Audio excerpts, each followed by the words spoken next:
The laugh hit me like a punch to the gut. High-pitched, sharp, cutting through the silence of the empty mall at 11:47 p.m. I froze mid-step, my flashlight beam locked on the cracked tile floor. That sound didn't belong here. Not in this dead mall, not in this abandoned wing that was scheduled for demolition next month. I'm Jim Martinez, night security at Riverside Mall for the past 8 years. Normally, I patrol the active section, the renovated East Wing where the movie theater and chain restaurants still draw crowds. But tonight, management needed someone to check the abandoned West Wing. Construction crews start prep work tomorrow, and they wanted one final security sweep. The West Wing has been closed for 3 years. Every store is empty, metal shutters pulled down, windows covered with thick plastic sheets. The air smells stale, like dust and mold. My footsteps echo off bare walls where advertising posters used to hang. The only light comes from emergency exit signs casting everything in a dim red glow. I heard it again. A woman's laugh coming from inside Forever Young, an old clothing store about 30 feet ahead. My scalp tingled. The hair on my arm stood up. That laugh sounded wrong. Too sharp, too real for an empty building. I've dealt with trespassers before, teenagers breaking in for TikTok videos. Homeless people seeking shelter. But the West Wing's been sealed tight for months. Every entrance is chained and padlocked. I checked them myself at the start of my shift. The beam of my flashlight illuminated the store's facade. The security gate was down, heavy steel links forming an impenetrable barrier. The display windows were covered with thick black plastic, taped securely around the edges. No gaps. No way in. Another laugh. Closer now. My throat went dry. Sweat formed on my forehead despite the cool air. I took a step forward, then another. The rubber soles of my boots squeaked against the floor. "Security," I called out, proud that my voice didn't shake. "This is a restricted area. Come out with your hands visible." The laughter stopped. Complete silence fell. I could hear my own heartbeat. Too fast, too loud. I moved closer to the storefront, scanning for any sign of entry. The gate was intact, the plastic sheeting undisturbed. But as I approached, I noticed something odd about the darkness behind the windows. It seemed deeper, more absolute than it should be. A scraping sound came from inside the store, like something heavy being dragged across the floor. Then footsteps, slow, deliberate, coming toward the front of the store. My hand went to the radio on my belt, but I hesitated. What would I say? That I heard laughing in a sealed store? That would earn me nothing but jokes in the break room tomorrow. The footsteps stopped, right on the other side of the gate. I raised my flashlight, trying to peer through the small gaps between the metal links. "This is your final warning," I said. "Identify yourself." A soft thud against the gate made me jump back, then another, and another, like someone tapping their fingers one by one against the metal. The laughter started again. Not sharp this time, low, gurgling, wrong. I backed away, fumbling for my radio. Static crackled as I keyed the mic. "Control, this is Martinez in the West Wing. I have a possible..." I stopped. A possible what? The tapping continued, moving across the gate from left to right. Then a sound like nails dragging across metal, sending chills down my spine. "Martinez, repeat your last," the radio squawked. "You're breaking up." The plastic sheeting behind the gate bulged outward, just slightly, like something was pressing against it. "I need backup in the West Wing," I said into the radio, "now." More static, then nothing. The radio was dead. The bulge in the plastic grew larger. The tapping stopped. In its place came a wet, sliding sound. My flashlight beam shook as my hand trembled. "Jimmy." The voice was barely a whisper, but I heard it clearly. My name. Coming from behind that gate. My legs went weak. How did it know my name? I wear a name tag, my rational mind supplied.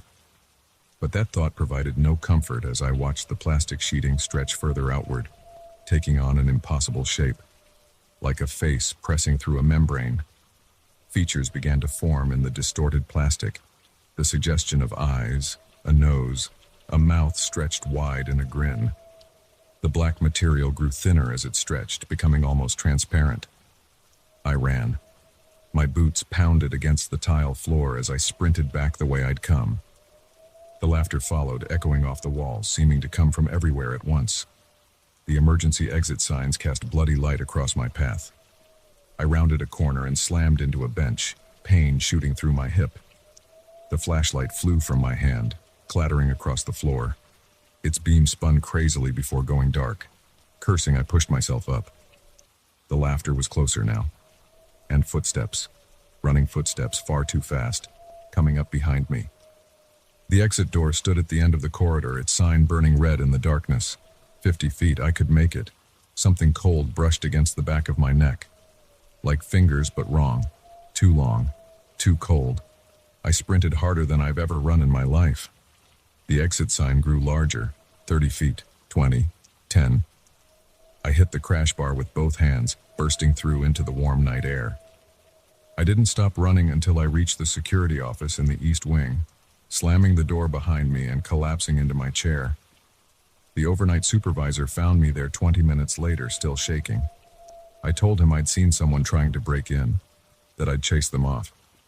He didn't question it, just noted it in the log and told me to finish my shift in the office. I quit the next morning. Found a new job within a week.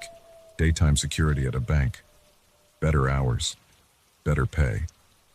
No abandoned sections to patrol. The demolition crew started work on schedule.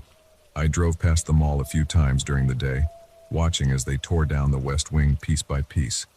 But I never went back at night. Never wanted to find out if that laughter was still echoing through those empty halls. Never wanted to know what had really been waiting behind that security gate.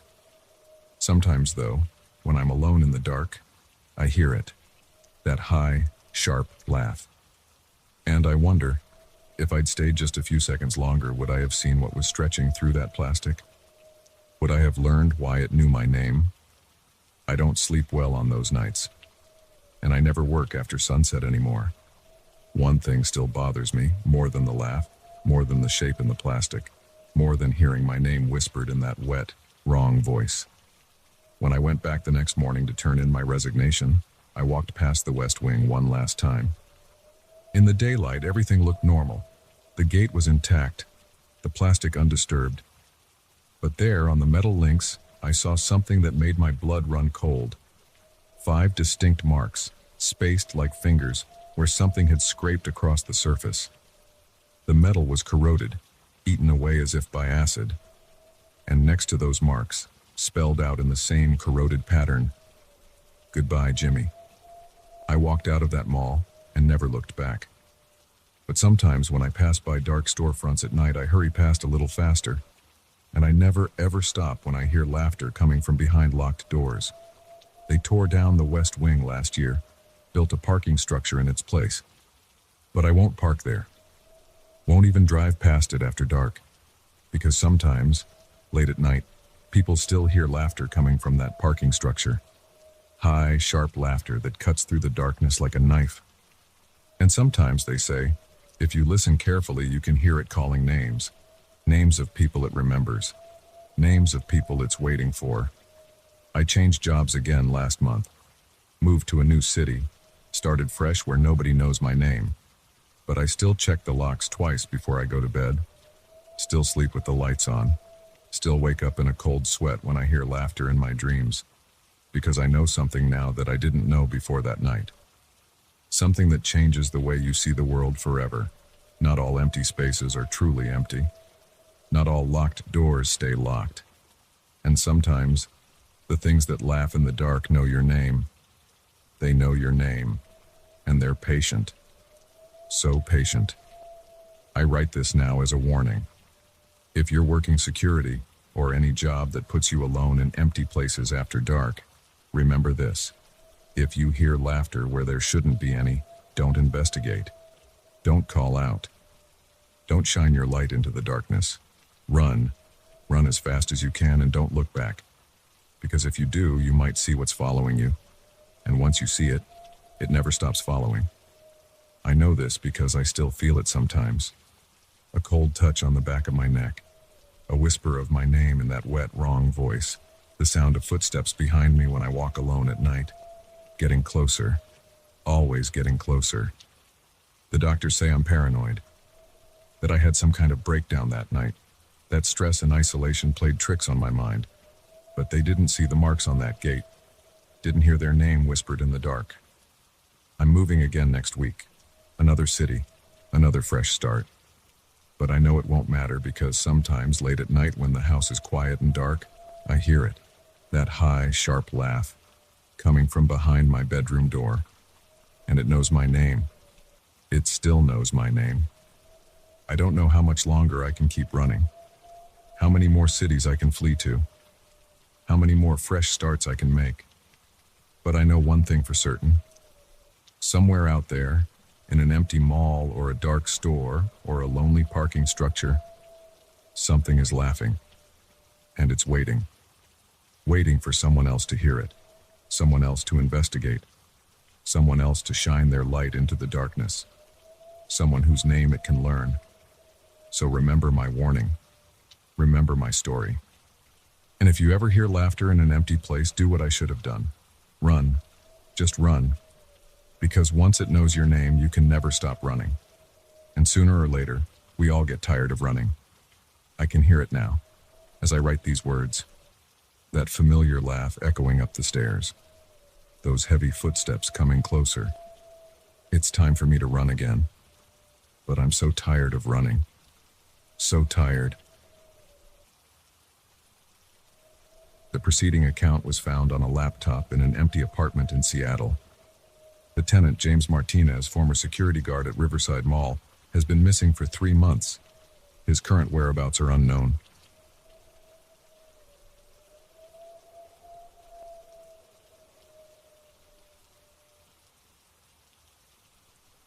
I found the first candy wrapper on Tuesday night. Just a crumpled Snickers wrapper in the corner of Unit 4B, 5th floor of the Riverside Heights complex. The building wasn't even finished yet. Bare concrete floors, exposed wiring in the walls, paint half done. Nobody should have been in there. But that wrapper sat there, metallic surface catching the beam of my flashlight. I'm not new to security work. 15 years on various sites, from malls to construction. When Riverside Heights hired me 3 months ago to watch their luxury apartment complex during the final phase of construction, I figured it would be an easy gig. Walk the floors, check the doors, make sure no teenagers were sneaking in to smoke or spray paint the walls. Simple.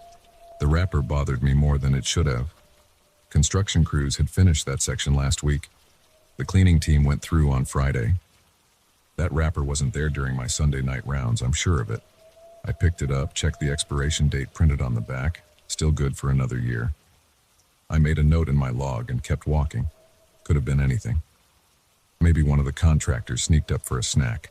Maybe the wind blew it in through an open window. But something about it felt wrong. Wednesday night. 2 more wrappers in 4B, plus an empty bag of chips. This time they were underneath the plastic sheet covering the new kitchen countertop. Someone had been there, moving things around. The plastic was draped different than before. I called my supervisor, Mark. Anyone authorized to be in 4B after hours? Negative, he said. Place is sealed until the final inspection next month. Why? I told him about the wrappers.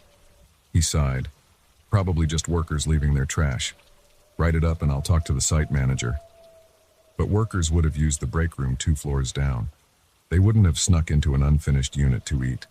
And they definitely wouldn't have hidden their trash under that plastic. Thursday I changed my rounds, hitting the 5th floor first instead of last. Nothing in 4B at 10 p.m.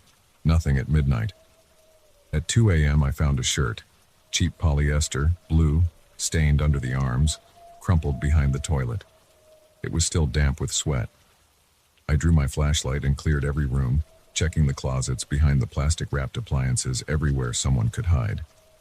The apartment was empty, but someone had been there, recently enough to leave behind their sweaty shirt. I started spending extra time on the 5th floor. The building was quiet at night. just the hum of temporary lighting and the occasional rattle of tarps in the wind. I'd stand in the hallway, listening for footsteps or movement. Nothing. Friday, an empty water bottle rolling across the floor of 4B when I opened the door. Saturday, granola bar wrappers stuffed into a corner of the master bedroom closet.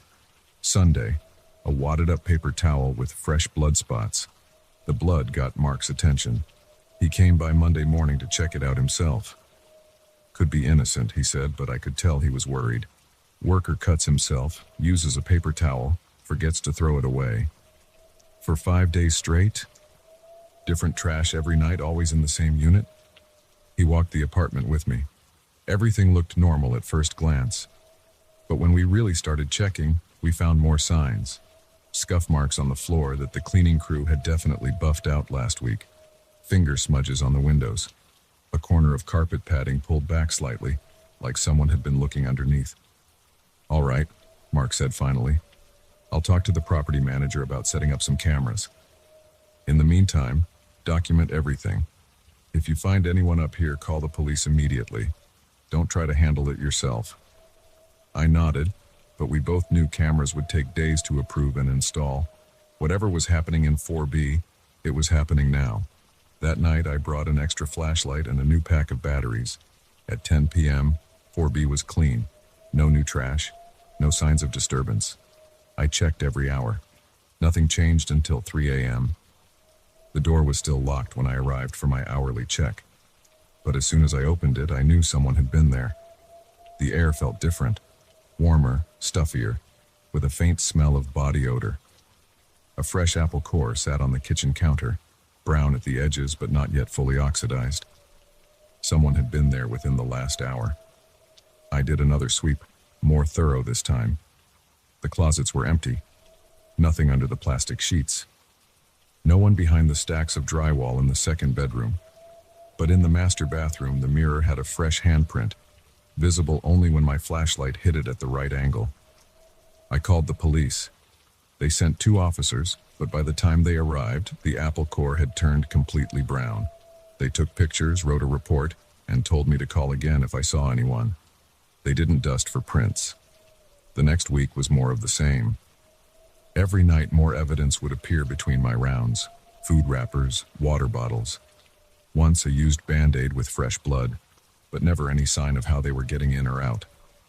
I checked the windows, all locked, and we were 5 stories up anyway. The door showed no signs of tampering. The only other entrance was the fire escape, but I had a clear view of that from my security station. No one had used it. I started varying my rounds, changing the timing, doubling back unexpectedly. Nothing. I'd find fresh signs that someone had been there, but never caught them in the act. Mark installed motion sensors on Thursday, basic ones that would send an alert to my phone. They went off constantly, triggered by wind moving the plastic sheets or bits of debris shifting. After 2 days of false alarms, I turned them off. That's when things escalated. Saturday night, I found a sleeping bag stuffed behind some boxes in the master bedroom closet. It was cheap, the kind you'd get at Walmart, and it smelled used. Next to it was a plastic shopping bag containing a toothbrush, deodorant, and a clean t-shirt. Someone wasn't just visiting Unit 4B, they were living there. I called Mark, then the police. This time they took it more seriously. The sleeping bag meant someone was officially squatting. They brought in a K9 unit, but the dog just circled the apartment whining. Too many chemical smells from the construction materials, they said. The police suggested sealing the unit. Mark agreed. They changed the locks, put tamper-evident tape across the door frame, and installed a real motion sensor. A good one connected directly to the police department. 3 days passed. No alerts, no signs of entry. The tamper tape remained intact. I started to relax. Then Wednesday night, I opened the door for my 2 a.m. check. The tamper tape was unbroken. The new locks were still secure, but sitting in the middle of the living room floor was a McDonald's bag, receipt still attached. Timestamp, 1:27 a.m., less than an hour ago. I backed out immediately and called for backup. 4 officers responded this time. They cleared the apartment room by room, guns drawn. Nothing, no one. Just that McDonald's bag with its impossible receipt. The officer in charge questioned me for over an hour. How secure was the building? Who had access to the keys? Had I ever fallen asleep on duty? Left the floor unattended? Given anyone unauthorized access? No, no, and no. I showed them my log.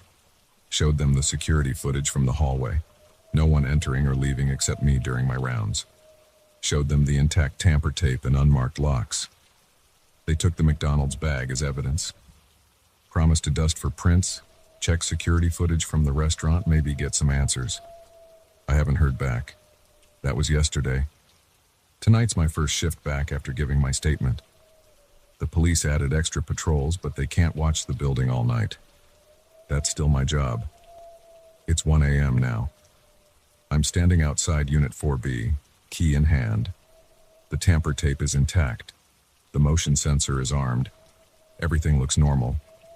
But I can hear something inside. Not much. Just the faintest scrape of movement, like someone trying very, very hard to be quiet. I should call it in. Wait for backup. That's protocol. Instead, I put my key in the lock. Turn it slowly. Push the door open. The living room is dark.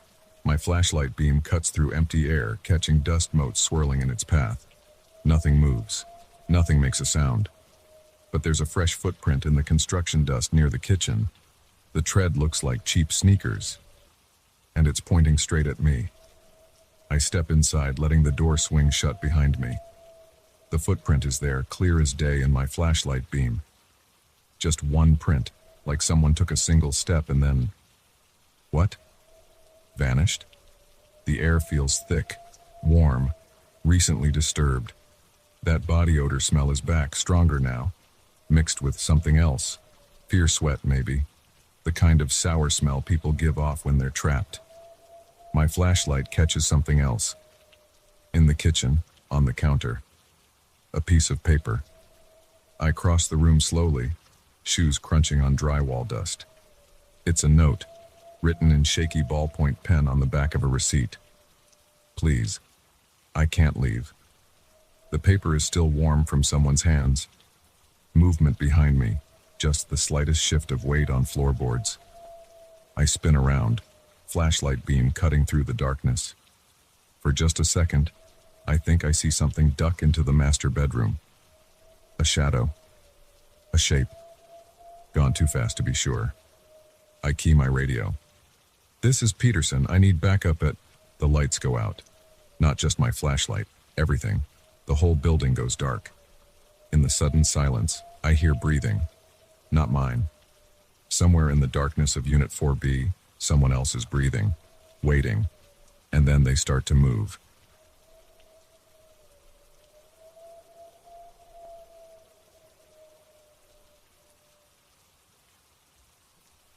The first beat was so faint that I almost missed it during my midnight rounds. Just a single quiet pulse that seemed to come from somewhere beyond the newly painted walls of the pediatric ward. I checked my pager out of habit. Nothing. The sound didn't match the steady rhythm of the vital signs monitors in my patients' rooms either. It came again, barely audible but distinct, drawing my attention to the dark corridor that led to the hospital's old wing. I shouldn't have been hearing anything from that direction. The entire section was scheduled for demolition next week, stripped bare of equipment months ago when we moved everything to the renovated wing. The hospital administration had even posted "Do Not Enter" signs at every entrance, complete with yellow caution tape that maintenance had to keep replacing because curious medical students kept tearing it down. The hallway stretched out before me, lit only by the dim emergency lights that we couldn't shut off without killing power to essential areas. My footsteps echoed against the bare walls, the standard-issue rubber soles of my white nursing shoes squeaking against the old linoleum floor. The beeping grew slightly louder as I approached, still faint but regular now, every 3 seconds, like a cardiac monitor marking a slow, steady heartbeat. The sound led me to room 427. The number plate hung crooked on the door, half scraped clean of the previous patient's name card. The door hinges creaked as I pushed it open, the sound bouncing off the empty walls. A rush of cold air hit my face. The room temperature had to be at least 10 degrees lower than the hallway. I fumbled for the light switch, but nothing happened when I flicked it. The backup generators weren't supposed to power this section anymore. The only illumination came from the hallway emergency lights and a faint blue glow emanating from the far corner of the room. I pulled out my phone and turned on its flashlight. The beam revealed bare walls stripped of their wallpaper, exposed electrical outlets, and marks on the floor where a hospital bed had once stood. But in the corner, impossibly, sat a fully functional patient monitoring system. The screen displayed clear vital signs: heart rate 42 BPM, blood pressure 90/60, oxygen saturation 98%. The leads and sensors hung loose, not connected to any patient, yet the numbers kept updating in real time. I approached the monitor, my shoes crunching on bits of fallen plaster. The equipment looked brand new, not like the older models we'd cleared out during the renovation. The manufacturer's label showed a production date from 3 months ago. Someone had to have brought this in recently, but that made no sense. The wing had been sealed off for demolition prep, and new equipment worth thousands of dollars wouldn't just be left in an abandoned room. The steady beeping continued as I examined the machine. No dust had settled on its surface, unlike everything else in the room. I reached out to touch the screen, and a jolt of static electricity shocked my finger. The display flickered for a moment and the numbers changed. Heart rate 150 BPM, blood pressure 180, 100, oxygen saturation 75%. Warning alerts started flashing red. I stepped back, my own heart racing now. The monitor's alarms grew louder, the kind of urgent beeping that usually meant a patient was crashing. But there was no patient, just empty air where a bed should have been. My phone's flashlight beam caught something moving in the corner of my eye. I spun around, but the room remained empty. The shadows seemed to shift and dance along the walls cast by the flashing red warning lights from the monitor. The temperature dropped even further. I could see my breath forming clouds in the beam of light.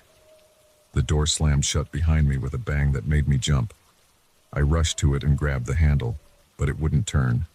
The metal felt ice cold against my palm. I pulled harder, throwing my weight backward, but the door remained firmly shut. The monitor's alarms reached a fever pitch, now showing numbers that weren't humanly possible. Heart rate 250 BPM, blood pressure 220/140, oxygen saturation 10%. The screen began to flicker rapidly, casting strobing shadows across the room. My phone's flashlight started to dim, the battery dropping from 80% to 15% in seconds. I pounded on the door with my fist. "Hey, anyone out there? I need help." My voice sounded muffled, as if the room was absorbing the sound. The emergency lights in the hallway had gone dark, leaving only the pulsing red glow from the monitor. A scraping noise started behind me, like metal being dragged across the floor. I turned slowly, pressing my back against the door. In the strobing light, I saw the monitor starting to move on its own, inch by inch, sliding across the floor toward me. The leads and sensors writhed like snakes, reaching out into the empty air. My phone died completely, plunging the room into darkness broken only by the monitor's harsh red warning lights. The temperature had dropped so low that ice crystals were forming on the walls. I couldn't feel my fingers anymore, and my breath came in short, panicked gasps that froze in front of my face. The scraping sound grew louder as the monitor continued its inexorable approach.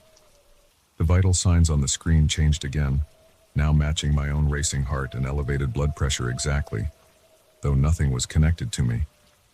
The leads stretched out further, reaching for my chest and arms. I threw myself at the door again, slamming my shoulder against it repeatedly. The wood began to crack under the assault. The monitor was less than 3 feet away now, its sensors almost touching me. With one final desperate push, the door frame splintered, and I burst out into the hallway. I ran without looking back, my footsteps thundering against the floor.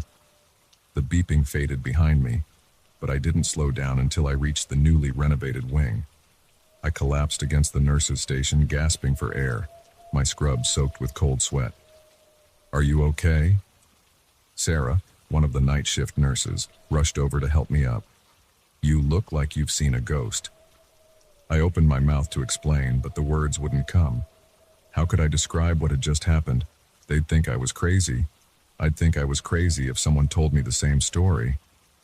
"I'm fine," I managed to say. "Just thought I heard something in the old wing." Probably just the demolition prep crew moving things around. Sarah frowned. The demo crew doesn't work nights. Nobody's supposed to be in that section at all. Right, I said, straightening my scrubs. Must have been my imagination then. But I knew what I'd seen. The rest of my shift passed in a blur of routine tasks and vital sign checks on real patients. Every time I heard a monitor beep, I flinched. When dawn finally arrived, I practically ran to my car. I called in sick the next night, and the night after that. On the third day, I drove past the hospital and saw that demolition had begun on the old wing. The wrecking ball had already taken down the section where room 427 had been. A week later, I finally worked up the courage to return to work. The old wing was completely gone, reduced to a pile of rubble being cleared away by heavy machinery. Nobody mentioned finding any medical equipment in the debris. The new wing hummed with activity, monitors beeping their normal rhythms, patients coming and going. I never told anyone what happened that night. Who would believe that a monitor came to life in an abandoned room, that it tried to connect itself to me, that it knew my vital signs without touching me? Sometimes I convince myself it was just stress and an overactive imagination. But late at night, when I'm alone on my rounds, I still hear phantom beeping coming from empty rooms. And I never ever investigate strange sounds anymore. The demolition team finished clearing the site last month. They're building a new parking structure where the old wing stood, but sometimes when I park my car there for the night shift, I swear I can still hear a faint beeping coming from underground. And my car's electronics always seem to act up in that spot. The radio turns to static, the dashboard lights flicker, the battery drains faster than it should. Yesterday, they installed new patient monitors in the ICU. Top-of-the-line equipment, the same model I saw that night in room 427.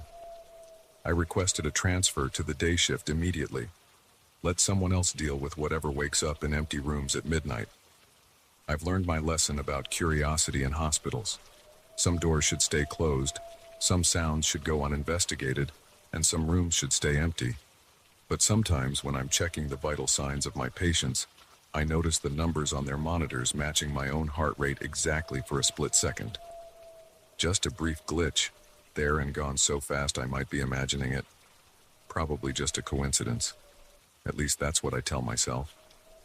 And if the monitors seem to beep a little louder when I walk past, if the leads twitch slightly when I'm changing them, if the screens flicker just a bit when I touch them, well, that's just faulty equipment, right?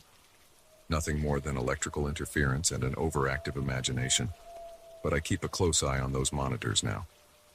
And I never turn my back on them, especially when they're turned off. Because I know what can happen in empty rooms with unplugged equipment. I know what lurks in abandoned wings of hospitals, waiting for curious staff members to investigate strange sounds.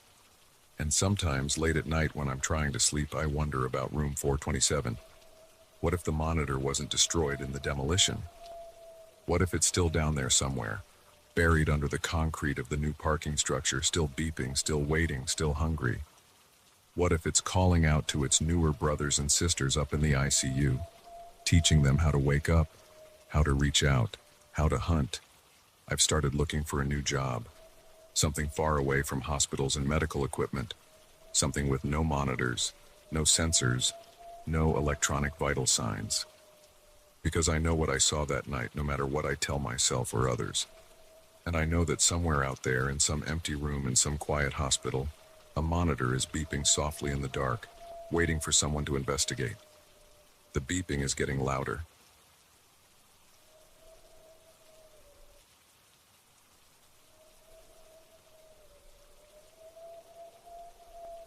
I got the call at 8:47 a.m. on a Tuesday. Mrs. Henderson in 4B complaining about water in her basement again. Third time this month. Her voice crackled through my phone, higher pitched than usual, talking about puddles appearing overnight and furniture getting ruined. Standard stuff, I thought. Probably just groundwater seeping in through the foundation like last time. I grabbed my toolbox from the maintenance office and headed over. The morning was cold, my breath making clouds in the air as I walked across the parking lot. The leaves had started falling, creating wet patches on the sidewalk.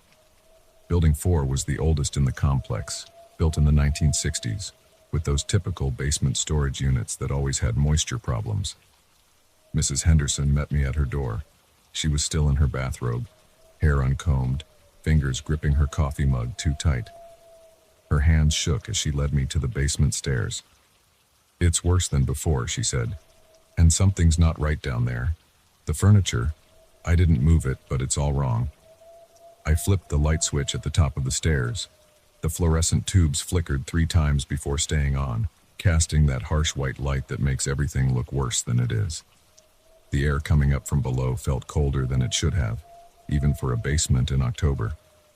The steps creaked under my work boots as I went down. First thing I noticed was the smell. Not the usual musty basement odor, but something sharper, like pond water mixed with rust. The concrete floor at the bottom of the stairs was dry, but I could hear water dripping somewhere deeper in. Mrs. Henderson's storage unit was in the back corner. As I walked toward it, my footsteps echoed differently than they should have. The sound bounced wrong off the walls, like the space was bigger than I knew it was. I'd been down here hundreds of times, but something felt off about the dimensions. I reached her storage cage and stopped. The padlock was still secure, but inside, nothing was where it should have been. The old armchair she kept covered in plastic was balanced on top of 3 stacked boxes, leaning at an angle that defied gravity. Her wooden bookshelf had been turned upside down, but the books were still on the shelves, like someone had flipped it while everything was glued in place. "See what I mean?" Mrs. Henderson's voice made me jump. I hadn't heard her follow me down. I didn't touch any of it. It was normal yesterday, I swear. I pulled out my flashlight and shined it into the corners of the cage. That's when I saw the first puddle. It was perfectly round, about 2 feet across, sitting in the middle of the concrete floor. But there were no pipes overhead, no obvious source for the water, and the concrete around it was completely dry. I unlocked the cage and stepped inside. The water in the puddle was clear but deep, deeper than it should have been. I couldn't see the bottom when I shined my light into it. A few feet away, there was another puddle, identical to the first, and another beyond that, forming a pattern that made my eyes hurt if I tried to follow it. "When did you first notice this?" I asked, keeping my voice steady. "Around 6 this morning. I came down to get some winter clothes and..." She hugged herself, the coffee mug pressed against her chest. "The furniture was like this, and there was just one puddle then. But they keep appearing. I've been watching. Every hour or so there's a new one." I crouched down next to the nearest puddle and reached out with my voltage tester just to be safe. No reading. I touched the water with my finger. It was ice cold, but more than that, it felt heavy somehow, like mercury instead of water. When I pulled my finger back, it left no wet mark on my skin. The dripping sound was louder now, but I still couldn't locate the source. It seemed to come from all directions at once, like the walls themselves were weeping. I stood up and studied the furniture again. Physics said that armchairs should have toppled over, but it stayed perfectly still, balanced on its impossible perch. "I need to check the other storage units," I said. "See if anyone else is having issues." I tried the next cage over. The lock clicked open easily, too easily since I hadn't used my keys. Inside, the space was empty except for a single wooden chair. It sat in the center of the unit, facing the back wall. I was certain this unit belonged to Mr. Grayson in 4A, and it had been full of boxes last week when he moved in. The dripping got louder. A new puddle formed at my feet, the water seeming to seep up through solid concrete. The surface tensed and bulged upward for a moment, like something was trying to push through from below. "Mrs. Henderson," I said, "I want you to go back upstairs. Call the building manager and tell him we need a plumber. Actually, call several plumbers. I'll stay down here and..." I turned around. She was gone. The basement stairs ended in a blank wall where the door should have been. The fluorescent lights flickered. In the momentary darkness, I heard something splash in one of the puddles. When the lights came back on, the chair in Mr. Grayson's unit had turned to face me. Water dripped from its wooden seat, but the drops fell upward, vanishing into the ceiling. I backed away, moving toward where I knew the stairs had to be. My flashlight beam caught movement in Mrs. Henderson's storage cage. The armchair had shifted slightly, adjusting its balance on the boxes. As I watched, one of the books in the upside-down bookshelf slid out and hung suspended in the air. The temperature dropped. My breath came out in thick white clouds now. Ice crystals formed along the edges of the puddles, but the water inside stayed liquid, swirling with slow, deliberate patterns. The dripping sound had become a rhythm, like a heartbeat heard through a wall. I reached the place where the stairs should have been and pressed my hands against the concrete. It felt soft, almost organic. My fingers left indentations that slowly filled with water. The wall pulsed under my touch. A loud crack echoed through the basement. I spun around. The storage cages had begun to fold in on themselves, metal bars bending at impossible angles.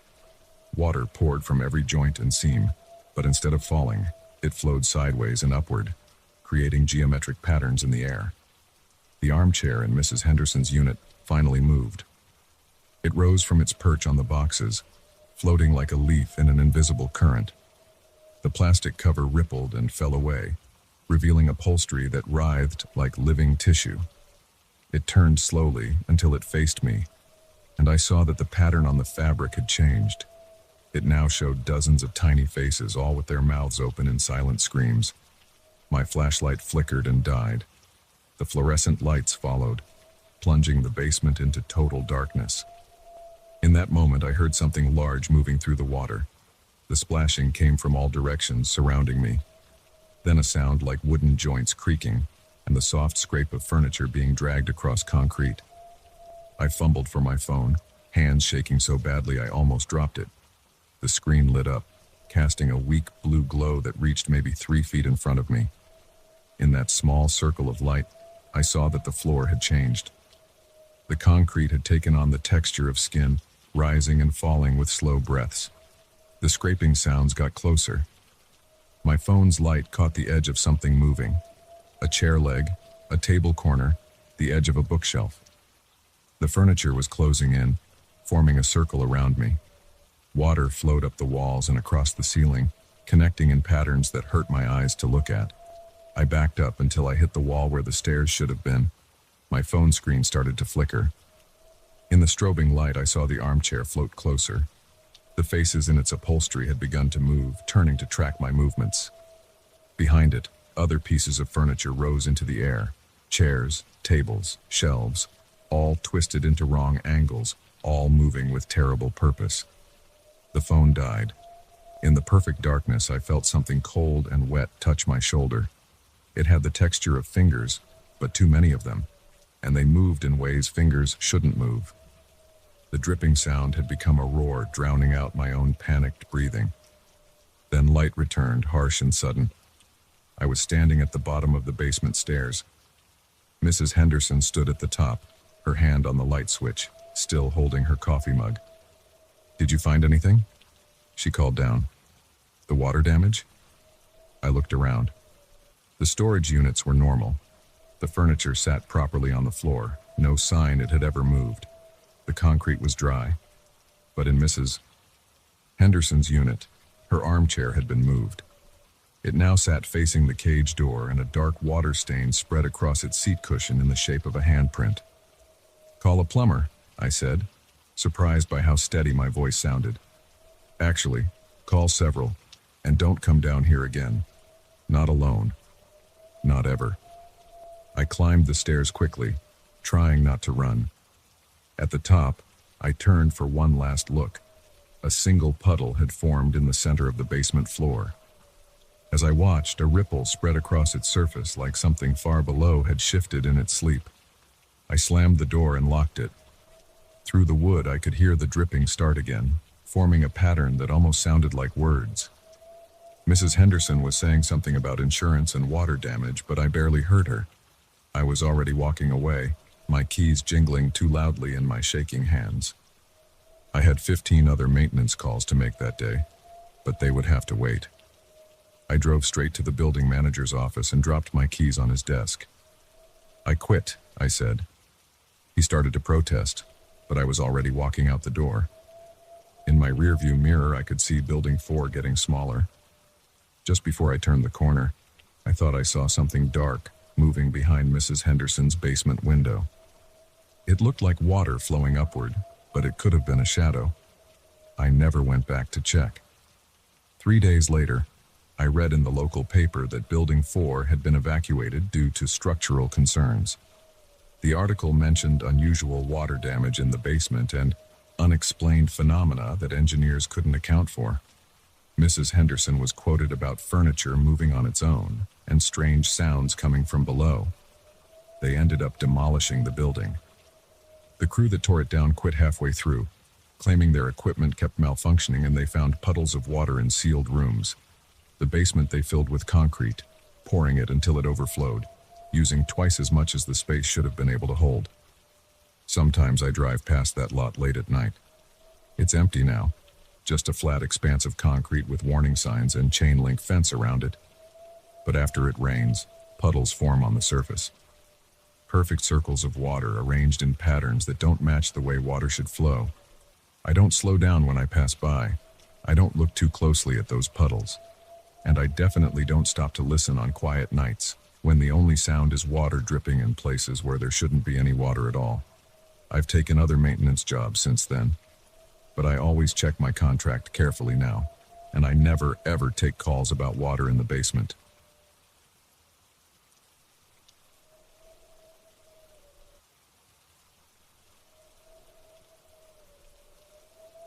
The first time I saw it, I told myself it was just exhaustion playing tricks on my mind. Working nights at a construction site 50 miles from nowhere does that to you, but I can't explain away what happened after that. Not the footprints, not the missing tools, not any of it. I've been doing night security at construction sites for 15 years, usually in the city where the biggest problems are teenagers trying to steal copper wire or homeless people looking for shelter. But this job was different from the start. The Morgan Creek Dam project way up in the mountains, no cell service, just me and the emergency radio connecting me to civilization. The company paid triple my usual rate, which should have been my first warning sign. The previous night, guard had quit without notice after just 2 weeks. The site supervisor told me the guy had personal issues. I didn't ask questions. Money's money. The first week was normal enough. I'd arrive at 6 p.m., check in with the day crew as they left, then start my rounds. The site was huge, a half-finished dam stretching across the valley, temporary offices, equipment yards, and material storage areas spread out over 20 acres.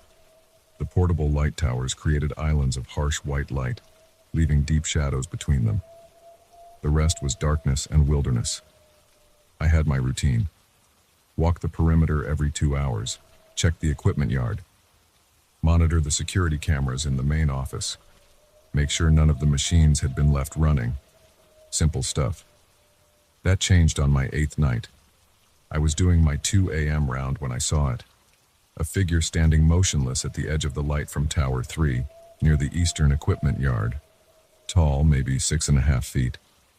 Too far away to make out details, just a dark shape against the darkness. I reached for my flashlight. "Hey, this is private property." The figure didn't move. Didn't react at all.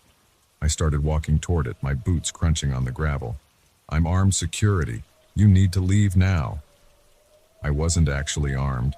Company policy, but they didn't need to know that. 20 yards away now. Still no movement. The hair on my neck stood up. Something wasn't right about the way it was standing. Too still, like a statue. "Last warning. I'm calling the police." 15 yards, close enough to see it better in the light tower's glare. The figure was wearing dark clothes, heavy boots, a worker's hard hat. 10 yards. My heart was pounding now. The figure's proportions were wrong somehow. Arms too long, neck at an odd angle. 5 yards. I raised my flashlight beam to its face. There was no face. I froze. The beam of light passed through empty air where the figure had been standing a second before. Just empty space, and the night beyond the light tower's reach. I spun around, sweeping the flashlight in all directions. Nothing. No sound of footsteps. No movement in the shadows. Just the constant hum of the generators powering the lights. My hands were shaking as I keyed the radio. Base, this is Reynolds. Anyone else supposed to be on site tonight? Static. Then the dispatcher's voice. Negative, Reynolds. Just you out there. Everything okay? I hesitated. Yeah, just thought I saw something. Probably nothing. I finished my rounds, checking every shadow twice. Found nothing unusual. By sunrise, I'd almost convinced myself it had been a trick of light and fatigue. Then I went to sign out in the main office and saw the mud. Footprints. Big ones. Leading from the eastern equipment yard to the office door. The mud was still wet, which made no sense. It hadn't rained in over a week. I followed them inside. They went straight to the tool storage room. The door was locked, just as I'd left it during my rounds. But when I opened it, I knew something was wrong. The room had been organized meticulously the night before. Company policy. Now tools were missing from the pegboard walls. A chainsaw, 2 demolition hammers, a concrete saw. Heavy equipment, too heavy for one person to carry quietly. I checked the security cameras. All 8 cameras showed nothing but empty site all night. No movement, no intruders. Just the footprints and the missing tools. I reported it to the site supervisor when he arrived. He didn't seem surprised. Same thing happened last month, he said, not meeting my eyes.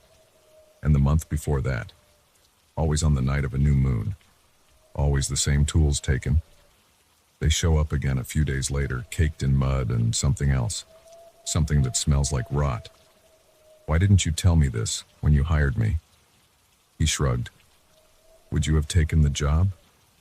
I almost quit right then. Should have quit. But the money was too good and something about it got under my skin. I needed to know what I'd seen. The next few nights were quiet. Too quiet. No wildlife sounds, no crickets, no owls, nothing. Just the wind and the generators. I started noticing other things too. The light towers would flicker sometimes, all at once, even though they were on separate circuits. Tools would be in different places than where I'd left them, even when I was sure I'd been the only one in the storage room. Then came the scratching. I heard it first in the main office while reviewing camera footage. A slow, deliberate sound coming from inside the walls, like something with claws trying to get in. When I put my hand on the wall, I could feel the vibrations, but as soon as I pulled out my flashlight to investigate, it stopped. The scratching followed me. Every night in different parts of the site, inside the portable toilets, under the equipment trailers, behind the steel storage containers, always stopping just before I could pinpoint it. I started taking photos of everything at the start of my shift. Tool positions, equipment locations, tire tracks in the mud, comparing them to the end of my shift. Small changes. A wrench moved 6 inches to the left. A hard hat turned around on its hook. Surveyor's stakes driven deeper into the ground. The day crew noticed nothing unusual. Whatever was happening, it only happened at night. A week after I saw the figure, I found the first message, scratched into the paint on the office door in crude, jagged letters. Get out, the site supervisor painted over it before the day crew arrived. Didn't even ask about it. Just another thing they were trying to hide. 2 nights later, I found another message, this time carved into the wooden handle of a shovel. We were here first. I started researching the site's history. The dam project had been delayed for years by environmental protests and legal challenges. Before that, it had been pristine wilderness. But going back further, I found references to an old mining operation in the 1880s. The records were spotty, but they mentioned an accident, a cave-in, 27 miners trapped underground. Bodies never recovered. The cave entrance had been dynamited shut. The exact location was never recorded. But looking at the old maps overlaid with the dam plans, I realized something that turned my blood cold. The eastern equipment yard, where I first saw the figure, was built right on top of where the mine shaft would have been. I brought this to the site supervisor. He refused to discuss it. Said if I had concerns about site history, I should take it up with corporate. His hands were shaking as he said it. That night, the temperature dropped 30 degrees in 10 minutes. The generators powering the light towers started sputtering. One by one, the lights went out, plunging sections of the site into darkness.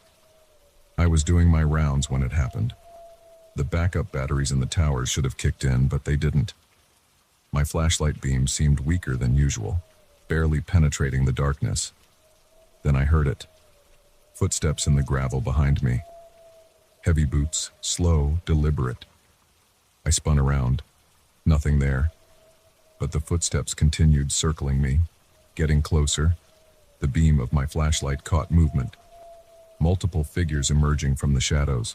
6, 7, 8 of them, all wearing old-style mining clothes. All too tall, limbs too long. All wearing hard hats that covered their faces in shadow. They formed a circle around me, just at the edge of my light's reach. Not moving, not breathing. Just standing there with their heads tilted at impossible angles. My radio crackled to life. Through the static, I heard voices. Multiple voices speaking in unison. This is our place, our tools, our ground. The deep dark below belongs to us. The static grew louder, drowning out everything else. My flashlight flickered and died. In the darkness, I heard movement. The crunch of many boots on gravel. Getting closer. I ran. Blind in the darkness, stumbling over equipment and materials. Behind me, the footsteps kept pace. Never getting closer, never falling behind. Just steadily following. I made it to the main office, slammed the door, locked it, grabbed the backup flashlight from my desk. In its beam, I saw them, standing outside every window. Still not moving. Still silent. Their hard hats now tipped back, revealing faces that were nothing but black holes with teeth. The scratching started again. Not in the walls this time. Under the floor, getting louder, more intense. The whole office began to vibrate. The floorboards cracked. Mud began seeping up through the gaps. Dark, thick mud that smelled of rot and old metal. I kicked out a window on the far side from the figures and ran again. Ran until I reached my truck. Didn't stop until I was 10 miles away. I called the site supervisor from a gas station payphone. Told him I quit. They all quit, he said, sounding tired. We'll mail your final check. That was 3 months ago. The tools showed up a week later in the local police station's parking lot, caked in mud and rust and things I don't want to think about. The dam project is still going. They hired a new night guard, then another, and another. The turnover rate is high, but they keep finding people desperate enough to take the job. Sometimes I think about going back. Not for the money, but because I need to know what they are, what they want. Why they let me leave when the miners before them never got to leave. But then I remember those faces, those empty holes with teeth. And I remember what the second message said. They were there first. And maybe, in some way I don't understand, they're still there. Still working their claim in the deep dark below. Still using their tools. Still walking their rounds in the night. And I know that some questions are better left unanswered. Last week, I got a letter. No return address. Inside was a single piece of paper with words scratched into it in familiar jagged letters. We miss you, night watchman. Come back to the deep. We saved you a place. I burned the letter, changed my address. But sometimes at night, I hear scratching in my walls. And when I look out my window, I see boot prints in mud that wasn't there before. They're waiting for me. And somehow, I know that sooner or later, I'll go back. Because that's what the deep dark does to you. It gets in your head, under your skin, and it never really lets you go. But for now I work days, in the city, under the sun, and I try not to think about what walks the night rounds at Morgan Creek, or why the dam project is taking so much longer than planned, or how many more night guards will quit before they finally finish it, if they ever finish it. Some places don't want to be built on, some grounds don't want to be disturbed, and some shifts aren't meant to be worked by the living. That's what I tell myself anyway. It helps me sleep, most nights.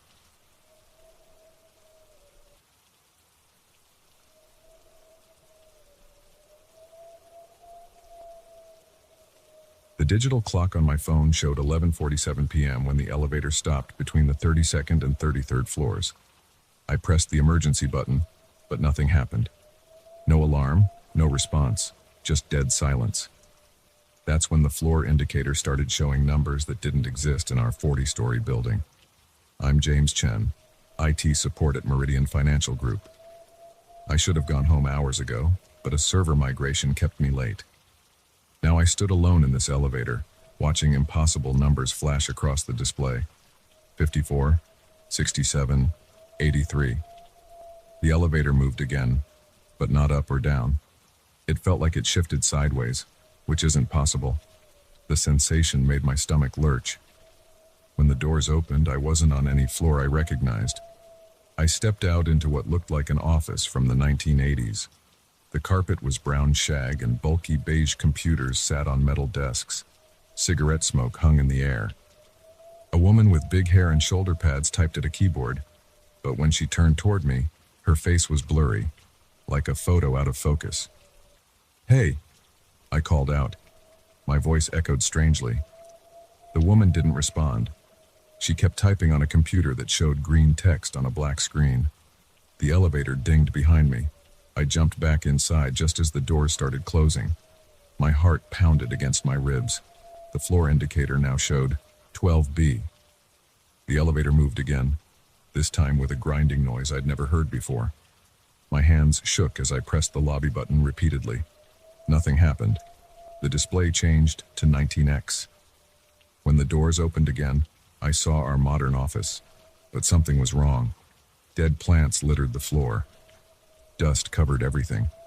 Papers were scattered everywhere and chairs lay toppled. Through the windows, I saw a red sky and what looked like ruins where neighboring buildings should have been. The air felt hot and stale. A sound came from down the hall, shuffling footsteps. I hit the close door button hard enough to hurt my finger. The doors shut just as something rounded the corner, something that walked like a person, but wasn't shaped quite right. My breathing came in sharp gasps. Sweat ran down my back. The elevator moved again, and the display showed symbols I didn't recognize. The next floor looked like our office from last week. I saw myself sitting at my desk, working late. The other me didn't look up when I called out. I watched myself check my phone, sigh, and start packing up to leave. I knew exactly when this was, the night before the server migration started. I stepped fully into the office. "Hey!" I shouted at myself. The other me walked right past me toward the elevator. My shoulder brushed against his and the world tilted. A spike of pain shot through my head. I stumbled back into the elevator, dizzy and nauseated. The other me had vanished. The display now showed. The next floor opened onto a vast server room I'd never seen before. Rows of black cabinets stretched into darkness. Red warning lights flashed silently. The air felt electric, making my skin tingle. As I watched, the servers began to melt, dripping like wax onto the floor. I slammed the close door button. My phone showed 11:47 p.m. It hadn't changed since this started. I tried calling security, but there was no signal. The screen flickered and died. The elevator stopped again. This time, the doors opened onto our office lobby, but underwater. Fish swam past the security desk. Seaweed waved where the potted plants should be. Water lapped at the elevator threshold but didn't flow in. I could see movement in the murky distance. Something large, with too many fins. Floor after floor showed impossible scenes. Our office during what looked like World War II, with sandbags at the windows and propaganda posters on the walls. Our office as a greenhouse, trees growing through the ceiling, vines covering everything. Our office as a crime scene, yellow tape and numbered markers everywhere, but no people. My watch still said 11:47 p.m. My phone remained dead. I'd lost count of how many floors I'd seen. The next stop showed our office as it normally looked, but empty. On my desk sat a cup of coffee, steam rising. My jacket hung on my chair. My computer screen showed an error message. Timeline divergence detected. Attempting to reconcile. I approached my desk slowly. The coffee cup was mine. I recognized the chip on the handle. The coffee was still hot. On the screen, the error message changed. Multiple instances detected. Initiating emergency protocol. The building's fire alarm suddenly blared to life. Red emergency lights began flashing. I ran back to the elevator, but the doors had already closed. The floor indicator showed error in red text. I pressed the call button. Nothing happened. I could hear heavy footsteps approaching from the stairwell. The door handle began to turn. The elevator dinged. The doors opened. I dove inside just as something entered the office, something tall and dark that moved like stop-motion animation. The elevator plunged downward faster than before. The display flashed random numbers and symbols. My stomach lurched into my throat. The cables screamed. When the doors opened again, I saw myself stepping into the elevator at 11:47 p.m., just starting this whole nightmare. The other me looked tired, ready to go home after a long day of server migration work. I hadn't yet noticed anything wrong. I tried to shout a warning, but no sound came out. The other me pressed the lobby button. Our eyes met for a split second. The other me's expression changed from tired to terrified. The doors slammed shut. The elevator shook violently. I fell to my knees. The display showed every number and symbol it had shown before, cycling faster and faster. Then everything stopped. The doors opened onto the lobby. The real lobby. The night security guard looked up from his desk. "Everything okay, Mr. Chen?" Thought I heard the elevator acting up. I stepped out on shaking legs. My watch showed 11:48 p.m. My phone came back to life, buzzing with delayed notifications. "Fine," I managed to say. "Everything's fine." I walked to my car in the parking garage. Everything looked normal, but as I drove home, I checked my rearview mirror more than usual, and when I got home, I took the stairs to my apartment instead of the elevator. The next day at work, nobody else seemed to notice anything strange. The server migration had gone perfectly. But sometimes, when I'm working late, I hear the elevator make that grinding noise again. And sometimes, just sometimes, I see numbers on the display that shouldn't exist. I take the stairs now, all 27 flights. I tell people it's for the exercise. But last week I saw something strange in the stairwell. Just for a moment through the window, I saw that red sky again. And now, when I check my phone late at night, it sometimes shows 11:47 p.m., no matter what time it really is. I've started looking for a new job, something on the ground floor, because I know what happens at 11:47 p.m. in tall buildings. I know about the wrong floors, the ones that don't exist but are there anyway, the ones that show you things you shouldn't see. And I know that somewhere in some version of that elevator, I'm still riding up and down, opening doors onto impossible floors, trying to find my way back to the right timeline. Sometimes, late at night, I wonder if I ever really left.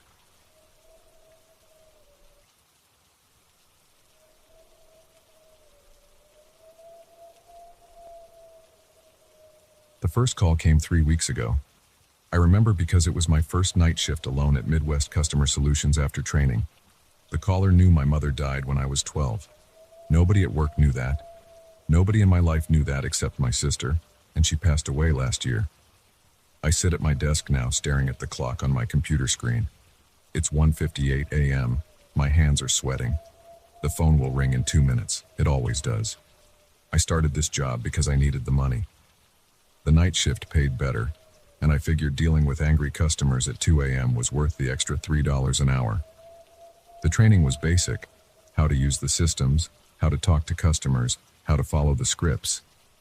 Everything seemed normal until that first call. The cubicle walls around me are gray and plain. The office is almost empty at this hour. There's just me, 2 other operators on the far side of the room, and Marcus, the supervisor, who spends most of his time in his office watching Netflix. The fluorescent lights buzz overhead. The air conditioning makes everything too cold. 1:59 a.m. My heart is pounding so hard I can feel it in my throat. I've tried calling in sick on previous nights. Marcus threatened to fire me if I missed another shift. I've tried to trace the number. It always shows up as unknown. I've tried to record the calls. The recording system shows static every time. The phone rings. The same number. Unknown. My hand shakes as I move the mouse to accept the call. I have to answer. It's my job. If I don't, Marcus will write me up again. Thank you for calling Midwest Customer Solutions. This is David. How can I help you today? The voice is always the same. Female, older, scratchy, like she smokes too much. David Sullivan, 1255 Oak Street, apartment 3B. Born September 15, 1992, at St. Mary's Hospital in Chicago. My throat tightens. Ma'am, I need to know how I can assist you today. Your mother bled out in the bathtub on July 8, 2004. You found her. You were wearing a blue Cubs t-shirt with a ketchup stain on the collar. You never told anyone about the note she left. You burned it in the backyard that night. My hands are shaking harder now. She's right about the shirt, right about the note. I never told anyone about burning it. Not even the police. Who are you? You have a scar on your left knee from when you fell off your bike at age 7. You told everyone at school you got it fighting a dog, but really, you were trying to impress Jessica Martinez by riding with no hands. Sweat runs down my back. The office feels colder. What do you want? You wet the bed until you were 10. Your father used to hit you with his belt when it happened. That's why you can't sleep without the bathroom light on even now. I grip the edge of my desk. Stop. You steal small things from stores sometimes, candy bars, pens. Last week you took a magazine from Walgreens and didn't pay for it. You like the rush. It makes you feel in control. My chest feels tight. How does she know these things? I've never told anyone about the stealing. It's my secret shame. Why are you doing this? Your sister Sarah didn't really die in a car accident last year. She killed herself. You knew she was depressed, but you ignored her calls that week because you were too busy with your new girlfriend. The guilt eats at you every day. Tears burn in my eyes. Please stop. You dream about her 3 times a week. In the dreams, she's trying to tell you something, but you can never hear her words. You wake up crying and don't go back to sleep. I want to hang up, but every time I've tried that before, the phone just rings again and again, until I listen to everything she has to say.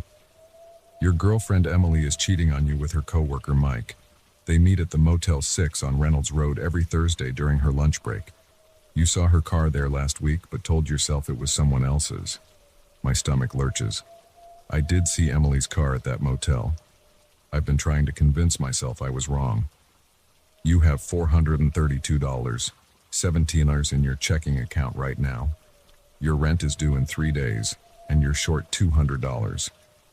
You're thinking about asking your Aunt Linda for money, but you're too ashamed because you still haven't paid her back from last time. The accuracy of these details makes me dizzy. I checked my balance an hour ago. It was exactly that amount. At age 15, you killed your neighbor's cat by accident when you were practicing driving in your dad's car.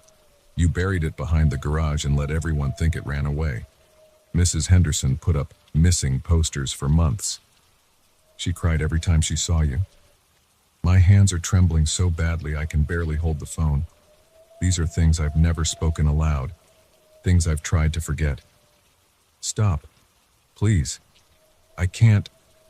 You have a mole on your lower back that's getting bigger. You're worried it might be cancer, but you can't afford to see a doctor. Sometimes you stand in front of the mirror and take pictures of it with your phone, comparing them to see if it's growing. I touch my back instinctively. I took another picture just this morning. Who are you? How do you know these things? Your father isn't really in Florida. He's in prison in Indiana for fraud. You tell everyone he retired to Tampa because you're ashamed. You haven't visited him once in 3 years. Each revelation feels like a punch to the gut. Every secret, every shame, every hidden thing I've tried to bury. What do you want from me? You have a knife in your desk drawer. You brought it to work 2 weeks ago because you thought you might need protection from me, but you know it won't help. I look at the drawer. The knife is there, hidden under some papers. You're going to die soon, David Sullivan. Very soon. And nobody will miss you because you've pushed everyone away. You'll die alone in your apartment, and it will be 3 days before anyone finds you. My heart is racing so fast I think it might explode. That's not true. You can't know that. You're running out of time, David. The pain in your chest isn't anxiety. The headaches aren't from stress. The dizziness isn't because you skipped meals. You should have gone to the doctor months ago, but now it's too late. I have been having chest pains, and headaches, and dizzy spells. Why are you telling me this? Because someone has to. Because you need to know. Because the truth always comes out in the end. Please, just tell me who you are. Look at your computer screen, David. I glance at my monitor. The time reads 3:33 a.m. That's impossible. It was just 2 a.m. a few minutes ago. How did you... Check your phone. I pull the phone away from my ear and look at the call display. No active call. No record of any call in the system. My hands are shaking as I check the call logs. Nothing between 2 a.m. and now. No unknown numbers. No incoming calls at all. I stand up, my legs weak. The office is empty. Marcus's office is dark. The other operators are gone. Their computers are turned off. My chest hurts. Really hurts. A sharp stabbing pain that radiates down my left arm. I reach for my cell phone to call 911, but my fingers are numb. I can't grip it properly. It falls to the floor. The pain is intense now. I can't breathe. The room is spinning. I try to call out for help, but no sound comes out. My knees buckle. The last thing I see is the computer screen changing. The time display disappears, replaced by text. Goodbye, David Sullivan. Say hello to your mother for me. Everything goes black. I wake up in a hospital bed 3 days later. The doctors tell me I had a massive heart attack. They say if the cleaning lady hadn't found me when she did, I would have died. I try to tell them about the calls, about the voice, about everything she knew. They give me psychiatric referrals and prescribe anti-anxiety medication. I quit my job at the call center. I move to a new apartment. I change my phone number. But every night at 2 a.m. my phone rings. Unknown caller. And every night I answer. Because now I know something she doesn't. I survived. I changed the future she predicted. I'm still here. But she knows other things. New things. Things that are going to happen. Things I need to hear even though they terrify me. Last night she told me about the drunk driver who's going to run a red light tomorrow at the corner of 5th and Main at 8:47 a.m. She told me which route to take to avoid it. The night before, she warned me about the carbon monoxide leak in my new apartment building. I called maintenance. They found the problem and fixed it before anyone got hurt. I don't know if she's trying to help me or torment me. Maybe both. But I know I'll keep answering when she calls. Because sometimes the scariest things aren't the secrets from our past, but the truths about our future. The phone is ringing now. It's 2 a.m. again. I answer it. Hello, David, the voice says. Are you ready to hear what happens next? I am. God help me, I am.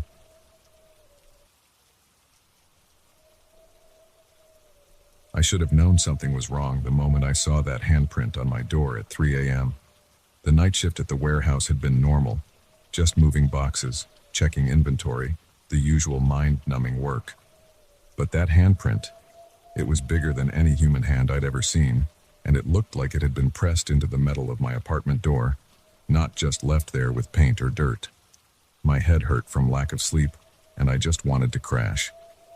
Probably some kids messing around, I told myself, unlocking the door and stepping inside. The apartment was dark and quiet, everything exactly where I'd left it 12 hours ago. I dropped my keys on the kitchen counter, kicked off my steel-toed boots, and headed straight for the shower. The hot water helped ease my tired muscles. I dried off, pulled on a clean t-shirt and boxers, and fell into bed. Sleep came fast and heavy. Bang! My eyes snapped open. The sound came from the kitchen, like someone had slammed a cabinet door. The digital clock on my nightstand showed 4:47 a.m. I lay perfectly still, listening. The apartment was dead quiet for about 30 seconds. Then I heard it. The sound of drawers being opened and closed slowly, methodically, one after another. My throat went dry. I lived alone. Nobody else had keys to my place. I reached for my phone on the nightstand, but my fingers found empty space. Then I remembered.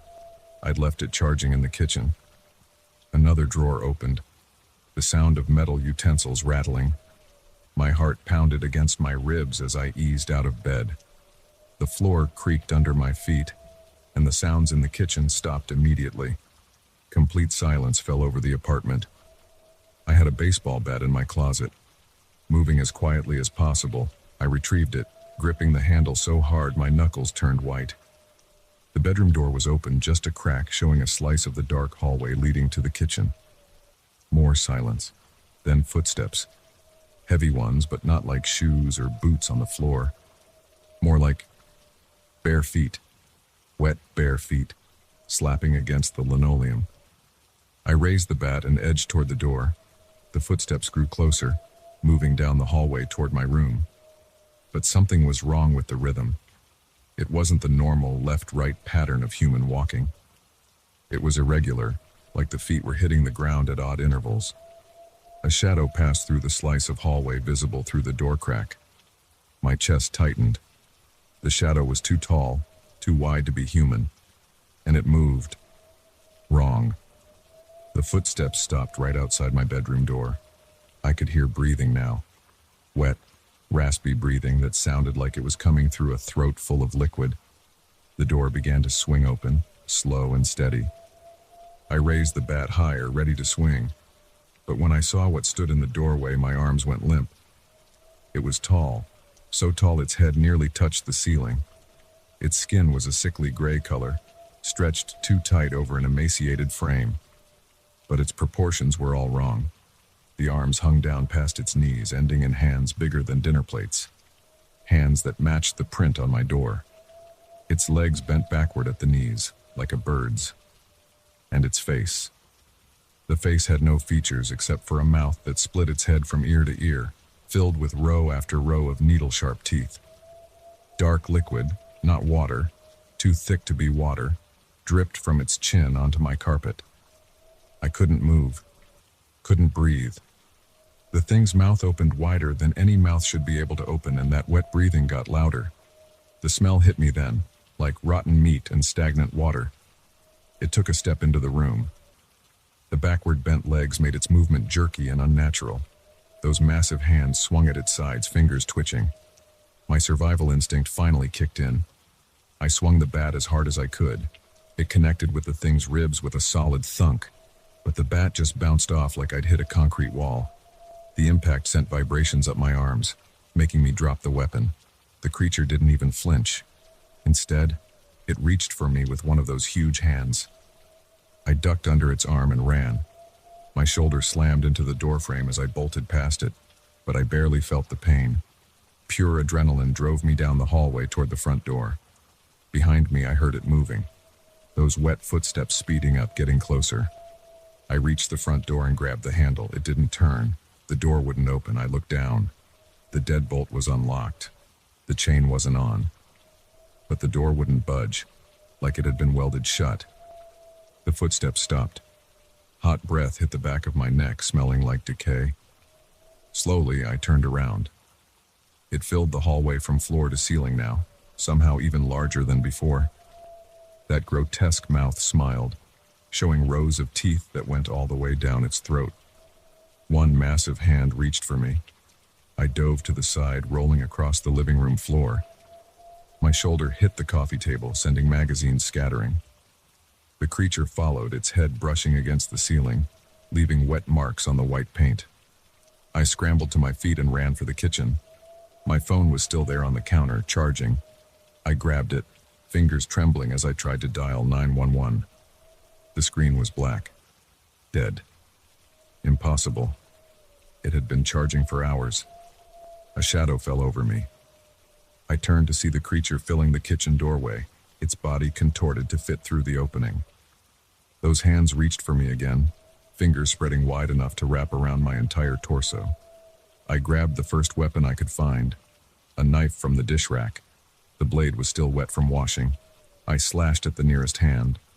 The knife cut deep into the gray flesh, but instead of blood, black water poured from the wound. It splashed onto the floor, hissing and steaming where it touched. The creature made a sound then, a high-pitched keening that made my teeth vibrate and my ears pop. The wounded hand withdrew, but the other one shot out faster than I could react.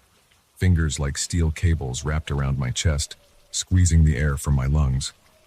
The creature lifted me off the ground effortlessly. It pulled me closer to that terrible face. The mouth opened wider and wider, jaw unhinging like a snake's. The stench of death rolled over me in waves. Row after row of teeth gleamed in the dim light from the window. In desperate panic, I stabbed the knife into its wrist. More black water gushed out, running down my arm. Where it touched my skin, it burned like acid. I screamed in pain. The creature's grip loosened for just a second. I twisted free, landing hard on the kitchen floor. Black water was everywhere now, eating holes in the linoleum. Steam filled the air, carrying that rotting smell. I ran for the bathroom, the only room left with a door I could close.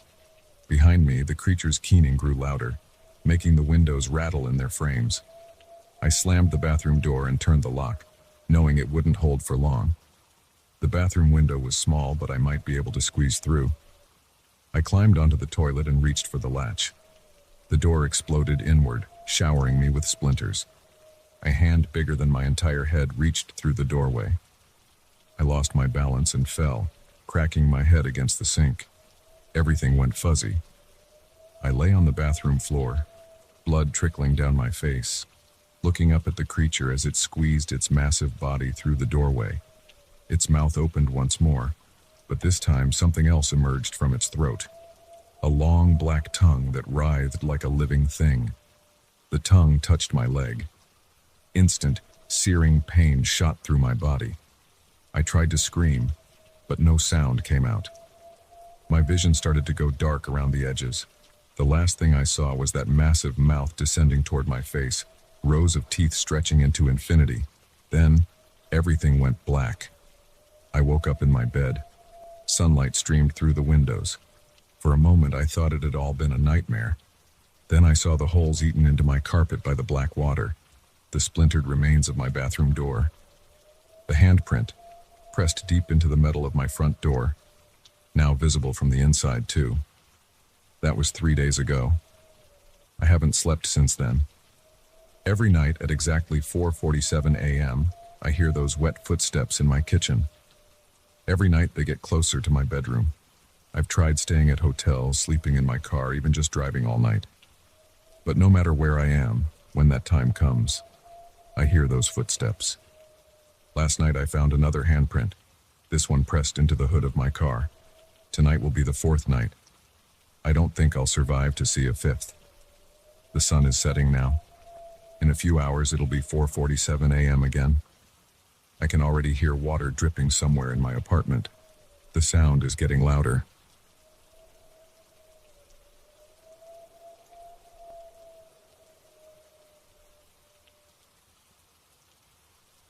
The crickets stopped first, then the frogs.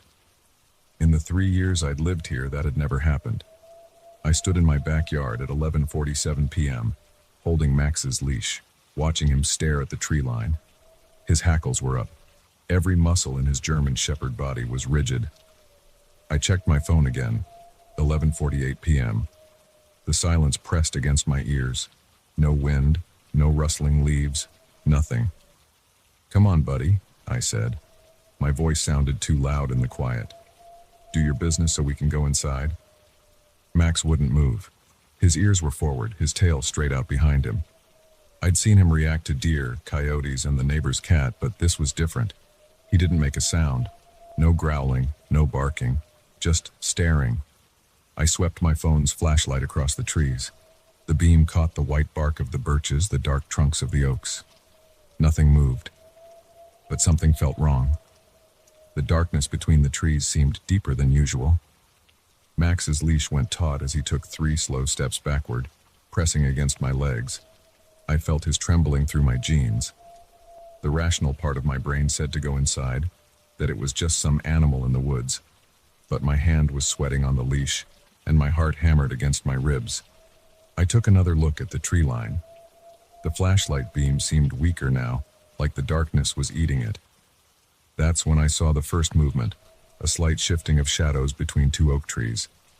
I blinked hard, trying to focus. The darkness rippled again, like black water.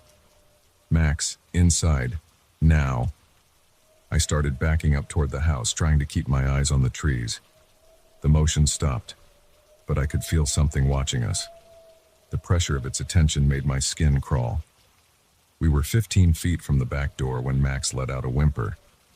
Not his usual whine for attention or food. This was a sound of pure fear. I looked down at him for just a second. When I looked back up, the darkness between the trees had changed. It had shape now, and depth, like a hole had opened in the world. My hands shook as I fumbled with the keys to the back door.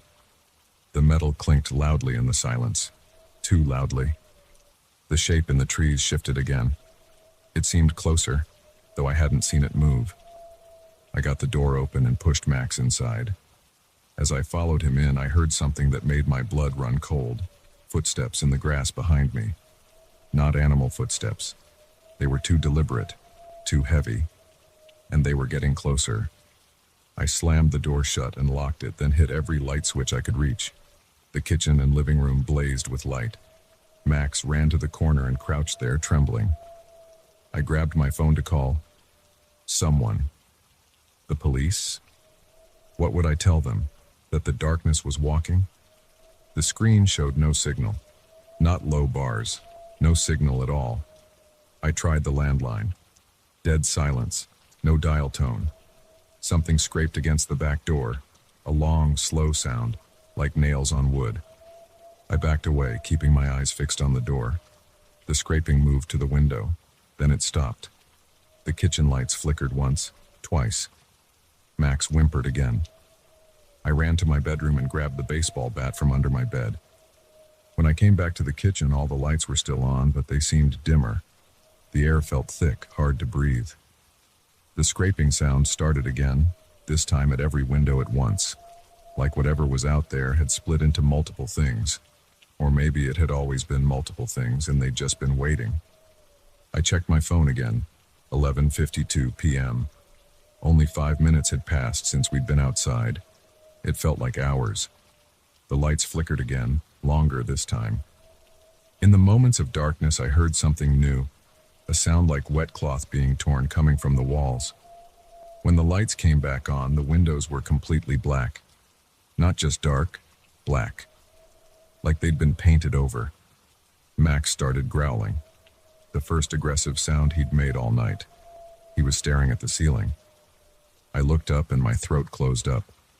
The darkness was seeping through the corners where the walls met the ceiling, like black ink spreading through water.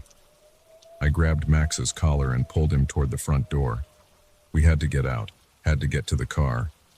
But when I opened the front door, there was only blackness. Not night darkness. This was absolute. It swallowed my flashlight beam completely. We retreated to the living room. The darkness was coming through every crack now, pooling on the floor like oil. The lights were barely working, creating islands of dimming yellow in the growing dark. Max's growl turned into a series of sharp barks. He was facing the kitchen doorway. I turned, raising the bat. Something stood in the doorway. It was roughly human-shaped, but wrong.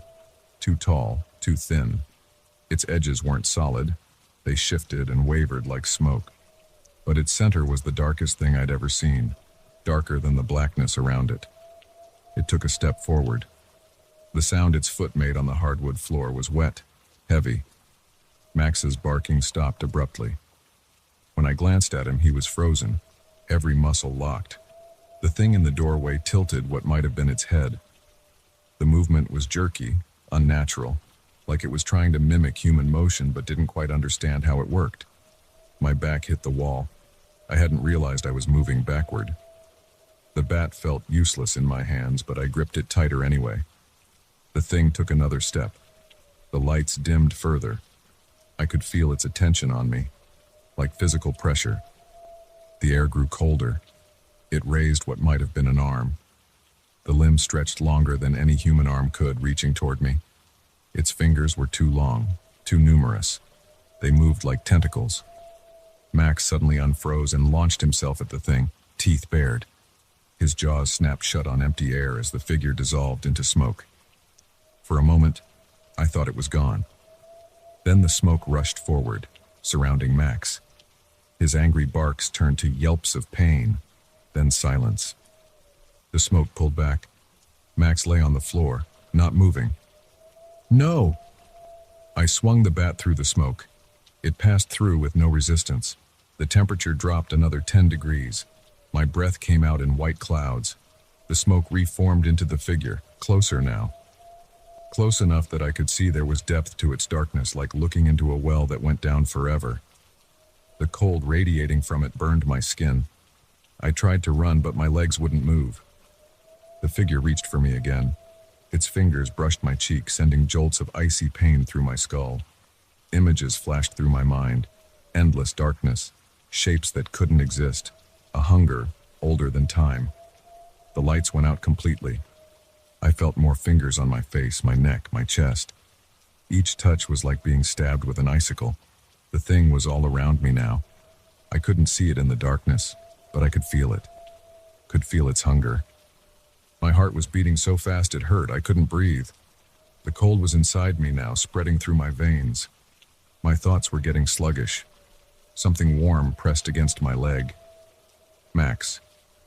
He was up, pressing close, whining softly. The sound cut through the fog in my head. I swung the bat again, this time with all my strength. It hit something solid. The figure screeched, a sound like metal tearing, like mines breaking. The cold loosened its grip. I ran. I couldn't see anything, but I knew my house. 3 steps to the front door. I slammed into it shoulder first, felt it give way. Max was right behind me. We burst out into the night. Real night, with stars and a quarter moon. The crickets were singing. Frogs croaked in the distance. I ran to my car, Max right beside me. My hands shook so badly I dropped the keys twice before getting the door open. We got in. I started the engine and backed out of the driveway so fast I hit the mailbox.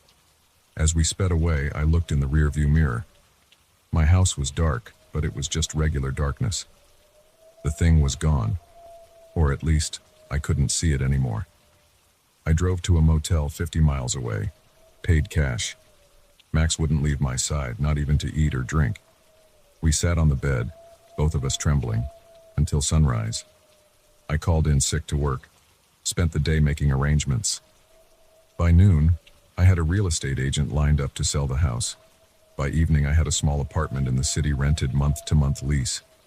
I never went back to the house, hired people to pack up my things, told the real estate agent to sell it as is.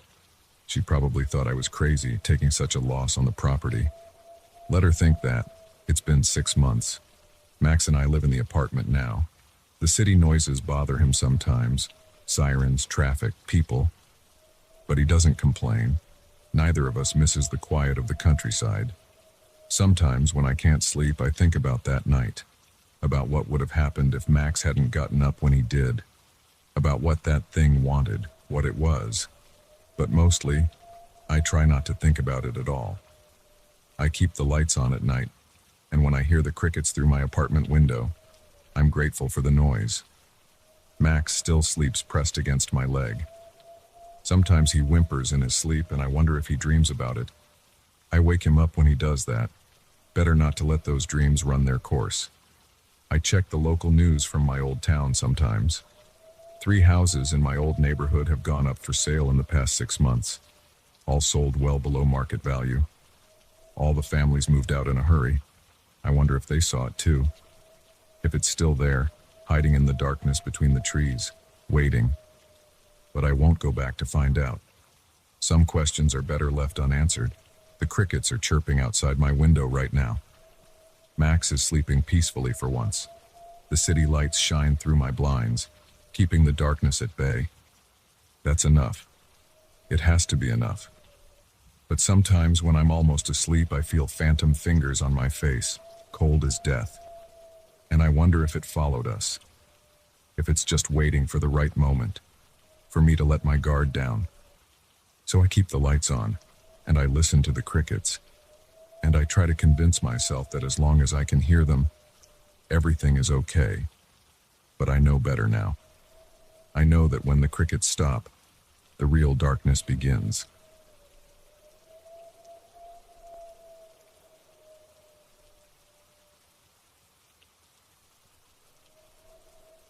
The first time I saw someone running between the gravestones at Foster Hill Cemetery, I told myself it had to be another delivery driver taking a shortcut. Nobody else would be crazy enough to cut through there at 11:30 p.m. on a Tuesday. But delivery drivers don't move that fast, and they definitely don't leave those kinds of footprints. I've been doing late-night deliveries for 3 years now. The pay is decent, especially with tips, and the roads are empty. Tuesday night started like any other shift. I had a stack of orders from that new Thai place downtown, mostly going to the college students cramming for finals.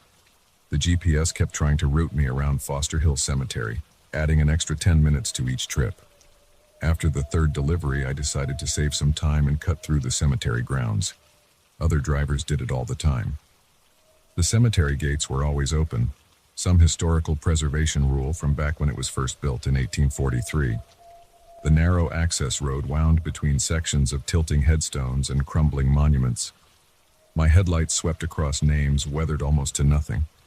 The shadows of iron crosses and stone angels stretched out across browning grass. I kept my speed down to avoid bottoming out on the bumpy road. The suspension in my Honda Civic wasn't great even when it was new, and that was 140,000 miles ago. The Thai food in my passenger seat filled the car with the smell of pad Thai and green curry. My stomach growled. Maybe I'd treat myself to some leftover tom yum soup if any orders got canceled. About halfway through the cemetery, movement caught my eye. At first, I thought it was just shadows from my headlights playing across the gravestones. Then I saw it clearly. A figure sprinting between the rows of headstones, moving way faster than any normal person could run. They crossed about 50 feet of open ground in the time it took me to blink. I hit the brakes. My takeout order slid forward and thumped against the dashboard. I squinted through the windshield, trying to spot the runner again. Nothing moved except branches swaying in the wind. "Just tired," I muttered. Brain playing tricks. I'd been doing doubles all week to cover for another driver who was out sick. Lack of sleep could make you see all kinds of weird stuff. I started driving again, a little faster now. The sooner I got through this place, the better. I kept my eyes locked straight ahead on the road. Don't look at the graves, don't look for movement in the shadows. Just drive. Something flashed past in my peripheral vision, this time on the passenger side. Fast. Too fast. Like a video being played at double speed, I jerked the wheel and nearly clipped a marble headstone. My heart hammered against my ribs. I couldn't help looking this time. In the red glow of my brake lights, I saw a trail of footprints in the frost-covered grass. They led straight toward my car, stopping just a few feet from the passenger door. The prints were deep, like whoever made them had been running hard. Really hard. I hit the gas. The engine whined as I accelerated down the narrow cemetery road, not caring about the suspension anymore. I kept checking my mirrors, but all I could see were shadows and stone monuments in the fading red glow of my taillights. The rest of my shift was a blur. I delivered the Thai food on autopilot, barely registering the customers or their tips. By the time I finished my last order at 2 a.m., I'd almost convinced myself I'd imagined the whole thing in the cemetery. Sleep deprivation could do strange things to your mind. I pointed my car toward home, taking the long way around Foster Hill. No more shortcuts tonight. The roads were empty except for the occasional semi-truck. My eyelids felt heavy. Just 15 more minutes and I'd be home in bed. A few blocks from my apartment, I had to stop for gas. The fluorescent lights of the gas and go made everything look harsh and artificial. I was the only customer. The night clerk didn't even look up from his phone when I went inside to pay. Back at my car, I noticed something that made my whole body go cold. There were muddy footprints on the passenger side of my Honda. They started a few inches from the door and continued along the side of the car, as if someone had been running alongside me. The mud was reddish-brown, the same color as the soil in Foster Hill Cemetery. I walked around the car in a daze, following the prints. They went all the way to the back bumper, then they just stopped, like whoever made them had vanished into thin air. My hands shook as I opened the driver's door. The inside of the car smelled different. Under the lingering scent of Thai food, there was something else. Something musty and organic, like old leaves and wet earth. I drove home doing exactly the speed limit, hands clenched on the steering wheel. Every red light felt like it lasted an hour. I kept checking my mirrors, but the streets behind me were empty. When I finally parked outside my apartment building, I ran inside without looking back. Sleep didn't come easily that night. Every time I started to drift off, I'd jerk awake, thinking I heard footsteps running past my second-floor window. Around 4 a.m., I finally fell into an uneasy sleep. The next morning, everything felt distant and unreal, like a bad dream. The muddy footprints were still there on my car, but they looked less sinister in the daylight.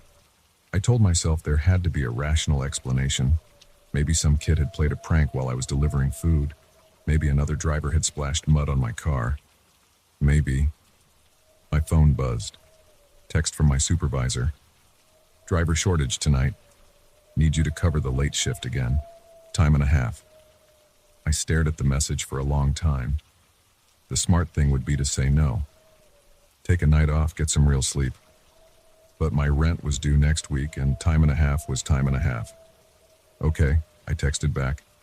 I'll do it. The sun was setting when I pulled into the Thai restaurant's parking lot to start my shift. I had a new rule. No cutting through Foster Hill Cemetery, no matter how much time it would save. I'd take the long way around, stick to well-lit streets. The first few hours of my shift were normal. Students ordering pad thai. Families getting spring rolls and curry. The usual Tuesday night crowd.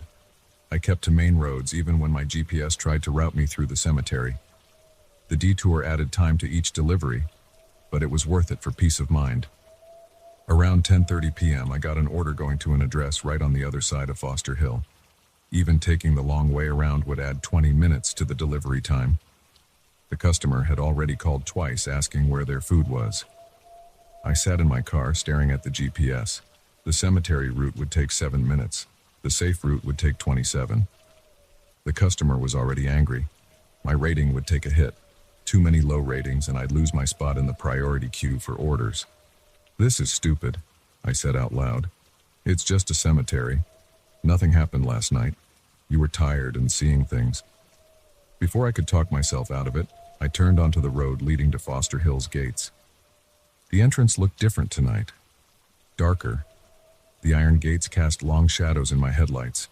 As I drove through them, I felt a pressure change in my ears, like when you drive up a steep hill. I kept my eyes straight ahead, focusing on the access road. Don't look at the graves, don't look for movement, just drive. Get through as fast as possible. Halfway through the cemetery, my phone lost signal. The GPS screen went black. Great, just great.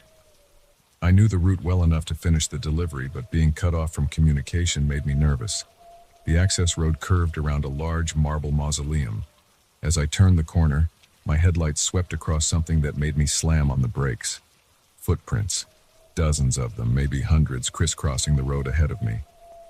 They were pressed deep into the dirt like they'd been made by someone running at incredible speed. And they were fresh. I put the car in reverse. To hell with the delivery time. To hell with my rating. I wasn't staying here another second. The engine revved, but the car didn't move. The wheels spun in place, kicking up gravel. I looked in my rearview mirror and felt my stomach drop. More footprints were appearing on the road behind me, materializing out of nowhere one after another, getting closer to my car. I tried to scream, but no sound came out. The footprints reached my back bumper. Then they started appearing along the driver's side of the car, heading toward the front. Something moved in my peripheral vision. I turned my head slowly, fighting against every instinct that told me not to look. A face pressed against my driver's side window. A human face, but wrong. The skin was gray and sunken. The eyes were completely black. The mouth was stretched into an impossibly wide grin, showing too many teeth. I threw the car into drive and floored it. The tires caught traction and shot forward. In my side mirror, I saw a figure running beside the car. It was keeping pace easily, even though my speedometer showed 40 miles per hour. 50, 60. The figure's movements were wrong. Its legs pumped too fast, like a video being played at triple speed. Its arms swung at impossible angles. But it matched my car's speed exactly, staying right alongside me. I reached the cemetery gates doing 70. As I shot through them, the figure disappeared, just vanished between 1 second and the next. In my rearview mirror, I could see Foster Hill Cemetery receding into the darkness. Nothing moved between the graves. My phone came back to life, GPS rerouting to account for my new position. The pressure in my ears released. Normal street sounds filtered back in. Distant traffic, a dog barking, the hum of power lines. I pulled into a gas station parking lot and sat there shaking for 20 minutes. When I finally worked up the courage to look, there were fresh footprints all along the side of my car. They started at the back bumper and went all the way to the front wheel well. The mud was still wet. I called my supervisor and told him I was done for the night. Family emergency. He wasn't happy, but I didn't care. I drove straight home, taking main roads the whole way. Every time I stopped at a red light, I checked my mirrors for running figures. That was 3 days ago. I haven't gone back to work. Haven't answered my supervisor's calls. The footprints are still on my car. I can't bring myself to wash them off. Sometimes at night I hear running footsteps outside my apartment. Fast footsteps. Too fast. I found a new job today, stocking shelves at a grocery store. Day shift only. The pay isn't as good as deliveries, but at least I never have to drive through Foster Hill Cemetery again. But here's the thing that really scares me. I keep getting notifications from my delivery app, even though I deleted it from my phone. Orders going to addresses on the other side of the cemetery. The suggested route always cuts straight through Foster Hill. And sometimes, late at night, I see my car's headlights turn on by themselves. I think something followed me home from that cemetery. Something that runs too fast and grins too wide. Something that wants me to go back. I'm writing this all down because I need someone to know what happened. Maybe someone else has seen it too. Maybe someone knows what it is or how to make it go away. All I know is that I'm not making any more deliveries through Foster Hill Cemetery. And if you're a driver in this area, neither should you. Take the long way around. The extra time is worth it. Because whatever is running between those graves, it isn't human. And once it notices you, it doesn't forget. I hear footsteps outside my window now. Running footsteps. I'm on the second floor. They're getting closer.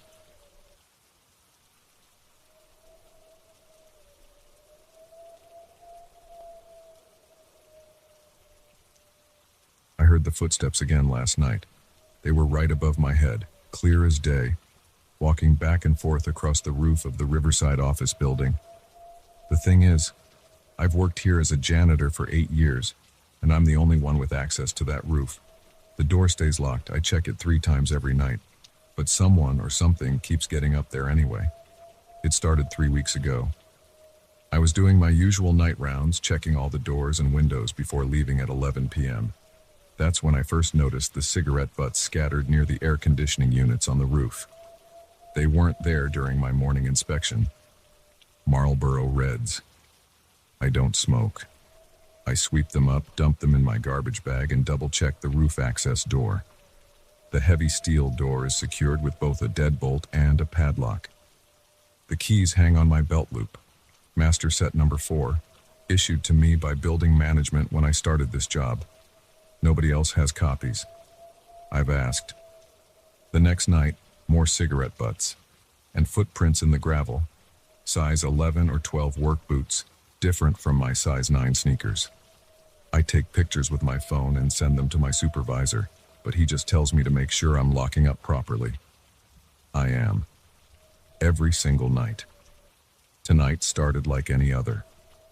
I arrived at 3 p.m. for my shift, collected my cleaning supplies from the basement storage room, and started working my way up from the ground floor. 20 floors of offices all the same. Empty cubicles, conference rooms, break areas. Vacuum the carpets, empty the trash, clean the bathrooms. Wipe down surfaces. The routine is mindless but comforting. The building empties out around 6 p.m. By 7 it's just me and the hum of the fluorescent lights. I like the quiet. Usually. At 9:47 p.m. I'm mopping the 19th floor when I hear it. Thud, thud, thud above my head. The footsteps are slow and deliberate, moving from the south side of the building toward the north. My hands tighten around the mop handle. The steps stop directly overhead. I stand perfectly still, barely breathing. 1 minute passes. 2. Then the footsteps start again, faster this time, pacing back and forth. My heart pounds against my ribs. Sweat runs down my back, soaking through my uniform shirt. I should go up there. That's what I keep telling myself. Just take the stairs to the 20th floor, unlock the roof access door, and confront whoever it is. But my legs won't move. The footsteps continue for another 5 minutes, then stop.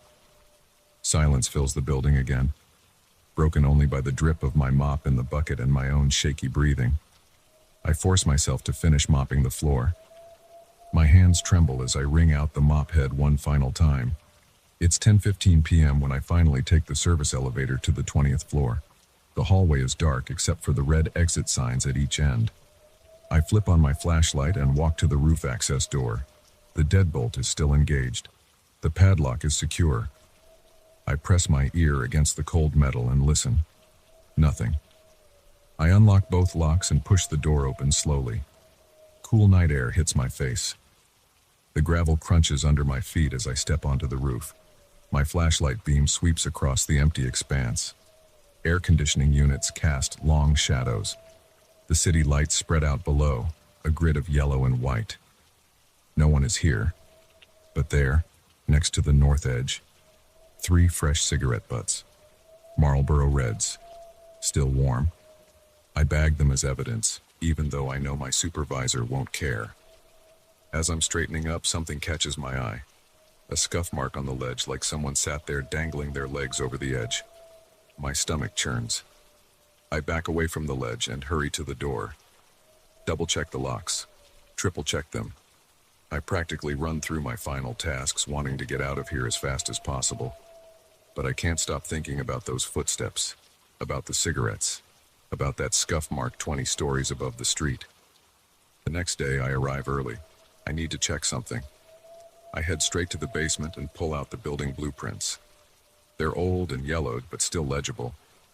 I spread them across my break room table and start studying the roof access points. There's the main door I always use. A second door that was permanently sealed during renovations in 2012. And I squint at the faded text. An old maintenance hatch on the northwest corner that's not even visible anymore, supposedly covered by the new HVAC system. I spend my lunch break on the roof, investigating the area around the largest AC unit. Sure enough, there's a slight gap between the unit's base and the roof surface. If someone was determined enough, they might be able to squeeze through. But that's crazy. Who would go to that much trouble just to smoke cigarettes on a roof? I decide to set up a trap. Nothing dangerous, just some fishing line strung across the gap tied to an empty can. If anyone crawls through, they'll knock it over. I'll hear it from the floor below. A week passes. No footsteps, no cigarettes. The can stays upright. I start to relax. Maybe they found another spot to smoke. Maybe I imagined the whole thing. Then last night happened. I was cleaning the 20th floor bathrooms when the can clattered across the roof. My heart nearly stopped. I grabbed my flashlight and ran to the stairs, taking them 2 at a time. The roof access door was still locked. My hands shook so badly I could barely get the key in. When I finally pushed it open, the beam of my flashlight caught a figure crouching by the AC unit. They turned just for a second and I saw their face. Or where their face should have been. There was just darkness. A void where features should be. Then they slipped into the gap and disappeared. I ran back inside, slammed the door, and called the police. They arrived 20 minutes later and found nothing. No cigarettes this time. No footprints. Just my fishing line scattered across the gravel, and the empty can rolled against the ledge. They told me to call building security next time. Building security told me to call my supervisor. My supervisor told me to take a few days off. But I can't. I need this job. And more than that, I need to know what's happening up there. So here I am, sitting in my break room at 3 a.m., writing this all down while I wait. I brought my camera tonight, set up a motion sensor by the AC unit, hid a voice recorder under some gravel. The footsteps started again 10 minutes ago. They're different this time. Lighter, almost playful. Like whoever, whatever, is up there knows I'm listening. I should go check. The door is only 50 feet away. I have my flashlight, my phone, my camera. Evidence, that's all I need. Proof that I'm not crazy, but I can't move. My legs are lead. My throat is dry. The footsteps are getting closer to the door now. Slower, deliberate. Something scrapes against the metal. Once. Twice. The handle turns. I know I locked it. I always lock it. But the handle is turning and there are shadows under the door. They come through the walls. They always came through the walls. I should have checked the walls.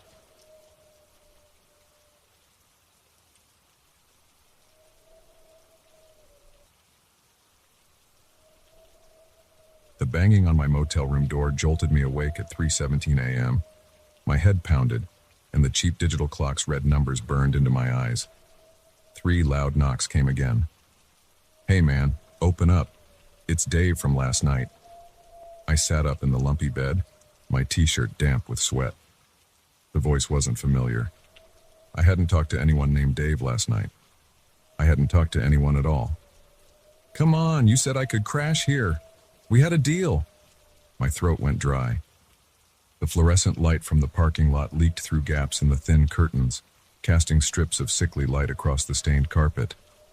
Another series of knocks, more insistent this way. "I know you're in there. Don't act like you don't remember." I stood up, my bare feet hitting the cold floor. The room spun slightly. My mouth tasted like stale coffee and cigarettes, though I didn't smoke. The last thing I remembered was driving into this roadside motel around 8 p.m., checking in, and falling into bed after 12 hours on the road. Nothing else. The door rattled in its frame as the man outside hit it again. I stepped closer, trying to see through the peephole, but it was blocked or painted over. "Look," the voice said, lower now. "I've got the front desk security footage right here on my phone. Shows you letting me in at midnight. We talked for over an hour." "You really don't remember?" My stomach clenched. That wasn't possible. I grabbed my phone from the nightstand, 3:19 a.m. No missed calls or messages. My wallet and keys sat next to it, untouched. Everything looked normal, but my head felt wrong, clouded. "I'm showing the manager if you don't open up. You promised me a place to sleep." I pressed my ear to the door. The man's breathing was heavy, ragged. The hallway's ice machine hummed in the background. "Fine," I said, my voice cracking. "Show me the footage first. Hold your phone up to the peephole." A few seconds passed. Then, "Can't. Peephole's busted. Come to the front desk with me, we'll watch it there." "No, slide your phone under the door." "That's $1,000 phone, man. I'm not sliding it under any doors. You know exactly who I am. We spent over an hour talking about my situation last night. You said you understood, said you'd help me out." My hands shook as I double-checked the door's security chain and deadbolt. Both were locked. The man outside shifted his weight, making the thin floor creak. "I'm calling the police," I said. "Go ahead. I've got proof you invited me in. You're the one going back on your word." I grabbed my phone and pulled up the camera app. 12 new photos from last night appeared in my gallery. My stomach dropped. I hadn't taken any pictures. The first showed the motel's parking lot at night, empty except for my car and a beaten-up blue sedan I didn't recognize. The next several were blurry shots of the room's interior, the TV, the bathroom door, the window. In the final image, a man's reflection appeared in the mirror, but it wasn't me. He was older, maybe 50, with gray stubble and a red baseball cap. "Just check the timestamp on those pics you took," the voice said. 12:47 a.m. Ring any bells? Cold sweat ran down my back. I opened my recent calls. 3 outgoing calls between midnight and 2 a.m. to a number I didn't know. "Your phone's got the proof too, doesn't it?" He laughed, a dry sound. You really that drunk you forgot everything? I hadn't had a drink in months.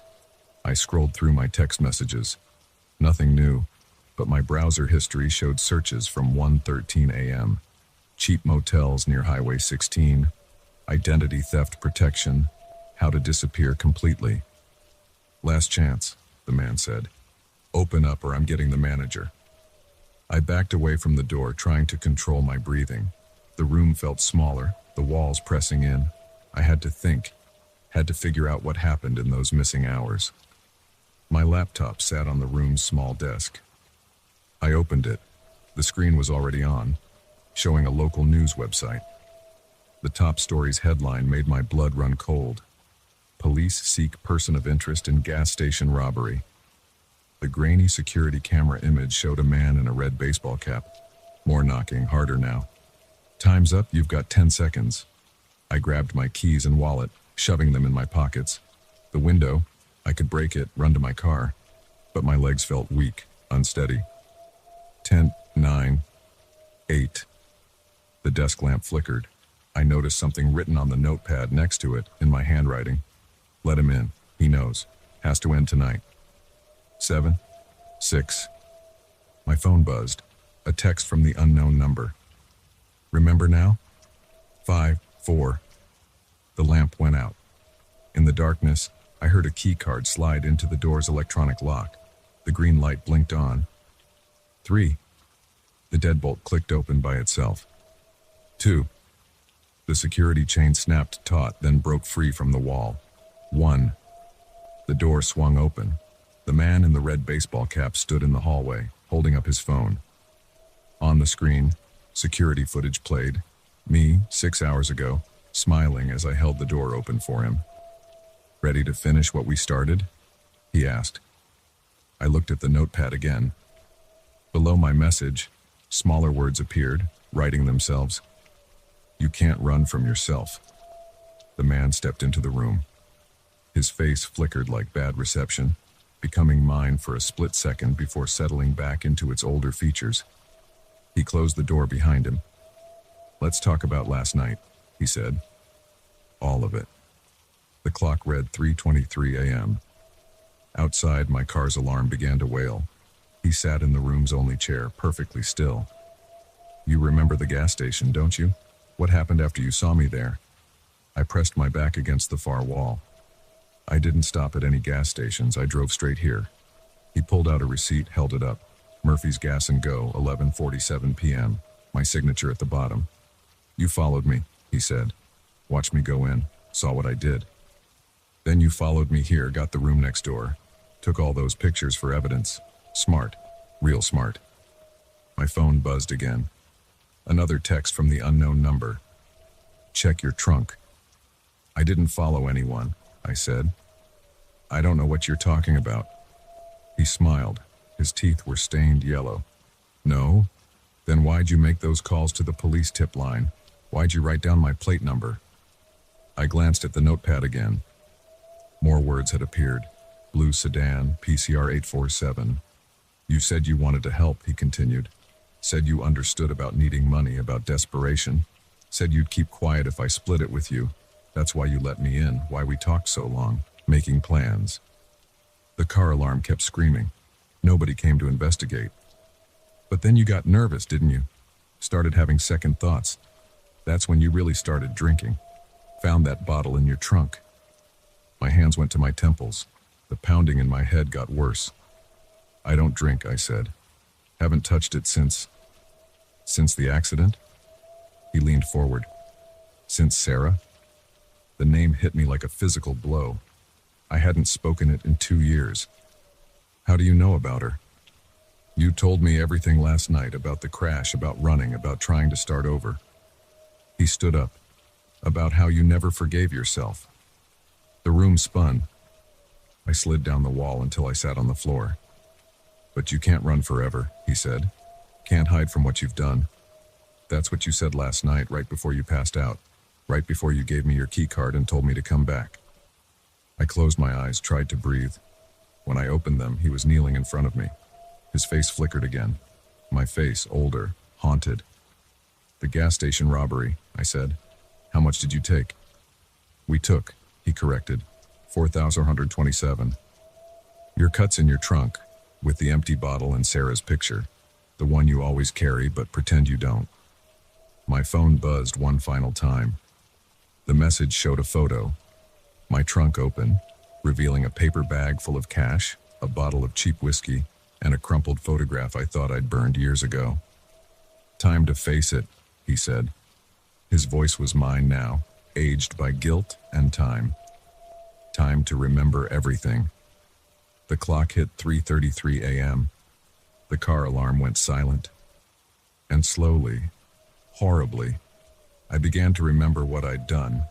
Not just last night, but 2 years ago on a rainy road when I'd had too much to drink and Sarah had trusted me to drive her home. The man, my future self, my punishment, sat back in the chair and waited as the memories flooded back, as I remembered who I really was, who I'd been running from. Ready to talk now? He asked. I nodded, the weight of 2 years of denial finally breaking. Yes, I said to myself. I'm ready. The sun rose 4 hours later. The motel room was empty except for me, a half-empty bottle, and a note in my handwriting. Same time next year. You can't hide forever. In the parking lot, my car sat alone. The trunk was locked, but I knew what I'd find inside. The same things I'd been carrying all along, running from motel to motel, having the same conversation with myself night after night, trying to drink away the truth. I checked out at 8 a.m. The manager said nothing about noise complaints or broken security chains. The security footage showed an empty hallway all night. No one had come to my door. But as I drove away, I checked my rearview mirror. A blue sedan followed at a distance, its driver wearing a red baseball cap, following me to the next motel, the next confrontation, until I finally stopped running. I checked my phone one last time. A new message waited. See you tonight. I didn't need to save the number. I already knew it by heart, my own.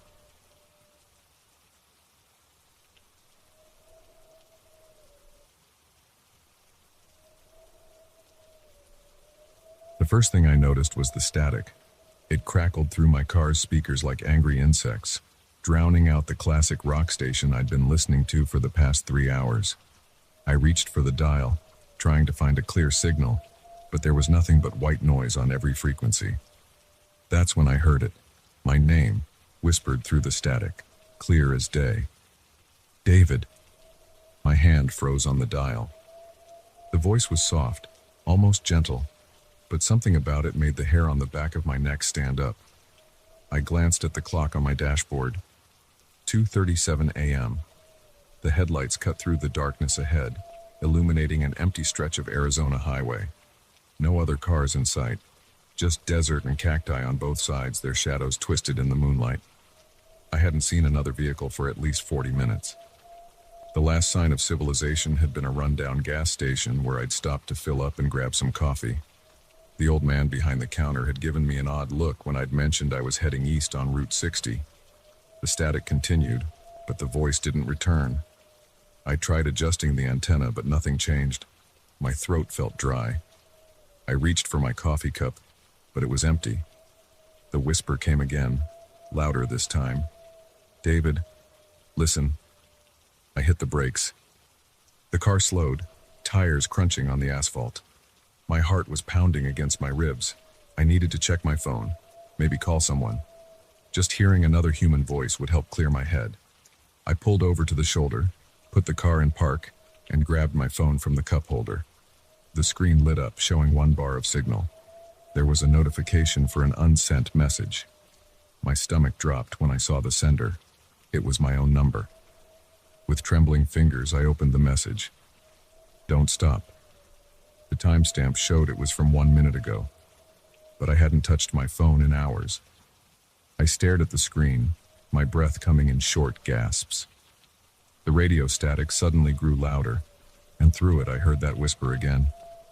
David, behind you. Every muscle in my body tensed. My eyes darted to the rearview mirror. At first I saw nothing but darkness. Then a pair of headlights appeared in the distance, approaching fast. I threw the car into drive and pressed the gas pedal. The engine roared as I pulled back onto the highway. The headlights in my mirror grew larger. They were getting closer. My phone buzzed again. Another message from my number. Faster. The speedometer crept past 80, then 90. The headlights stayed with me. I couldn't make out what kind of vehicle it was. The lights were too bright, flooding my mirrors with white glare. The static on the radio changed pitch, becoming a high-pitched whine. Through it, I heard fragments of words, like pieces of a broken conversation. Coming, can't let, find you. My hands were slick with sweat on the steering wheel.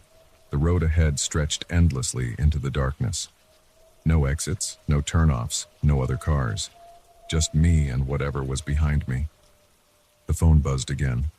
Take the next right. There isn't one on the map. I laughed, a harsh sound that surprised even me.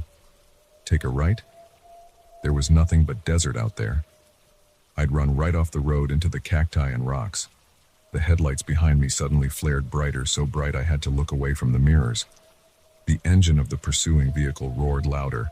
I could feel it in my bones. Up ahead, I saw something that made my blood run cold. There was a break in the guardrail, and beyond it a dirt road I could swear hadn't been there a moment ago. It curved away into the darkness, heading north into the desert. The phone buzzed. Now. I yanked the wheel hard to the right. My car skidded, tires screaming on the asphalt. For a moment I was sure I'd lose control, but somehow I made the turn. The car bounced violently as it hit the dirt road, my teeth clicking together painfully. In my rearview mirror, I watched the mysterious headlights shoot past the turnoff, continuing down the highway.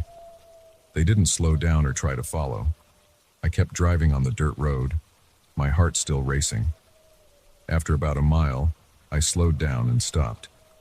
The engine ticked as it cooled. The radio was silent now. Not even static came through the speakers. My phone buzzed one last time. Get out. Walk 100 steps north. Bring the phone. I sat there for a long moment, my hands still gripping the steering wheel. Every instinct told me to turn around, to get back to the highway and drive until I found a town, a gas station, anything. But I got out of the car. The desert night was cold. My shoes crunched on the gravel as I started walking north, counting my steps. The moon cast enough light to see by, creating sharp shadows behind every rock and cactus. At step 98, I saw it, a small wooden cross stuck in the ground, weathered and gray. A piece of paper was nailed to it, protected by a plastic sleeve. My hands shook as I took it out. It was a newspaper clipping, dated exactly 1 year in the future. The headline read, "Missing man's body found on Route 60. David Marshall, 34, victim of hit and run." Below the clipping was a handwritten note. I tried to warn myself last time. It didn't work. Maybe this time will be different. The handwriting was mine. My phone buzzed one final time. This message was different. It showed as a draft that had never been sent, dated 1 year ago. They won't stop until they find someone. Better the cross than the morgue. Leave this for the next David. Keep driving west. Don't look back. I stood there in the desert darkness, the paper trembling in my hands, as the sound of distant engines grew louder from the highway. The headlights appeared again, searching. I ran back to my car, gravel crunching under my feet. The engine started on the first try. I turned the car around and headed west on the dirt road, away from the highway. The radio remained silent, and my phone didn't buzz again. As I drove through the night, I thought about the David who had left that message, the one who had tried to warn himself and failed, the one who had become a headline. I drove until dawn, stopping only when I reached a small town in California. I checked into a motel and slept for 12 hours straight. When I woke up, I wrote down everything that had happened, sealed it in an envelope, and mailed it to myself with instructions to open it in 11 months. That was 3 weeks ago. I haven't driven at night since then. I avoid empty highways and desert roads. Sometimes I catch myself checking my phone for messages from my own number, but there haven't been any. Not yet, anyway. The envelope I mailed to myself will arrive in 10 months. I don't know if I'll need it, but I keep thinking about that wooden cross in the desert, about the David who put it there, and the one who didn't make it. I wonder if somewhere out there, right now, another David is driving down Route 60 in the middle of the night. I wonder if he'll hear the static and his name being whispered through it. I wonder if he'll stop when he shouldn't, or keep driving when he should turn. I wonder if he'll understand the warning in time. Yesterday I bought a new car. I made sure it didn't have a radio.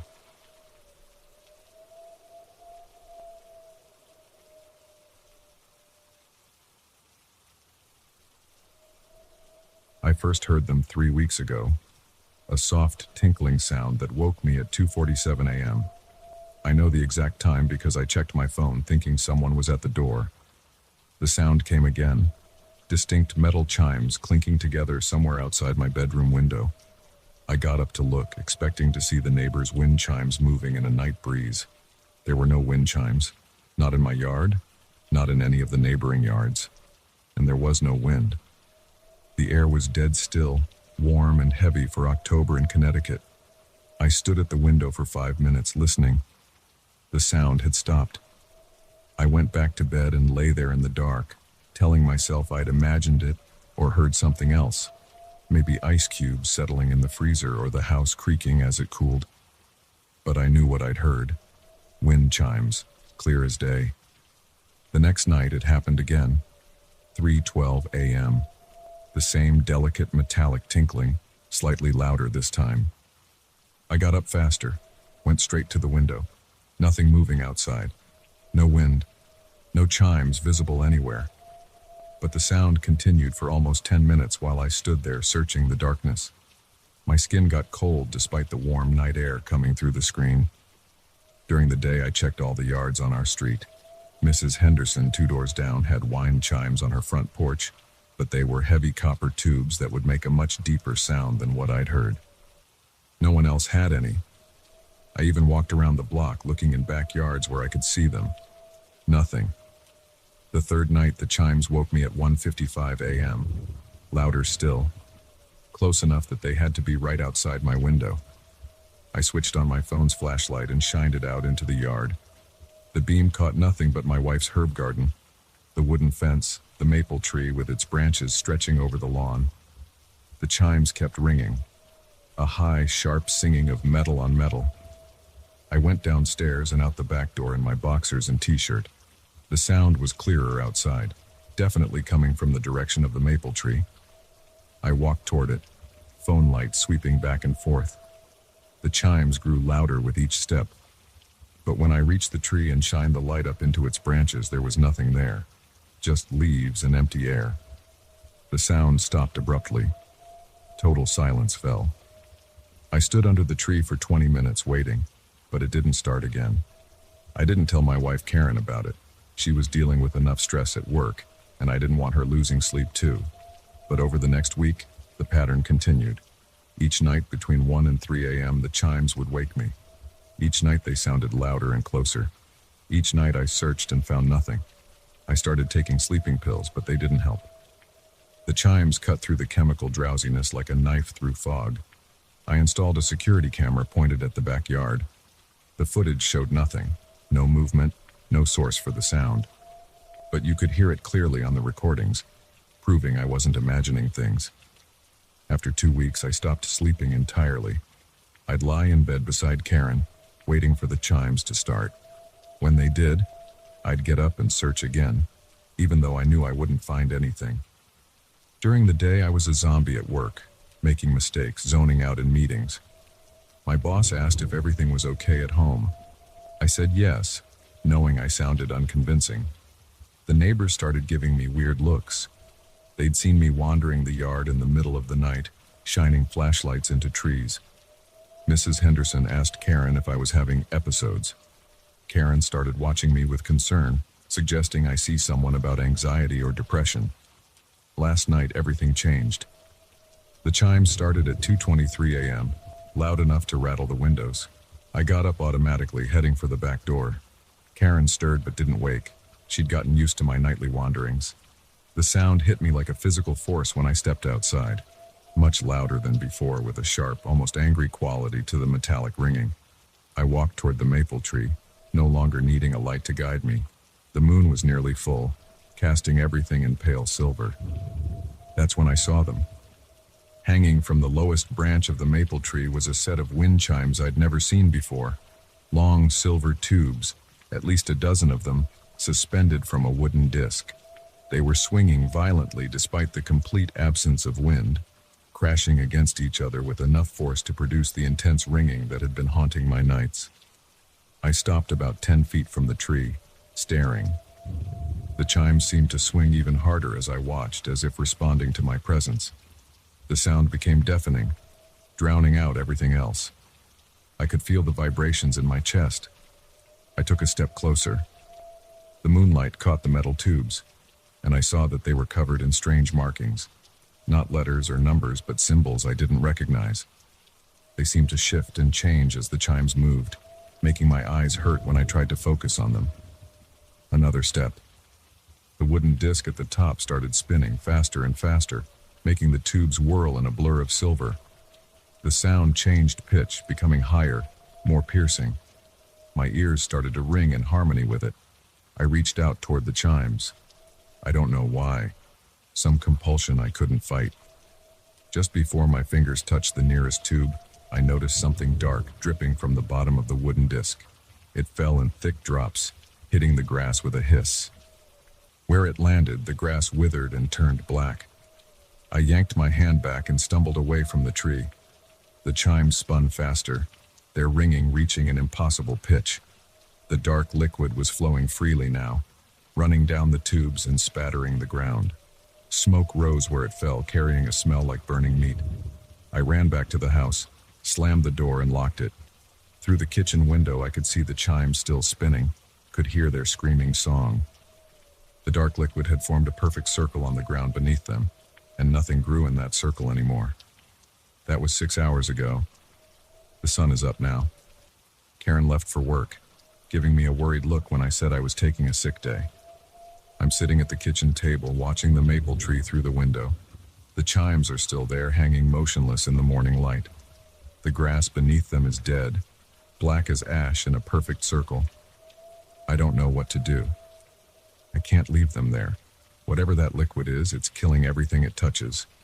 But I'm afraid to go near them again, afraid of what might happen if I try to take them down. The symbols on the tubes are clearer in daylight. They remind me of something I saw once in an old book in my grandfather's study before he died. He collected occult manuscripts, things he'd find at estate sales and antique shops. Most of it was nonsense, but there was one book, leather-bound, written in a language I didn't recognize, that had similar symbols. He caught me looking at it and snatched it away, locked it in his desk drawer. The only time I ever saw him angry. After he died, we couldn't find that book. The desk drawer was empty. I'd forgotten about it until now, seeing those same symbols etched into the silver tubes hanging from my tree. The wind is picking up. The chimes are starting to move. Even in broad daylight, their sound makes my teeth hurt. That dark liquid is beginning to drip again. I have to do something. Have to get rid of them somehow. But as I sit here watching them swing, I'm starting to think they won't let me. Starting to think they chose this tree, this yard, this house for a reason. Starting to think they chose me. The circle of dead grass is spreading.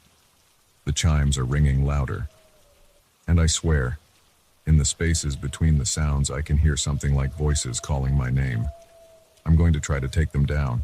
I've got thick gloves, a ladder, and some bolt cutters from the garage. If I don't update this after, if something happens to me, at least there'll be a record. At least someone will know what happened. The chimes are singing. They know what I'm planning. They're waiting for me. I'm walking outside now. The sun feels cold. The voices in the chimes are getting clearer. They're saying my grandfather's name.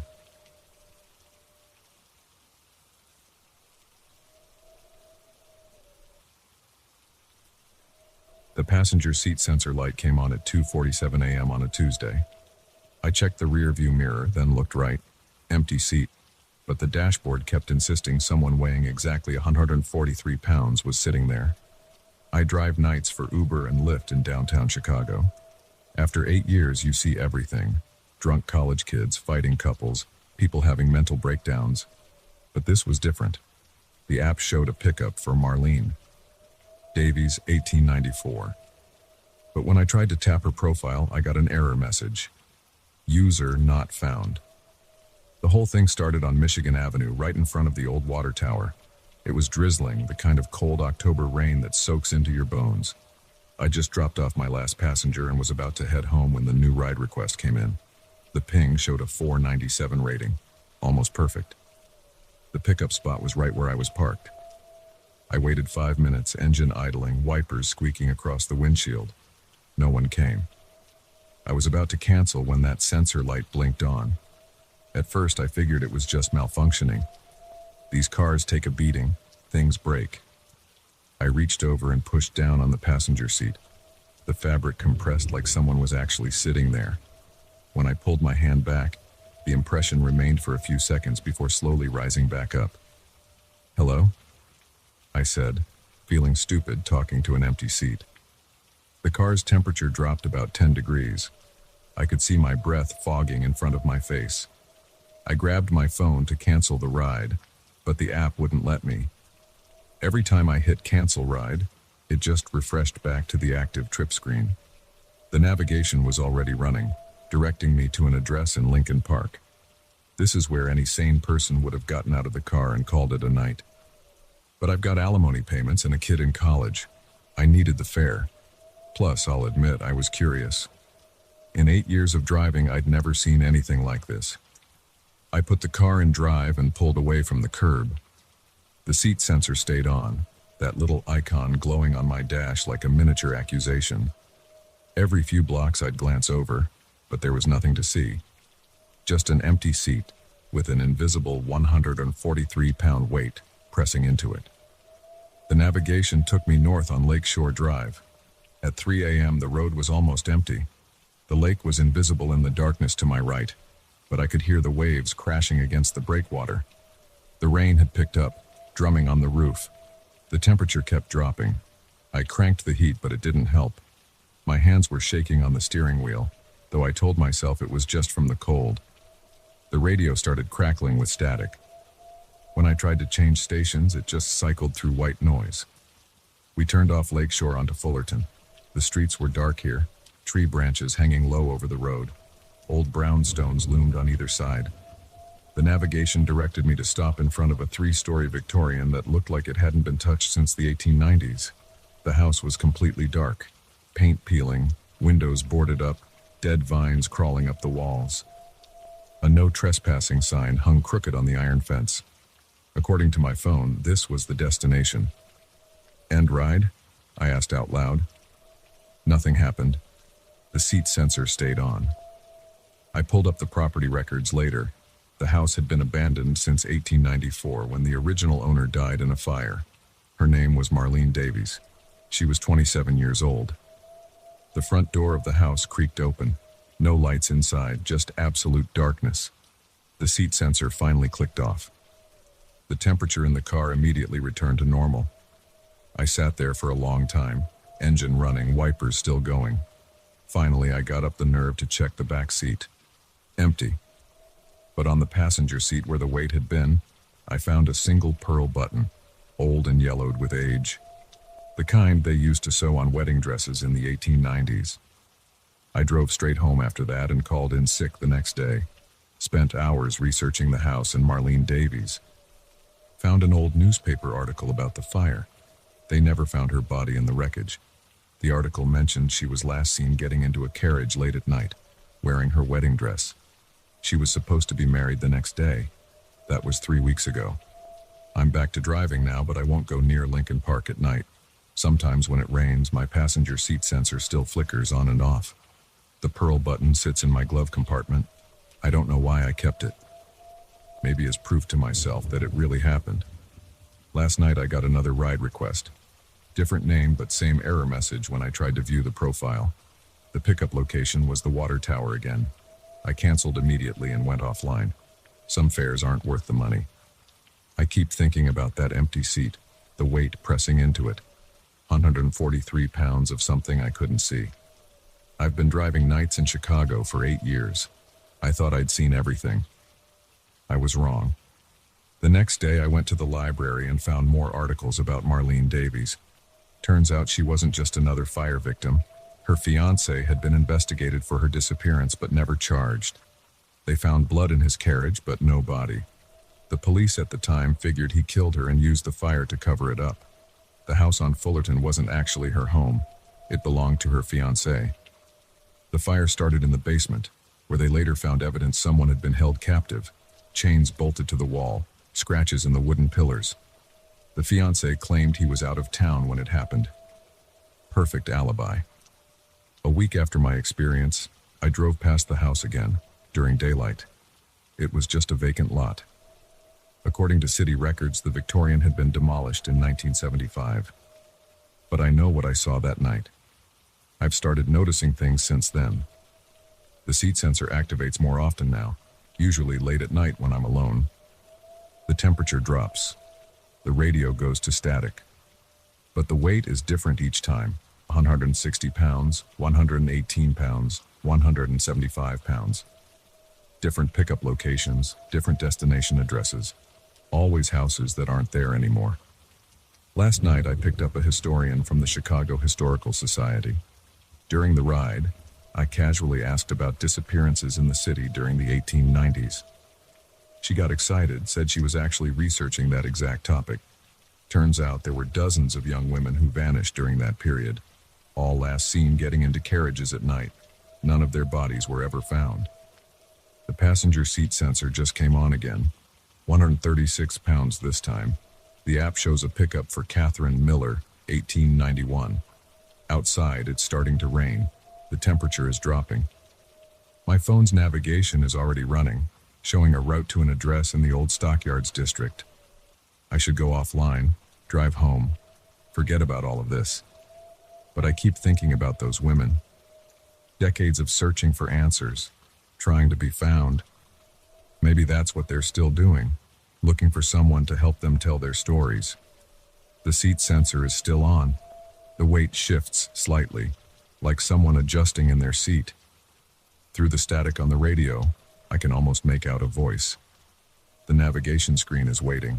I put the car in drive. Some fares you have to take, no matter where they lead. As I pull away from the curb, I glance at the passenger seat again. Still empty. But now I notice something I missed before.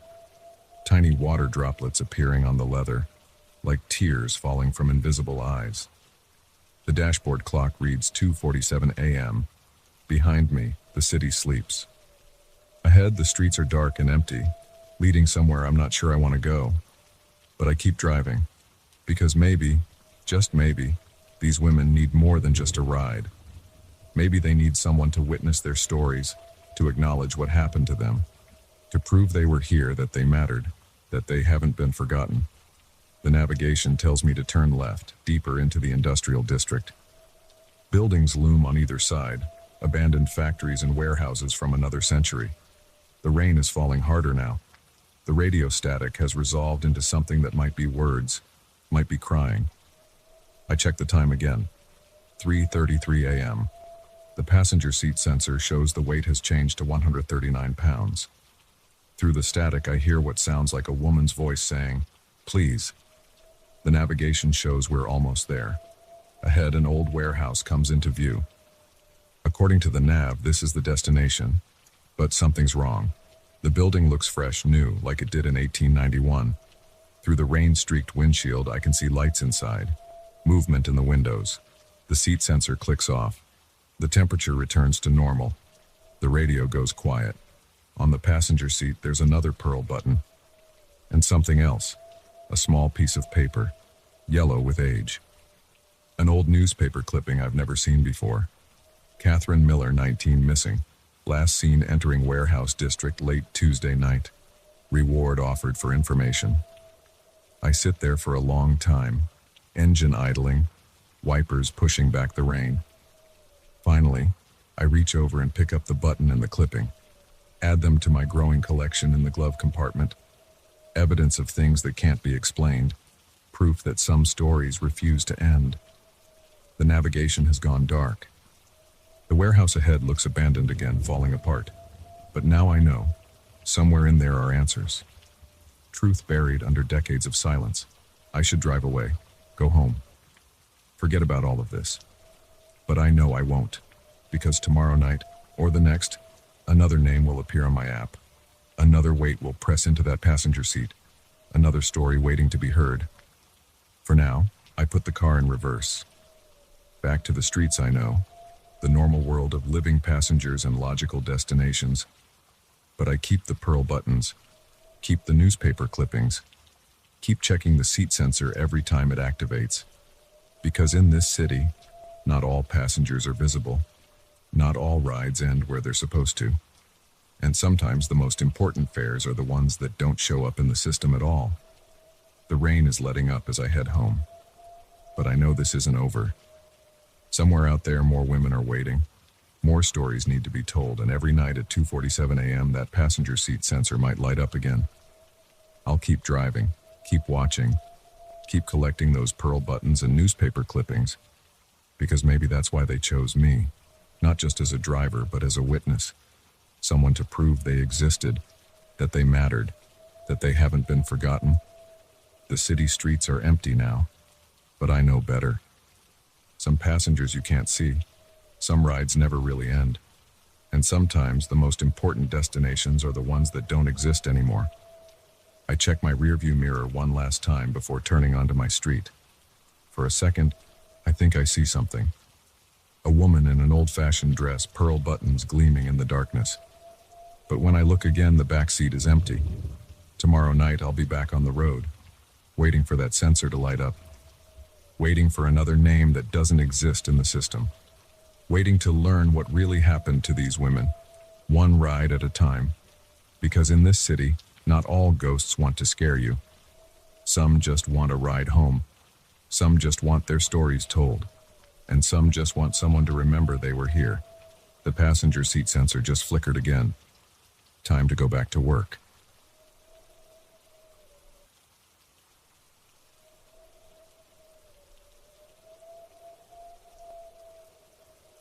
I heard voices through the pipes. At first I thought it was just water flowing or the building settling. Old structures make all kinds of noises. But these were different. Words, muffled conversations, coming from inside the walls of apartment 4B. I was there to fix a leak in the bathroom.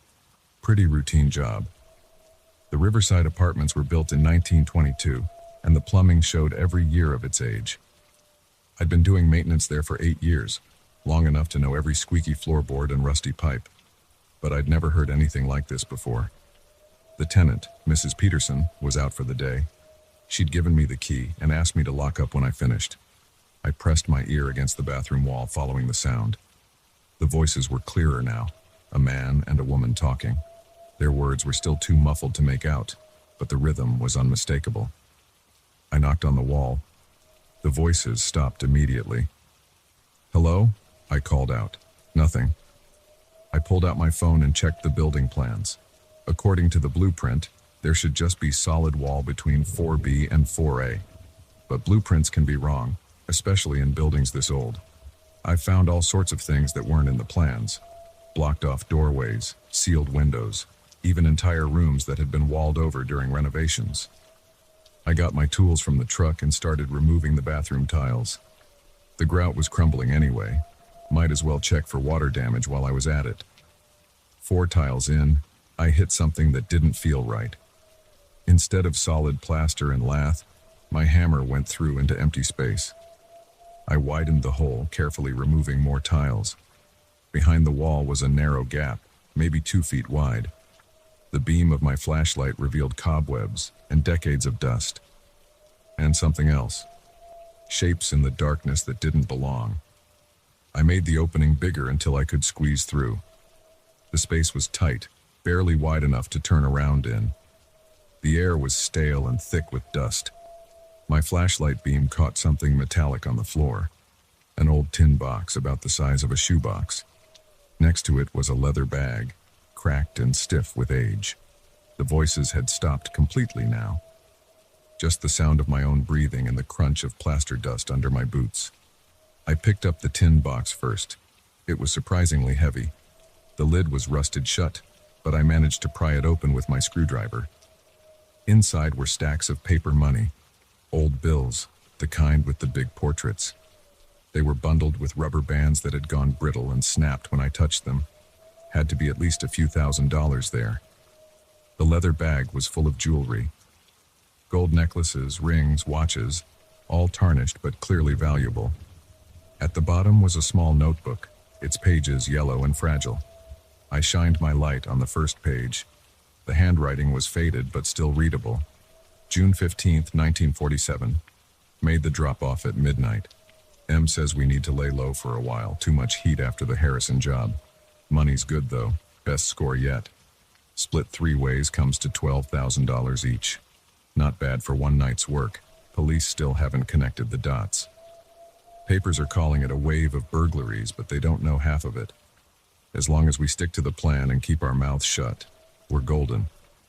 My hands were shaking as I turned the pages. The notebook was a detailed record of robberies spanning almost 2 years. Jewelry stores, private homes, even a bank. Names, dates, amounts stolen. The final entry was from April 1949. Something's wrong. M hasn't checked in for 3 days. W saw cops watching his place. Thinks someone talked. Need to move the stuff now. We'll come back for it when things cool down. They never came back. The loot had been sitting in this wall for 75 years. I heard footsteps in the apartment. Mrs. Peterson must be home early. I quickly put everything back in the hiding space and replaced the tiles as best I could. Would need to come back with proper tools to do it right. "Mr. Jenkins, are you still here?" Mrs. Peterson called out. "Just finishing up." I shouted back, my voice cracking slightly. Had to open up the wall to check the pipes. Found some water damage. I'll need to come back tomorrow to properly patch it up. "Oh dear, is it serious?" "Nothing to worry about, just old pipes doing what old pipes do." I gathered my tools, trying to keep my hand steady. "I'll be back first thing tomorrow with the right materials." I drove home in a daze, my mind racing. There had to be at least $50,000 worth of cash and jewelry in that wall, maybe more. By rights, it belonged to the building owner, or maybe the police. It was stolen property after all. But after 75 years, would anyone really care? The statute of limitations had to be long expired. I barely slept that night. Kept thinking about those voices I'd heard. Was I imagining things? Old buildings make weird noises. But those were definitely words, definitely conversations. Maybe sound bleeding through from another apartment, but the blueprint showed solid wall. The next morning, I was at the building by 7 a.m. Mrs. Peterson let me in, still in her bathrobe. "My goodness, you weren't kidding about coming early," she said. "Best to take care of these things right away. Water damage only gets worse if you let it sit." I waited until she left for her morning walk, then went straight to the bathroom. The tiles I'd replaced were obviously newer than the others. I'd need to age them somehow to match. But first, I had to get another look at what was in that wall. The voices started again as soon as I began removing tiles. Clearer this time. "They'll find us, they always find us." "Shut up, nobody's looking anymore, it's been too long." I froze. The voices were coming from inside the hidden space, but that was impossible. I'd been in there yesterday. It was barely big enough for one person to stand. More tiles came off. The opening was big enough to shine my light in. The box and bag were exactly where I'd left them. But now there was something else. Footprints in the dust. Fresh ones, leading deeper into the wall. That wasn't possible. The space was only a couple feet wide and maybe 6 feet long. I'd seen the whole thing yesterday. There was nowhere for footprints to lead to. But there they were. And they definitely weren't mine. I should have sealed up the wall and walked away. Should have called the police or the building owner. Should have done anything except what I did next. I squeezed through the opening.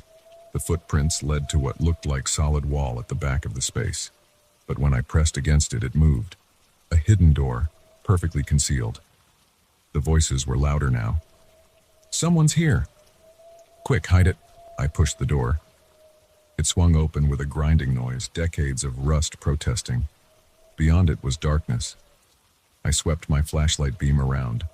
The space opened up into a room about 12 feet square. The walls were bare brick, the floor concrete, and it wasn't empty. Two figures stood in the corner, a man and woman in 1940s clothing, both covered in a layer of dust. Their faces were gray and sunken, their eyes dark holes. They stared at me without blinking. I stumbled backward, hitting my head on the low ceiling. My flashlight beam passed through them like they weren't there. Because they weren't there. Couldn't be there. "You weren't supposed to find this place," the woman said. Her voice was like wind through dead leaves. "Nobody was supposed to find this place," the man added. "We made sure of that." I'm just here to fix the pipes," I managed to say. My heart was hammering so hard I could barely hear my own voice. "Liar," the woman hissed. "You came back for the money. They always come back for the money." "How many others?" I asked, though I didn't want to know the answer. "How many others found this place?" The man smiled, showing teeth that were too white, too sharp. "Enough. The greedy ones always find their way here, but they don't find their way back out." I ran, dropped my flashlight, banged my shoulders on the narrow walls, scraped my hands raw on the rough brick. Behind me, their laughter echoed through the space, not muffled anymore, but clear and cold. I burst out of the wall opening into Mrs. Peterson's bathroom, trailing dust and cobwebs. Didn't stop running until I was in my truck, engine running, hands shaking too bad to put it in gear. Called the building owner from the parking lot. Told him I'd found some water damage that needed immediate attention. Structural issues. The whole wall would need to be opened up. "Get some quotes from contractors," he said. "We'll deal with it next month when the budget frees up." I quit that job the same day. Found work across town maintaining newer buildings with proper blueprints and walls that stayed where they were supposed to be. Places where the only sounds in the pipes were water and steam. But sometimes late at night, I still hear those voices. Not through walls or pipes, but in my head. Wondering about the others who found that room. The greedy ones. The ones who didn't run. I dream about that notebook sometimes. Wonder if there are other entries after that last one from 1949. New entries. Names and dates of everyone who found that hidden space and its treasures. Everyone who got greedy. Everyone who didn't make it out. The Riverside apartments are still standing. Still have their original plumbing. Still breaking down. Still needing fixes. I drive past sometimes, looking up at the windows of 4B. Sometimes I see shapes moving behind the glass. Sometimes they wave to me. I never wave back. I've thought about telling someone, the police, the building owner, the historical society. But who would believe me? And what would happen to the poor maintenance guy who goes in to verify my story? Better to let it stay hidden. Let the voices stay muffled. Let the dust keep its secrets.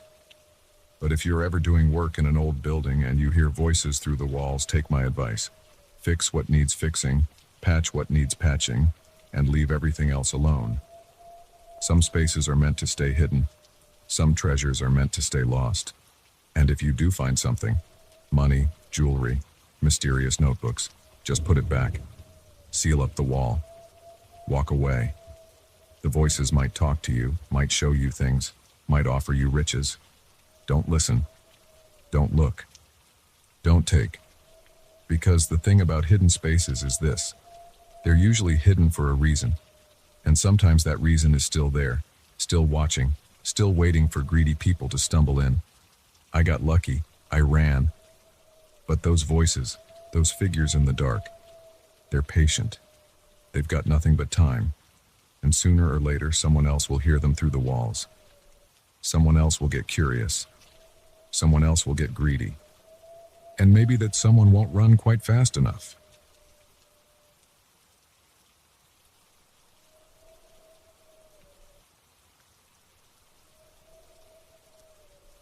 I should have known something was wrong when I found those scratches around my back door lock 3 weeks ago. Small things had been disappearing from my house for months. A watch here, some cash there. I'd blamed it on my own forgetfulness. Stupid. Really fucking stupid. It wasn't until I came home from work on a Tuesday and found my living room ransacked, that reality hit me like a punch to the gut. My TV was gone. My laptop too. But what got to me most was seeing my dresser drawers pulled out and dumped on the floor. Someone's hands had been all through my personal stuff. My throat went dry and my hands started shaking as I called the cops. They came, took photos, dusted for prints. Found nothing useful. Get some cameras, the officer told me. And better locks. No shit. I spent that night at a hotel, couldn't stand to be in my violated house. The next day I dropped $800 on a security system. 4 outdoor cameras, 2 indoor ones, motion sensors, the works. The installation guy worked fast, had it all set up by evening. Each camera uploaded straight to cloud storage I could check from my phone. I felt better, safer. For 2 weeks nothing happened. The cameras just showed raccoons knocking over my garbage cans and the neighbor's cat skulking around my yard. I started sleeping through the night again. Then it happened. My phone buzzed at 3:17 a.m. with a motion alert from the backyard camera. I grabbed it, hands trembling slightly as I pulled up the feed. A figure in a black hoodie was standing motionless by my back fence, face completely hidden in the hood's shadow. Just standing there, staring directly at the camera. My chest got tight. I hit the panic button on the security app to trigger the outdoor alarm. The figure didn't even flinch at the blaring sound. They just slowly raised one hand and waved at the camera. Then they turned and walked away, disappearing into the darkness beyond my yard. I called the police.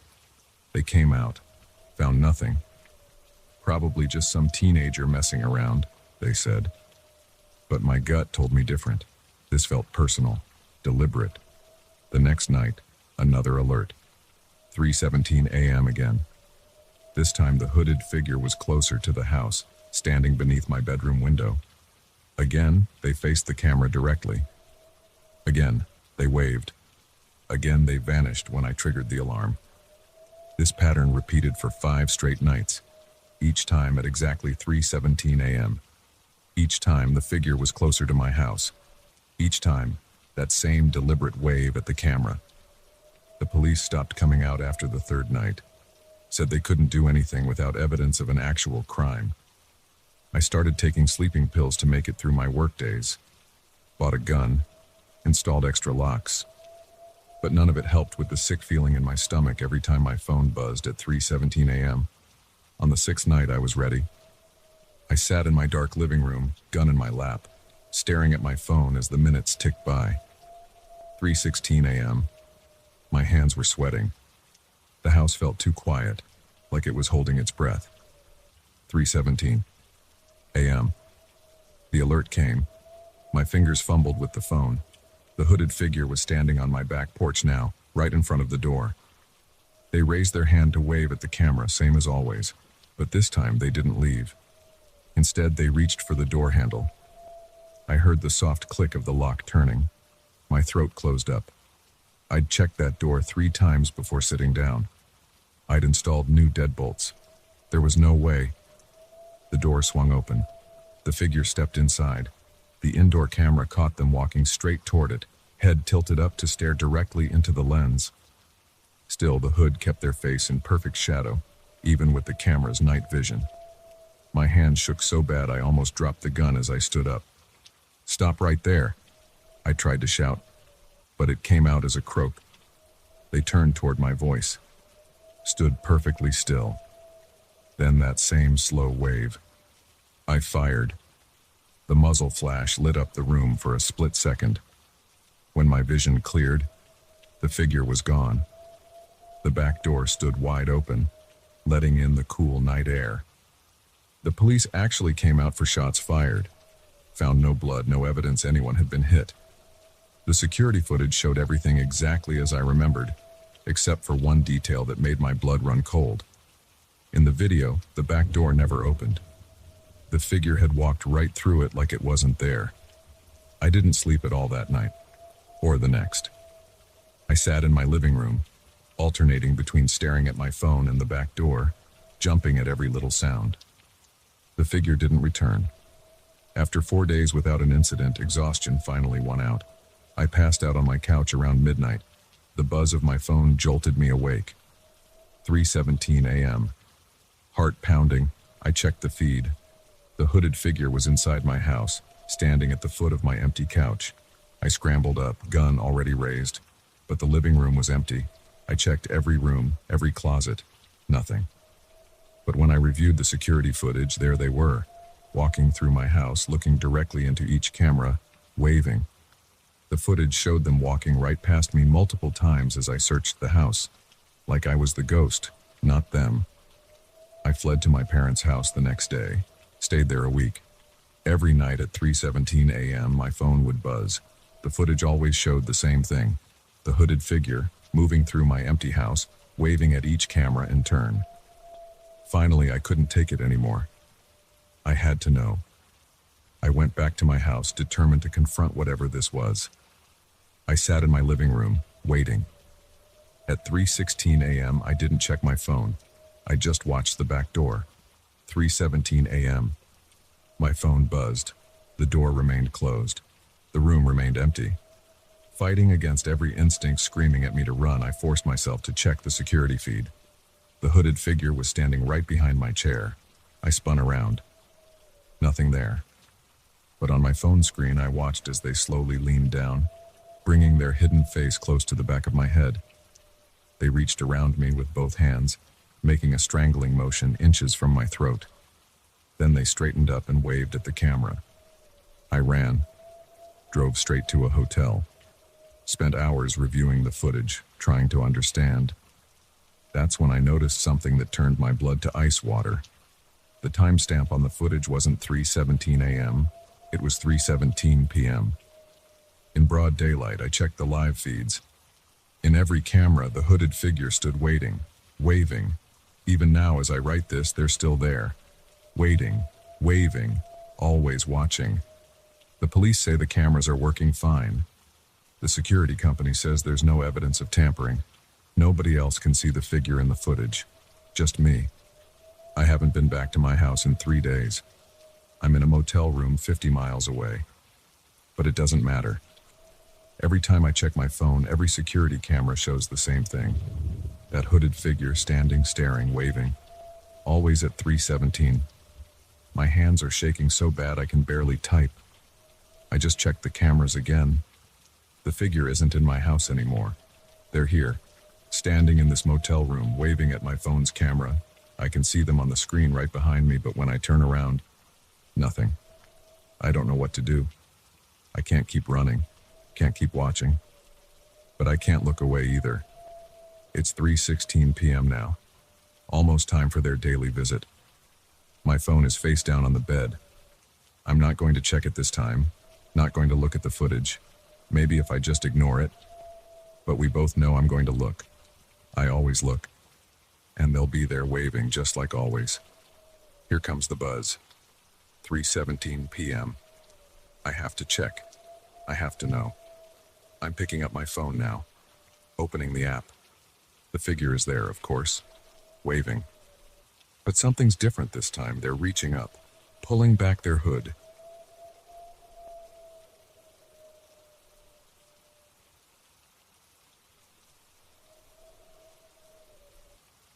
The thing about driving 18-wheelers is that you're never really alone on the road, even when you are. At least that's what I used to think before that night on I-80 through Nebraska. Now I know better. Now I know there's alone, and then there's whatever happened to me out there in the dark. I've been driving trucks for 23 years. Started right after high school, following in my old man's footsteps. Made every run you can imagine, coast to coast, border to border. Dealt with everything from black ice in Montana to hurricanes in Florida. Never had anything shake me up like this, though.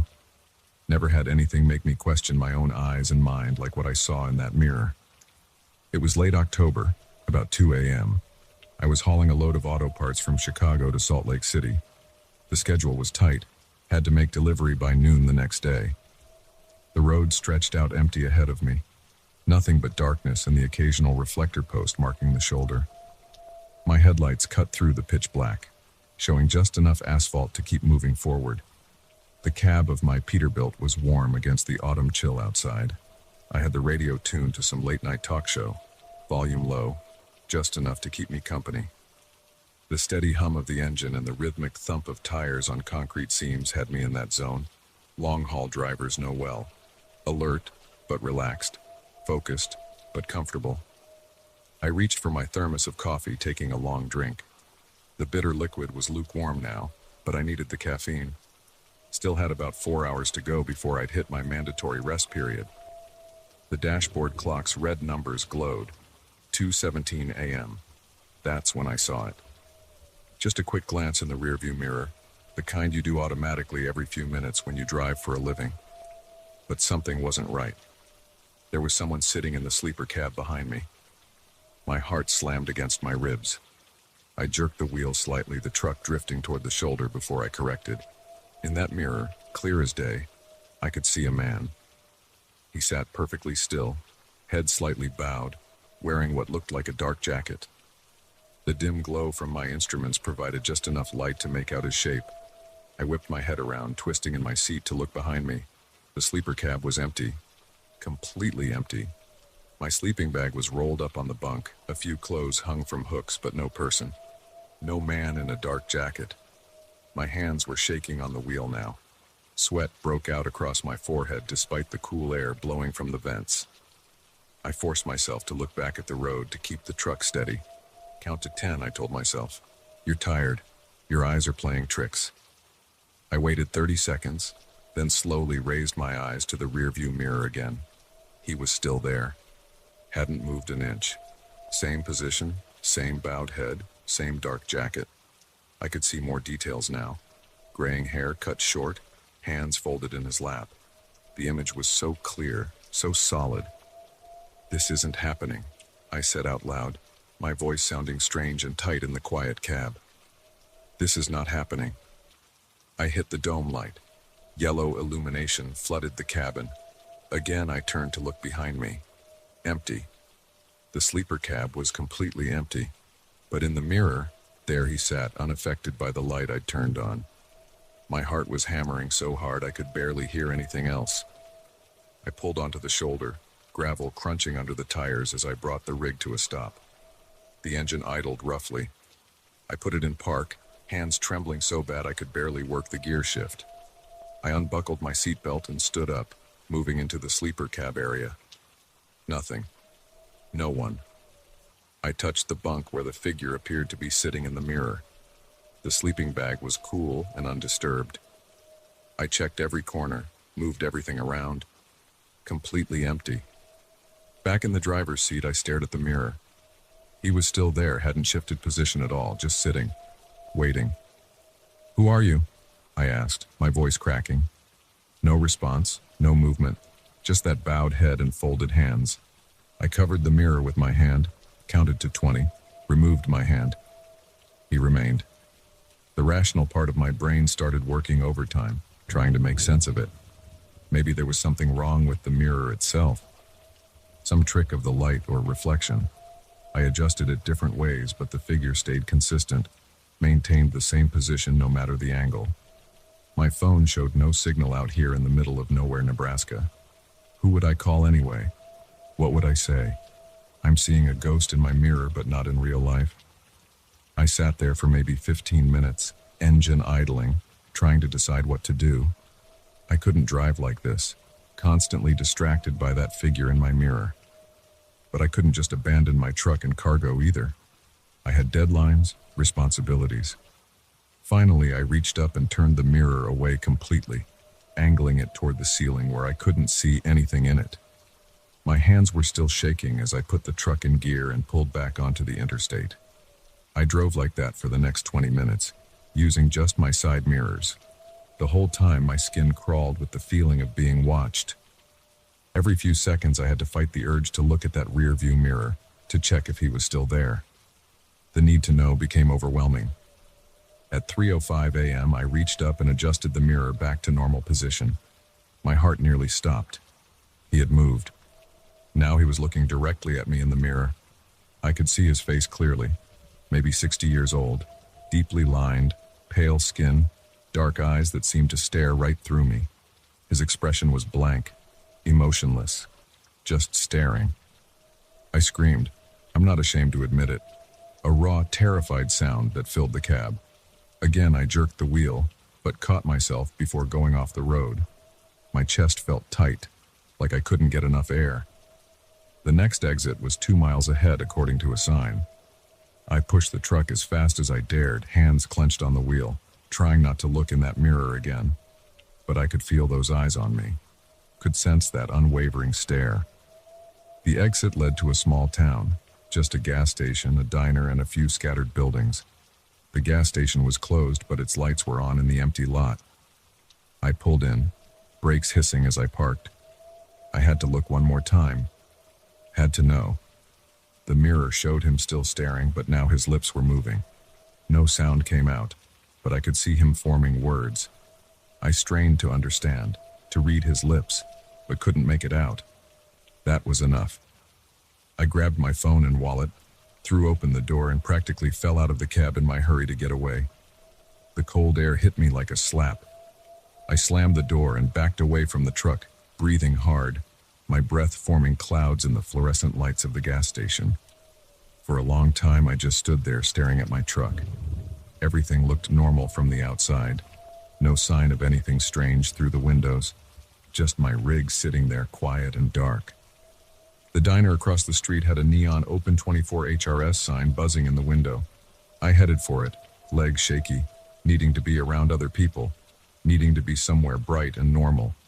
A bell jingled as I pushed open the door. The place was empty except for a waitress behind the counter and an old man nursing a coffee in a booth. They both looked up at me. "You okay, honey?" the waitress asked. "You're white as a sheet." I slid onto a stool at the counter. "Coffee, please. Strong as you've got it." She filled a mug and set it in front of me. My hands shook so bad I had to wrap them both around the cup to drink. "Bad night on the road?" she asked.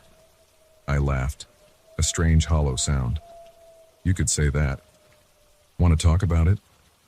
I looked at her, probably in her 50s, kind face name tag that said Betty. What could I possibly say? How could I explain what I'd seen? "Just tired, I guess," I said, playing tricks on my eyes. She nodded sympathetically and moved away to refill the old man's coffee.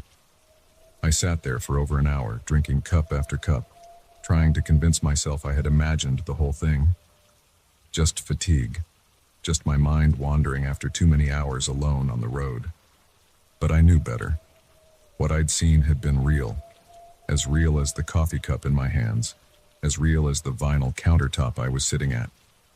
The sky was starting to lighten when I finally paid my bill and walked back to the truck. Dawn was still an hour away, but the black was fading to deep blue in the east. Everything looked different in that pre-morning light, more solid, more normal. I approached the driver's side slowly. Through the window I could see the interior was empty, no sign of anyone or anything unusual. Taking a deep breath, I opened the door and climbed up into the cab. The mirror showed nothing now except the normal view of the sleeper cabin.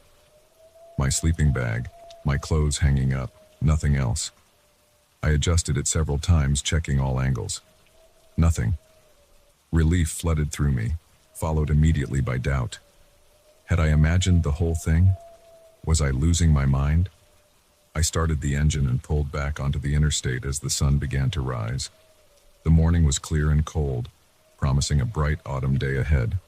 I drove west, trying to make up for lost time, constantly checking that mirror every few seconds. Nothing appeared. By noon, I had made my delivery in Salt Lake City. By evening, I had picked up a new load heading east. Life went back to normal. Days passed. Weeks passed. I almost managed to convince myself it had been nothing but an exhaustion-induced hallucination. Almost. But sometimes now, on long, dark nights alone on the highway, I'll catch movement in that mirror out of the corner of my eye. Just a shadow, a suggestion of movement. And I'll remember that face staring back at me, those lips moving in silent words I couldn't understand. I've thought about getting rid of the truck, finding different work. But this is what I know.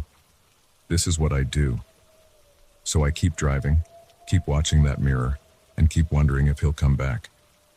Wondering what he was trying to tell me that night. Some truckers say the road gets lonely, They don't know what lonely really is. They don't know what it's like to have company you can see but never touch, hear, or understand. They don't know what it's like to be truly alone with something that shouldn't exist. I still drive nights, still haul loads across the country, but I'm more careful now about checking my mirror. And sometimes when the darkness feels especially heavy and the road especially empty, I'll angle that mirror up toward the ceiling, turn the radio up loud, and pretend I'm the only one in the cab. Even though deep down I'm not sure I'll ever feel completely alone in my truck again. Last week, I was driving through Nebraska again, same stretch of I-80. It was about 2 a.m. when I felt that familiar urge to check the mirror. I resisted as long as I could, but eventually I had to look. He was there, same position as the first time, head bowed, hands folded. But this time when he looked up, when those dark eyes met mine in the mirror, his lips moved again.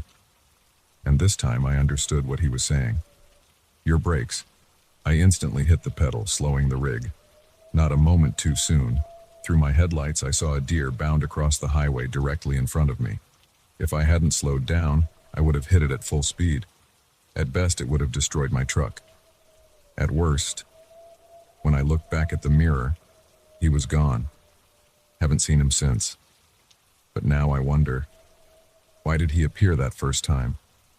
What was he trying to warn me about? What else might he have been trying to tell me? I don't have answers. Probably never will. All I know is that sometimes the things we see in mirrors aren't reflections at all. Sometimes they're messages.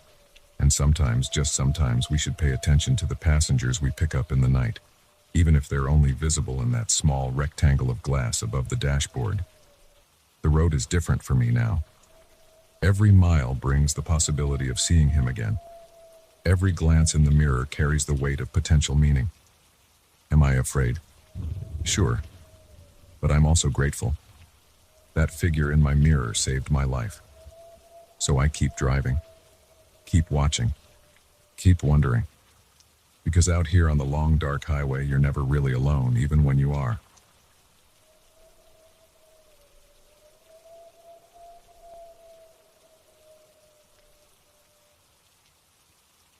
The memory card in my camera showed 3% battery life when I checked it at 4:37 a.m. I remember the exact time because those were the last normal moments before everything changed. I stood at the trailhead of Miller's Grove State Forest, my tripod slung over my shoulder and my backup batteries securely stowed in my jacket pocket. The morning air bit at my exposed skin with typical January sharpness. I'd done this hike dozens of times before. Wake up at 3:45 a.m., drive 40 minutes to the park entrance, hike 2 miles to Eagle Point Overlook, and set up my gear before sunrise. Amateur photography was my escape from selling insurance policies, and dawn shots were my specialty. Or at least I thought they were until that morning. The gravel crunched under my boots as I started down the trail. My headlamp carved a narrow path through the darkness, catching the occasional reflective trail marker. The familiar scent of pine needles and decaying leaves filled my nostrils. A light frost had formed overnight, making the ground slightly crunchy underfoot. The first mile passed without incident. My breath came out in visible puffs, and my thighs burned from the steady incline. I kept checking my watch, 4:52 a.m. I was making good time. Sunrise wasn't until 6:43 a.m., which gave me plenty of time to reach the overlook and find the perfect composition. The trouble started at the split in the trail, where the path divided between Eagle Point and Cedar Valley. I noticed an odd glow through the trees to my right, off toward Cedar Valley. At first, I assumed it was another photographer who'd gotten there before me, but the light moved in a way that didn't match any camera flash or headlamp I'd ever seen. It pulsed with a bluish-white intensity, like heat lightning, but contained within the forest canopy.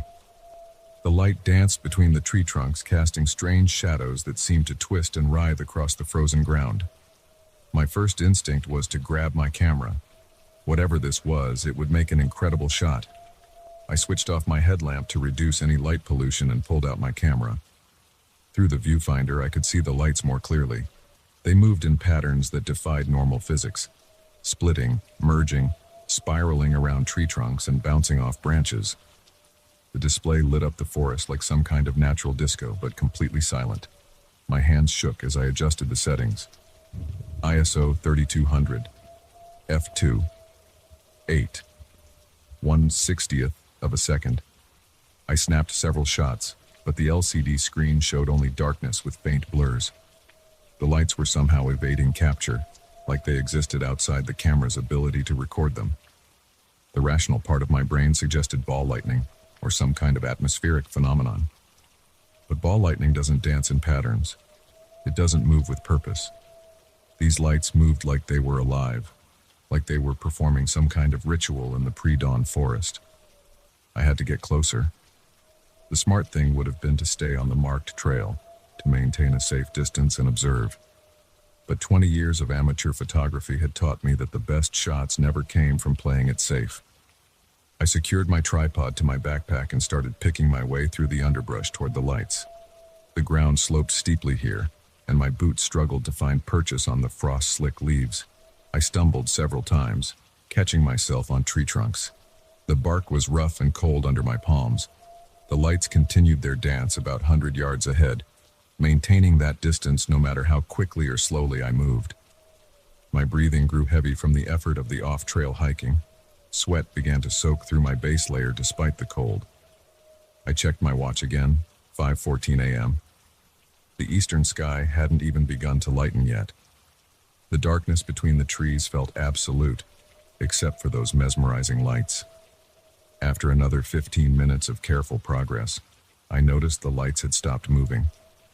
They hovered in a small clearing ahead, pulsing with that same otherworldly blue-white radiance. I crouched behind a fallen log and raised my camera again.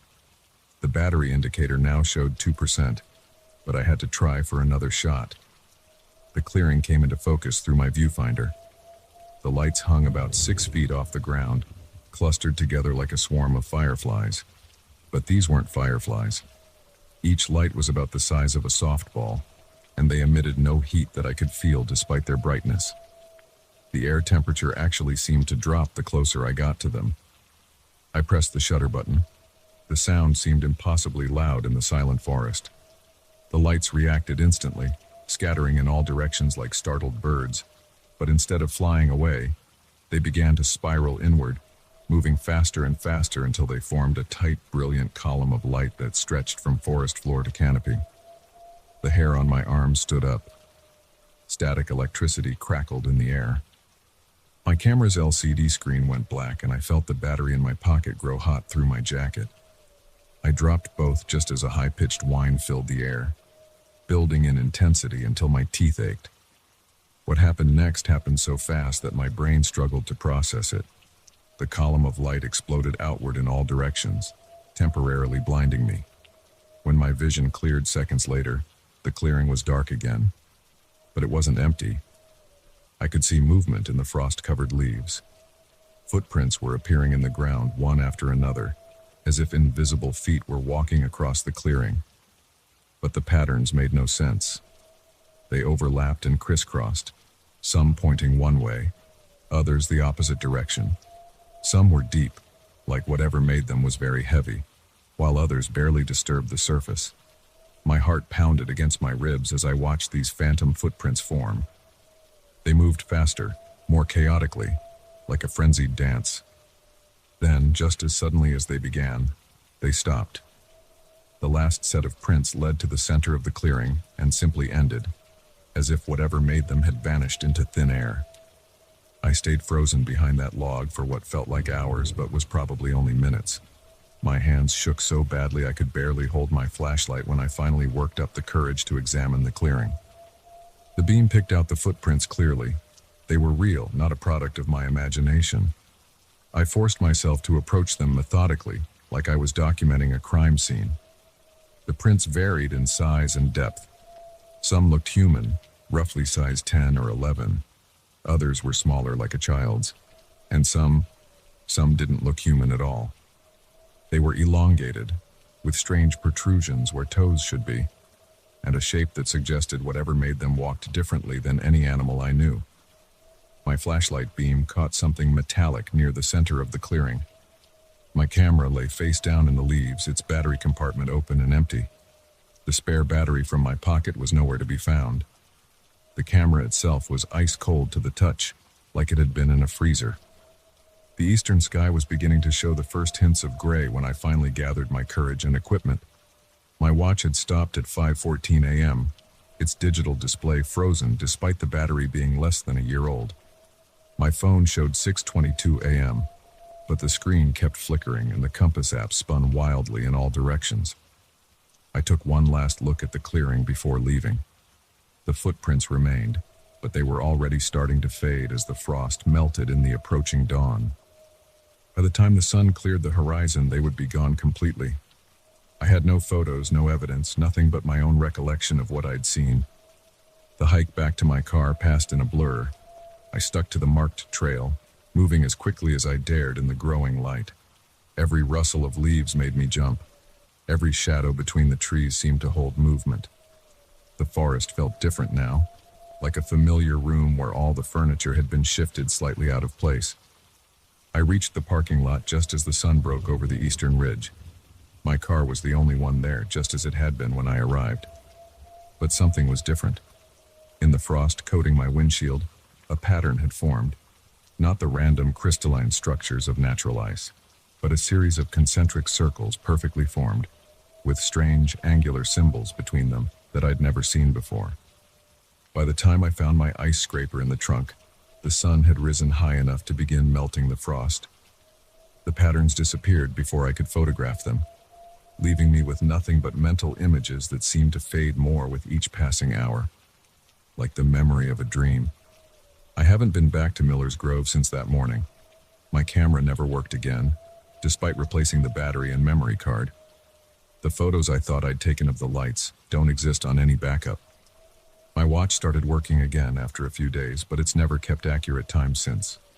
Sometimes on cold, clear mornings, I look out my window toward the forest and think I see flickers of blue-white light between the trees. But I don't investigate anymore. Some things in this world aren't meant to be photographed. Some mysteries should remain mysteries. The insurance office where I work overlooks the state forest. On slow afternoons, I find myself staring out at those trees, wondering about what I saw. The rational explanations, ball lightning, swamp gas, some kind of mass hallucination, they all fall apart under scrutiny. The footprints were real. The patterns in the frost were real. Last week, a new client came in wanting to insure his photography business. He mentioned he'd been taking sunrise photos out at Miller's Grove and had seen something strange. Lights in the trees, he said, like nothing he'd ever seen before. He wanted to know if our policies covered damage to photography equipment from unexplained electrical phenomena. I sold him our most comprehensive policy, but I also suggested he stick to sunset photos from now on. Some places are best left unexplored in those dark hours before dawn, when the world isn't quite what we think it is, and strange lights dance between the trees, leaving only questions and vanishing footprints in their wake. I still have the tripod I used that morning. Sometimes when I take it out of the closet, I notice it's ice cold to the touch, even on the hottest summer days. And if I look very closely at the metal legs, I can see tiny patterns etched into the surface, concentric circles with strange angular symbols between them, exactly like the ones I saw in the frost on my windshield. I've thought about having the patterns analyzed, about taking the tripod to a lab or a university, but I always put it back in the closet instead. Some questions are better left unanswered. Some mysteries should remain just that, mysteries. But I keep the tripod as a reminder that what I saw was real, that for a few minutes in a frost-covered clearing, I witnessed something beyond ordinary explanation. And somewhere out there, in the dark spaces between the trees, those lights are still dancing, waiting for the next photographer foolish enough to follow them into the unknown.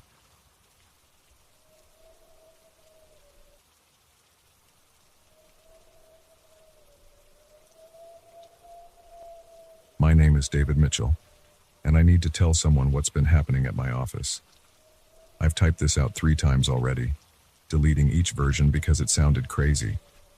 This time, I'm just going to write exactly what happened, day by day, fact by fact. Maybe then someone will believe me. It started 6 weeks ago. I work on the 14th floor of the Riverside Corporate Center in downtown Seattle. Nothing special about the building, just another glass and steel tower filled with cubicles and conference rooms. I'm an accountant at Parker and Ross, been there 8 years now. My office is in the corner with windows facing east and north. Those windows are important. They're the reason I haven't slept properly in weeks. That first morning, I arrived at 7:15 a.m. like always. Sarah at reception gave me her usual nod as I swiped my key card. The elevator ride was empty. Most people don't come in until 8:30 or 9. I like the quiet of early mornings, or I used to. I noticed it as soon as I reached my office door. The east window was open about 4 inches. Not much, but enough to let in the October chill.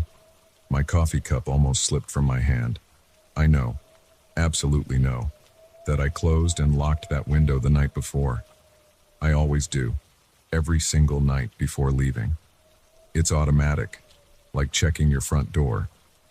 I crossed to the window, studying the lock. No damage, no signs of tampering. The mechanism worked perfectly when I tested it. I closed the window, made sure it was locked, and tried to focus on work. By lunch, I'd convinced myself I must have forgotten to close it properly the previous evening. Stupid, but these things happen when you're tired. The next morning, same thing. Window open 4 inches. This time I knew I hadn't forgotten. I'd specifically checked it twice the night before, rattling the frame to make sure it was secure. My hands were shaking as I closed it. I went straight to building maintenance. The guy at the desk, Ron, looked at me like I was speaking Chinese when I explained the situation. "That's impossible, sir," he said, scratching his beard. "Those windows don't open from the outside. They're specifically designed that way for safety. And nobody else has access to your office after hours except cleaning staff." I insisted he check the lock mechanism anyway. He did, thoroughly, finding nothing wrong. The cleaning staff supervisor confirmed her team hadn't touched the windows. They're not supposed to open them at any time. For the next week, it happened every single morning. Always the same window, always open the same amount. I started taking photos on my phone to document it. The cleaning staff changed their schedule to vacuum my office first thing in the morning, so I could verify they weren't involved. The window still opened. I know how this sounds. Trust me, I know. I'm an accountant.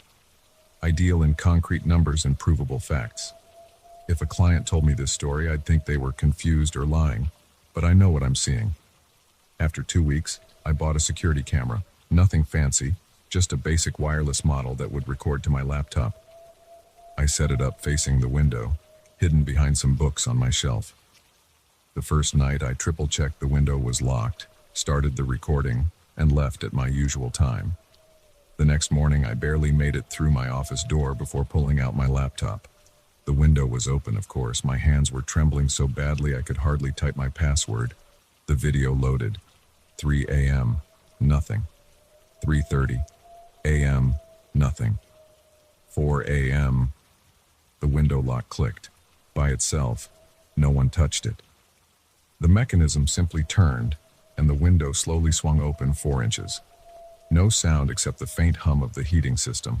No visual distortion. No mysterious shapes. Nothing Hollywood would put in a horror movie. Just a window deciding to open itself in the middle of the night. I watched it 10 times, 20 times, looking for wires, magnets, anything that could explain it. There was nothing. I'm not ashamed to admit I threw up in my trash can. That afternoon, I went to my supervisor, Karen. She's known me for years, knows I'm not the type to make up stories. I showed her the video. She watched it silently, face getting paler by the second. "Have you shown this to anyone else?" she asked finally. I shook my head. "Don't," she said. "Not yet. Let me make some calls." The next day, 2 men in suits visited my office. They didn't offer names, just showed corporate security badges. They asked detailed questions about the window, the camera setup, my daily routine. They took copies of all my photos and videos. Before leaving, one of them gave me his card. Just a phone number, no name. "If anything else unusual happens, call immediately, day or night." That night I stayed late. I wanted to see it happen in person. Around 10 p.m., Karen came by my office. "Go home, David," she said quietly. "Please just Trust me on this." Something in her voice scared me more than the window. I left. The window kept opening every night. I kept recording it. The videos showed the same thing, the lock turning itself, the window opening to exactly 4 inches, all in complete silence. The men in suits came by every few days to collect the new footage. They never told me anything. After a month, I started noticing other things. Small things. My desk chair shifted slightly out of position overnight. Papers rearranged themselves. One morning, I found my coffee mug on the wrong side of the desk. I added a second camera to watch the whole office. The videos showed objects moving on their own between 3 a.m. and 4 a.m., like someone invisible was wandering around my office. I requested a transfer to a different office. Denied. I asked to work from home. Denied. Karen wouldn't look me in the eye anymore. The men in suits stopped coming by. Last week I fell asleep at my desk around midnight. The sound of the window lock clicking woke me. I kept my eyes closed, afraid to move. The temperature dropped. I heard footsteps, light, like someone trying to be quiet. They crossed behind my chair, stopped. A hand touched my shoulder, a cold hand. I ran, didn't stop until I reached my car, called in sick the next day, and the next. This morning Karen called, said I needed to come back tomorrow or risk losing my job. Said everything was under control now. Wouldn't explain what that meant. I'm sitting in my home office writing this. My phone keeps ringing. Unknown numbers. The window in my study is open 4 inches. I know I closed it. I have to go back tomorrow. I don't have a choice. I need this job. But I'm leaving this record just in case. Just in case someone needs to know what happened. What's still happening. If you work in an office building, check your windows before you leave. Check them twice, and if you ever find one open in the morning, don't set up a camera. Don't stay late. Don't fall asleep at your desk. Just request a transfer. Request it before they start denying them. I have to go now. Someone's knocking at my front door. The men in suits are back. And my study window just opened another inch.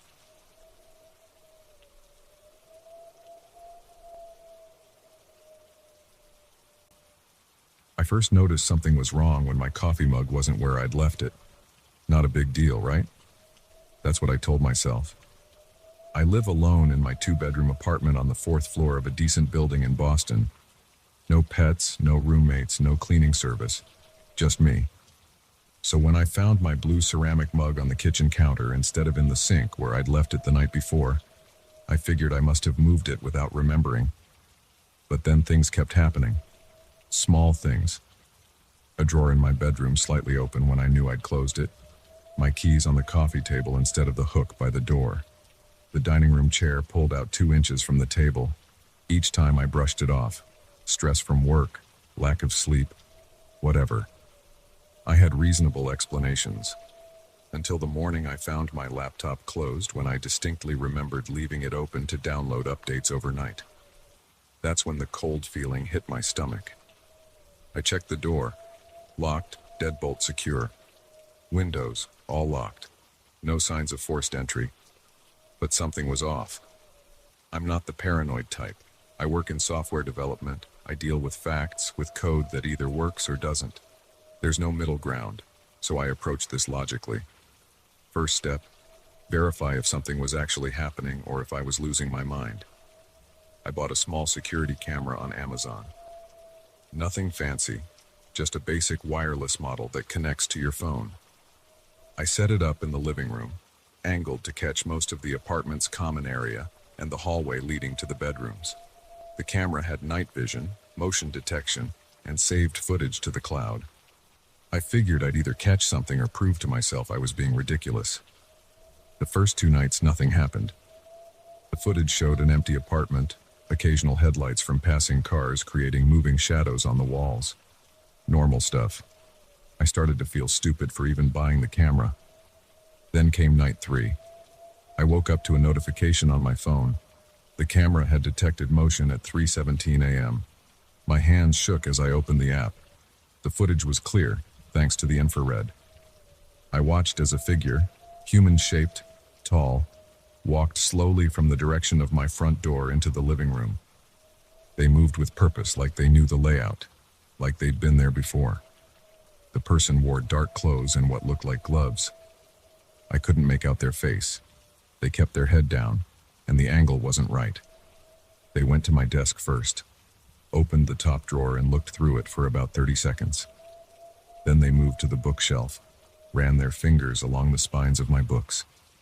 My throat went dry as I watched. The timestamp showed this happened just 4 hours ago, while I was asleep in my bedroom less than 40 feet away. But the worst part came next. The figure walked down the hallway, straight toward my bedroom. They stopped at my partially open door and just stood there. For 6 minutes and 23 seconds, they stood perfectly still, watching me sleep. I could see their shadow on the hallway wall, unmoving. Then they turned and walked back through the apartment, checking a few more drawers before leaving through the front door. I rewatched the footage 4 times, my heart pounding harder with each viewing. The person had a key. They didn't pick the lock or break in. They used a key to enter and exit my apartment. I called in sick to work and spent the morning going through the footage from previous nights. The camera only stored 7 days of recordings. I found 3 more incidents. Same pattern, always between 2 a.m. and 4 a.m. Always the same methodical movement through my apartment. Always that long stop at my bedroom door. The police weren't much help. I showed them the footage, but without clear facial identification and no signs of theft, they said there wasn't much they could do. They suggested changing my locks and filing a report. The apartment management was equally useless. They claimed only maintenance had spare keys, and those were kept in a locked box. They changed my locks anyway, gave me new keys and promised to look into it. I bought more cameras, 5 of them, 1 in every room except the bathroom. I installed motion sensor lights and door chimes. I added a door chain and an extra deadbolt. I needed to know if they came back, needed to catch their face. For a week, nothing happened. I barely slept, checking the camera feeds every hour. Dark circles formed under my eyes. I jumped at every sound. My coworkers noticed something was wrong, but I brushed off their concerns. How do you tell people that someone's been watching you sleep? Then last night, my phone buzzed. 3:22 a.m. Motion detected in the living room. I grabbed my phone, hands trembling so bad I could barely enter my passcode. They were back. Same dark clothes, same careful movements. The new locks hadn't stopped them. I watched in real time as they moved through my apartment. This time, I had multiple angles. When they reached the kitchen, one of the cameras caught their face as they looked up at a cabinet. Male, probably in his 40s, thin face, graying hair at the temples. I didn't recognize him. He went through his routine, desk drawer, bookshelf. But this time, when he reached my bedroom door, something changed. He opened it wider than I'd left it. My breath caught in my throat as I watched him enter my bedroom. Except I wasn't in my bed.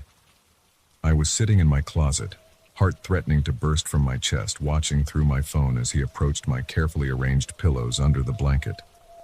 He stood over the bed for nearly a minute before he realized it was empty. His head snapped up. Through the bedroom camera, I saw his face clearly for the first time. His eyes were wide, searching the room. He knew something was wrong. Then he smiled. Not a cruel smile, but something almost gentle. Understanding. He walked to my closet door and stopped. I could hear his breathing through the wood. My phone showed his face in perfect detail as he reached for the handle. I gripped the baseball bat in my sweating hands and held my breath. The handle turned. The door began to open. "I was wondering when you'd stay awake for me," he said softly. I swung the bat as hard as I could. What happened next exists in my memory as disconnected fragments. The crack of the bat against his skull. His body hitting my bedroom floor. Blood on my carpet. My trembling fingers misdialing 911 twice before getting it right. Red and blue lights through my bedroom window. Police officers securing the scene. Paramedics declaring him dead at 3:47 a.m. The investigation revealed he was a former maintenance worker who'd been fired 6 months ago. He'd made copies of several apartment keys before leaving. The police found similar footage on phones and laptops in his apartment, other tenants, other buildings. He'd been doing this for years, walking through people's homes, watching them sleep, living in these stolen moments of false intimacy.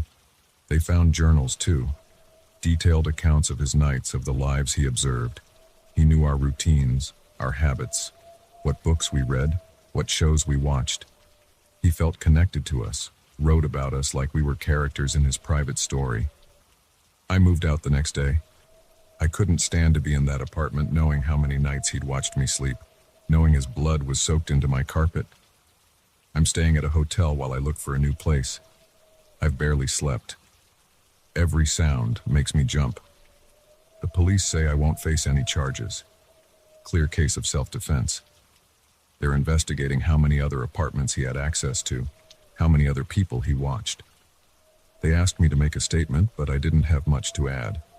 The cameras told most of the story. Last night in my hotel room, I woke up at 3:17 a.m., force of habit, I guess. I checked my phone, even though I knew there weren't any cameras to trigger alerts anymore. As I lay there in the dark, I realized something. He'd said, "I was wondering when you'd stay awake for me." Present tense, like he'd been waiting for it. Like that moment in my closet was the natural conclusion to our strange, one-sided relationship. I've started looking at apartments in other cities, maybe somewhere on the first floor, with lots of windows and good visibility. Somewhere I can see anyone approaching.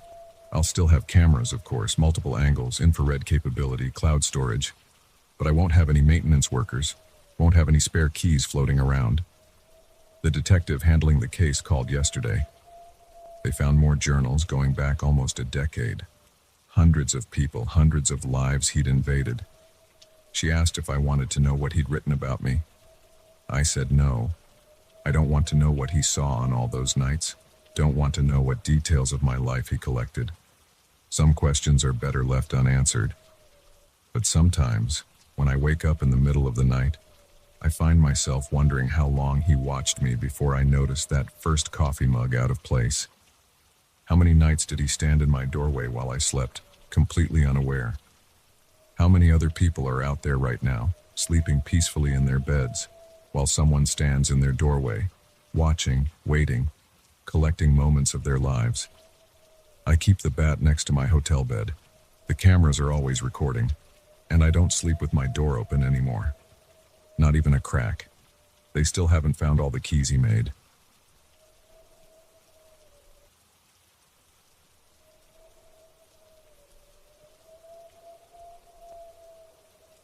I shouldn't have stopped at that motel.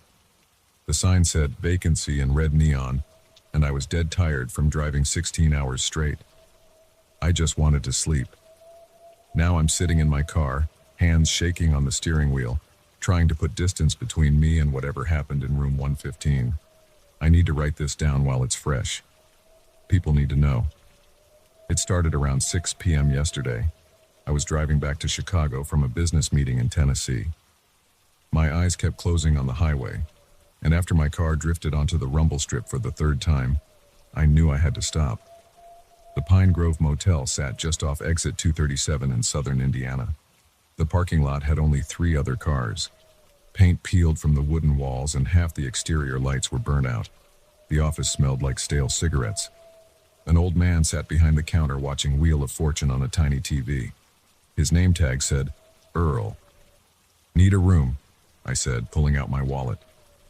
Earl didn't look away from his show. "Single or double?" "Single's fine. 55 cash. Checkouts at 11. He slid me a key attached to a plastic tag marked 115. My room was at the far end of the building. The door stuck when I tried to open it, and I had to lean into it with my shoulder. Inside, a queen bed with a faded blue comforter took up most of the space. The carpet had dark stains near the bathroom door. A small TV sat on a particle board dresser, and a single window looked out at the empty field behind the motel. I dropped my overnight bag and collapsed onto the bed without bothering to change. The springs creaked under my weight. Pat Sajak's voice drifted through the thin walls from the neighboring room. I closed my eyes, ready to pass out. That's when I heard the first knock. 3 quick taps, so light I almost missed them. I opened my eyes but didn't move. Probably someone at the wrong door. The knocking came again, louder this time. Knock, knock, knock. "Wrong room," I called out. Silence for a few seconds. Then the doorknob started to turn, making a metallic scratching sound. My heart jumped into my throat. I sat up, staring at the brass handle as it slowly rotated back and forth. The door was locked. I'd made sure of that when I came in, plus the deadbolt and security chain. But watching that knob turn made my skin crawl. "Hey!" I shouted. "The door's locked. You've got the wrong room." The turning stopped. Footsteps moved away from the door, growing fainter until they disappeared. I let out a breath I didn't realize I'd been holding. Just some drunk person trying random doors. I laid back down, but my heart was still racing. 10 minutes passed. I started to drift off again. Bang! The whole door shook in its frame. I jerked upright, adrenaline flooding my system. Bang, bang, bang. Someone was throwing their full weight against the door. The chain rattled with each impact. The walls trembled. I jumped off the bed and backed away until I hit the far wall. "I'm calling the cops," I yelled, pulling out my phone. No signal. Not even one bar. The pounding stopped as suddenly as it started. In the silence that followed, I could hear my own ragged breathing. The overhead light began to flicker, dim, bright, dim, bright. The TV, which had been showing a rerun of Friends, crackled with static. The picture dissolved into snow, then blackness. Words appeared on the screen in white text. "I will get in." My legs went weak. This wasn't happening. This couldn't be happening. The bathroom light started flickering too. The temperature in the room dropped at least 20 degrees. I could see my breath coming out in white puffs. More pounding on the door, but different this time. Not someone trying to break in, but a rhythm. Knock, knock. Pause. Knock, knock. Like someone asking to be invited in. The TV changed again. "Let me in." "No," I whispered. "This isn't real." The knocking got faster, more insistent. The light strobed like a disco. The room spun around me. A voice spoke from the TV, distorted and crackling. "You can't keep me out forever." I pressed my hands over my ears, but the voice got louder. "I'm already inside." The bathroom door slammed shut, then opened, slammed, opened over and over, faster and faster. The main door shuddered in its frame. The chain pulled taut. The deadbolt started to turn on its own. I grabbed my phone and car keys and ran for the door. As I reached for the handle, everything stopped. The lights steadied. The TV went dark. The temperature returned to normal. Silence. My hand hovered inches from the doorknob. Sweat ran down my back. Something scratched at the door from the outside. Soft at first, then harder, like animal claws on wood. A whisper came through the crack. "Open the door." I stumbled backward. The voice wasn't coming through the TV anymore. Someone, something, was right outside. "Open the door, David." I hadn't told anyone at the motel my name. The scratching moved up the door, then across the wall. I tracked the sound as it circled the room, moving through the drywall like there was nothing there. It reached the corner above the TV and stopped. I looked up. The ceiling was bulging downward, wallpaper stretching and cracking. Something was pressing against it from above. A dark stain spread across the ceiling, water or something worse dripping onto the carpet.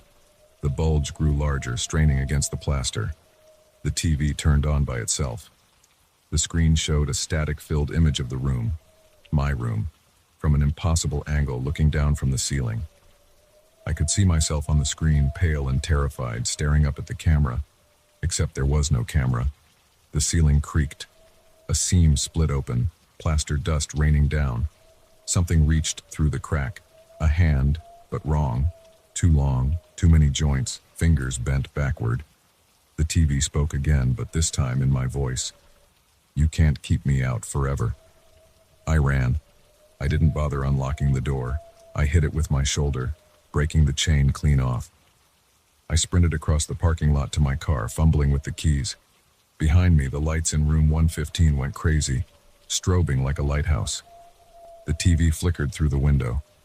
I caught a glimpse of words on the screen before I got my car door open. "See you soon." I peeled out of the parking lot, gravel spraying from my tires. In my rearview mirror, I saw a figure standing in the doorway of room 115. It raised one impossibly long arm and waved. That was 4 hours ago.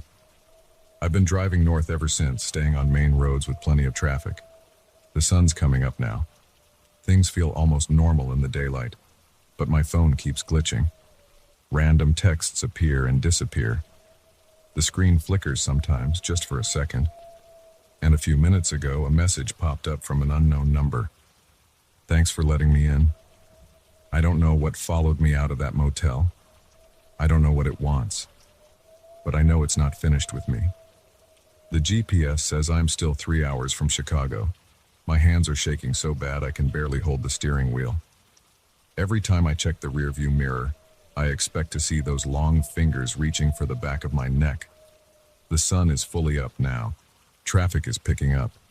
Other cars surround me. People heading to work or school like it's any normal Tuesday. None of them know what's out there. None of them know what's coming. My phone buzzes. Another message. Almost there. I press the accelerator harder, but I know it won't matter. Whatever was in room 115 is with me now. Maybe it always was. The radio turns on by itself. Through the static, I hear my own voice laughing.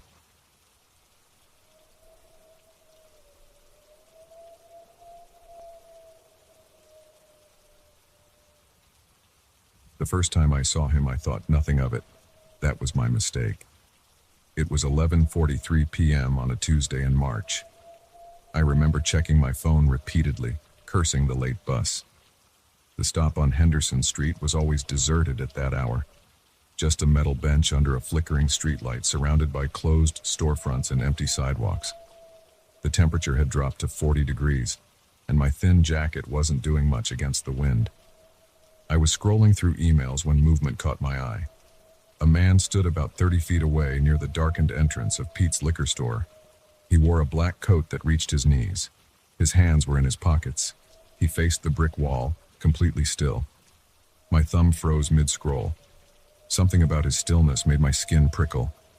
Normal people don't stand motionless in the cold, staring at walls.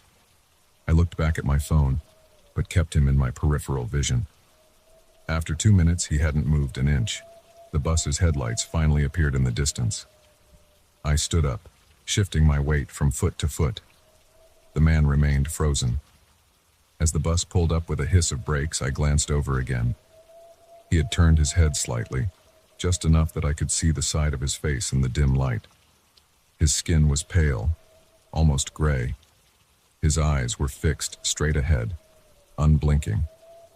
I hurried onto the bus, swiped my card, and picked a seat near the middle. Through the window, I could see him still standing there as we pulled away. My heart was beating faster than it should have been. I told myself I was being paranoid. Cities are full of weird people. I'd probably never see him again. I was wrong. 3 days later, I got home from work around 6 p.m. The sun was setting, casting long shadows across my front yard. I lived in a small house on a quiet residential street, the kind of neighborhood where everyone had lived there for decades and knew each other's business. As I walked up my cracked concrete path, keys in hand, something made me look across the street. He was there. Same black coat, same rigid posture, standing perfectly still on the sidewalk, staring directly at my house, at my window. My stomach dropped. I fumbled with my keys, got inside, and locked the door. My hands were shaking. I went straight to the window and peeked through the blinds. He hadn't moved. Just standing there, head tilted slightly up, eyes fixed on my second-floor bedroom window. I grabbed my phone and called the police. While it rang, I kept watching him. He didn't shift position once, didn't check his phone, didn't even seem to blink. The dispatcher answered and I reported a suspicious person. She said they'd send a car to check it out. 15 minutes later, blue and red lights flashed as a patrol car rolled down my street. The man was gone. The officers knocked on my door, and I described what I'd seen. They nodded, took notes, but I could tell they weren't too concerned. Just another paranoid resident reporting a suspicious person.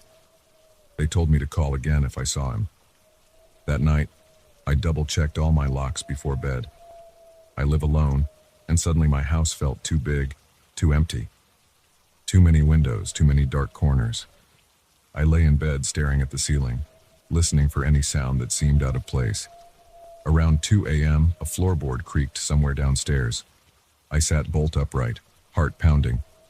Just the house settling, I told myself. Old houses make noise. The next morning I checked all the doors and windows. Everything was still locked, no signs of tampering. I went to work, but couldn't focus. My mind kept drifting back to that pale, expressionless face. Those unblinking eyes. Over the next week I saw him 4 more times. Always at a distance, always completely still. Once outside my office building during lunch. Once at the grocery store parking lot as I loaded bags into my car. Twice more outside my house but on different streets, partially hidden behind trees or parked cars. Each time I called the police. Each time he vanished before they arrived. I started taking different routes to work, varying my schedule, looking over my shoulder constantly. I installed security cameras and motion sensor lights around my house. I bought pepper spray and kept it in my pocket. My coworkers noticed the dark circles under my eyes, asked if I was sleeping okay. I made excuses about insomnia. Then came the night that changed everything. I woke up at 3:17 a.m. to a notification on my phone. Motion detected, backdoor camera. I opened the app with trembling fingers. The infrared camera showed a figure standing in my backyard, face tilted up toward my bedroom window. That same black coat, that same unnatural stillness. I called 911 immediately, speaking in whispers even though he was outside. While I waited for police, I watched him through the camera feed. He didn't move, didn't look around, just stared up at my window. Suddenly the feed went black. Connection lost. My breath caught in my throat. I heard a sound from downstairs, like something sliding across hardwood floor. Then footsteps. Slow, deliberate footsteps.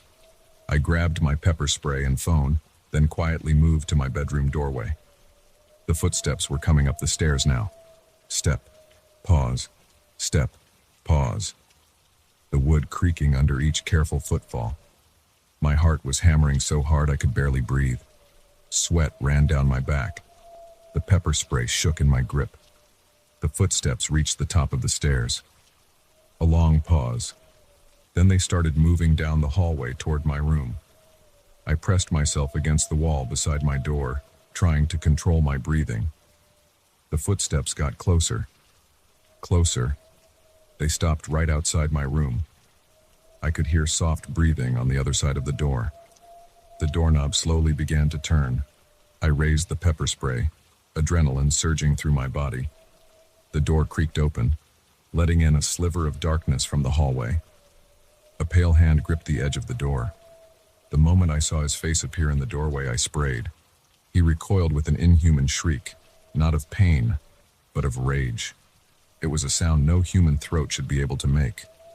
I shoved past him and ran for the stairs, taking them 3 at a time, nearly falling in my panic.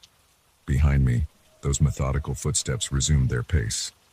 Step, pause, step, pause. No rushing, no hurry.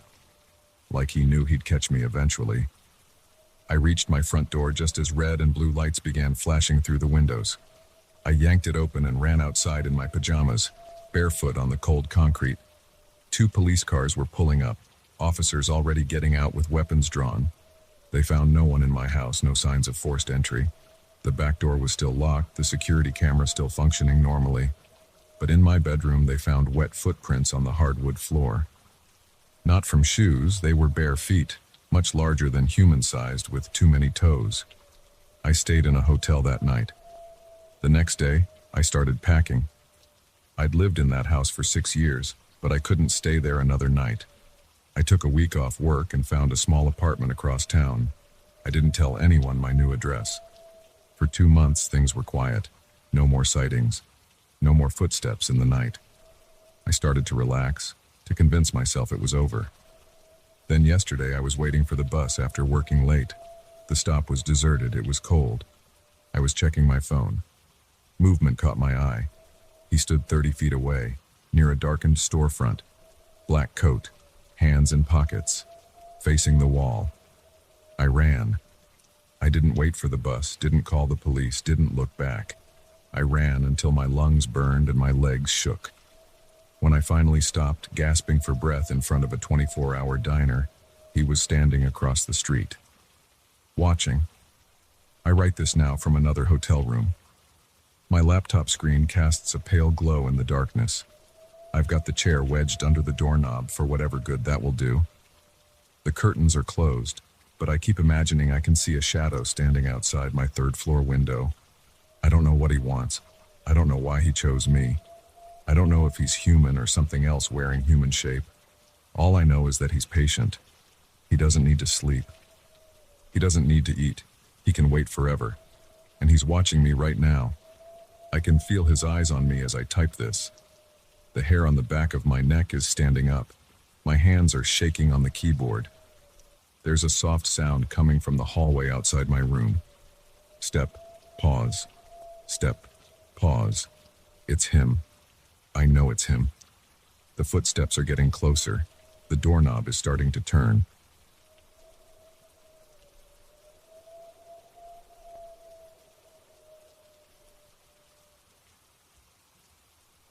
Nobody else was supposed to be here.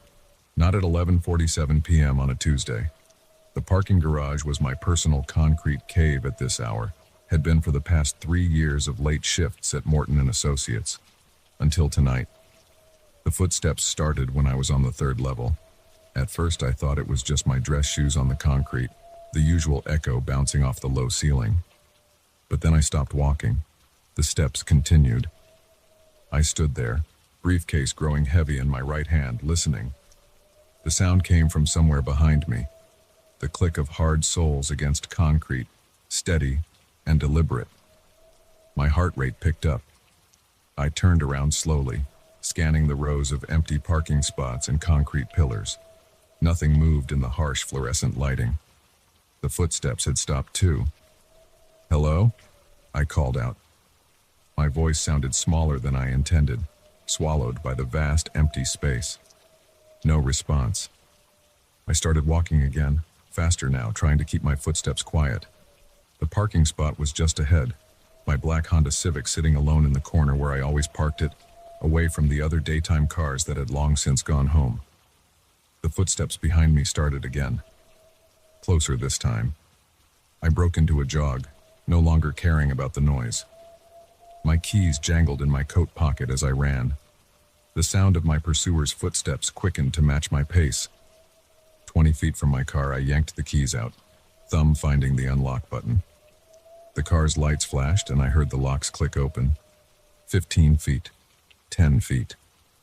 The footsteps were right behind me now. I reached the driver's side door and grabbed the handle, yanking it open. As I threw myself inside, movement caught my eye. A dark figure emerged from behind a concrete pillar on the passenger side, stepping into the fluorescent light. It was a man. Tall and thin, wearing a long black coat that hung open. His face was pale, almost gray in the harsh lighting. But it was his eyes that made my blood run cold. They were fixed on me through the windshield, unblinking and intense. I slammed the door shut and jabbed the key into the ignition. The engine roared to life, but I couldn't take my eyes off him. He stood perfectly still, hands hanging at his sides, just watching. My fingers fumbled with the gear shift, finally finding reverse. As I started to back out, he took a step toward the car. Then another. His movement was smooth, almost gliding. I hit the gas harder than I meant to. The tires squealed as the car shot backward. In my rearview mirror, I saw another figure standing behind the car. My foot slammed on the brake. The car jerked to a stop. The second figure was identical to the first. Same height, same coat, same pale face. It started walking toward my back bumper. My hands were shaking on the steering wheel. I shifted into drive and turned the wheel hard, aiming for the exit ramp. The first figure was still coming toward me, matching my car's movement. The second one was closing in from behind. I gunned the engine. The car leaped forward, tires screeching. I aimed for the gap between the first figure and a concrete pillar. He didn't move, didn't try to dodge. At the last second, I swerved around him, missing him by inches. The exit ramp spiraled down ahead of me. I took the turns too fast, the tires squealing in protest. In my rearview mirror, I could see both figures standing at the top of the ramp, watching my descent. Level 2, Level 1. The security gate was up ahead, the striped arm raised for exit. I didn't slow down. The car burst out onto the street and I turned right, then left, then right again, taking random turns until I was sure I wasn't being followed. 10 minutes later, I pulled into a gas station, breathing hard. My shirt was soaked with sweat under my suit jacket. I sat there under the bright lights, watching other cars go by on the street, trying to make sense of what had happened. My phone buzzed in my pocket, making me jump. I pulled it out with trembling fingers. A text message from an unknown number. See you tomorrow night. I stared at the screen, my mouth dry. The timestamp showed 11:47 p.m., the exact time I'd first heard the footsteps. That was 3 weeks ago. I quit my job the next day, made up some excuse about a family emergency, found a new position across town with regular daytime hours. I've been taking different routes home, varying my schedule, parking in well-lit public lots. But sometimes when I'm alone at night, I hear footsteps behind me. And when I check my phone, it's always 11:47 p.m. I haven't seen the figures again. Not yet. But I know they're out there waiting. And sooner or later, they'll find me. Because here's the thing I haven't told anyone. Every night at 11:47 p.m., no matter where I am or what I'm doing, my phone buzzes with a new message from that unknown number. Always the same 5 words. We're getting closer. See you. I've changed my number 3 times, bought a new phone, switched carriers. It doesn't matter. The messages keep coming. Last night I was in my apartment, all the lights on, doors locked, windows checked twice. At 11:47 p.m. my phone buzzed. I almost didn't look at it. But I had to know. The message was different this time. Look behind you. I didn't turn around. I couldn't. I sat there staring at my phone screen, listening. And then I heard it. The soft click of dress shoes on hardwood floor, coming from somewhere in my apartment.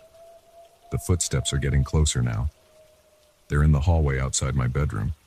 I'm sitting at my desk, writing this down as fast as I can because people need to know what happened to me. The doorknob is turning slowly. They're here.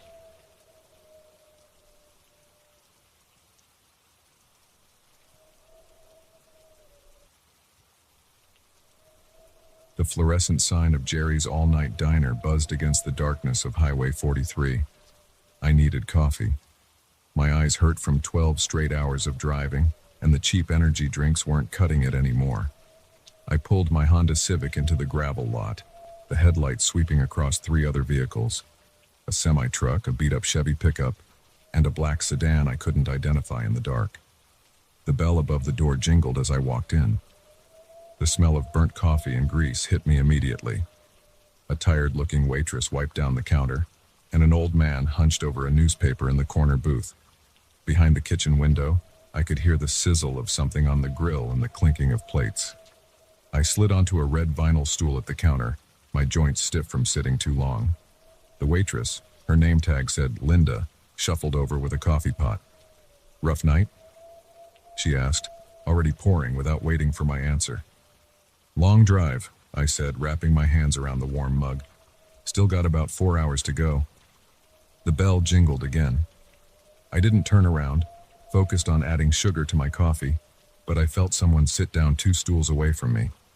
From my peripheral vision, I saw it was a man in a dark jacket. "Hey there," the man said, his voice oddly cheerful for 1 a.m. "Heading north on 43? I glanced at him, noting his clean-shaved face and neat hair.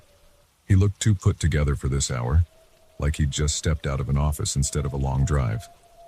"Yeah," I answered, turning back to my coffee. "Must have left Nashville around noon then, right? That construction on I-24 was brutal today." My hand froze halfway to my mouth.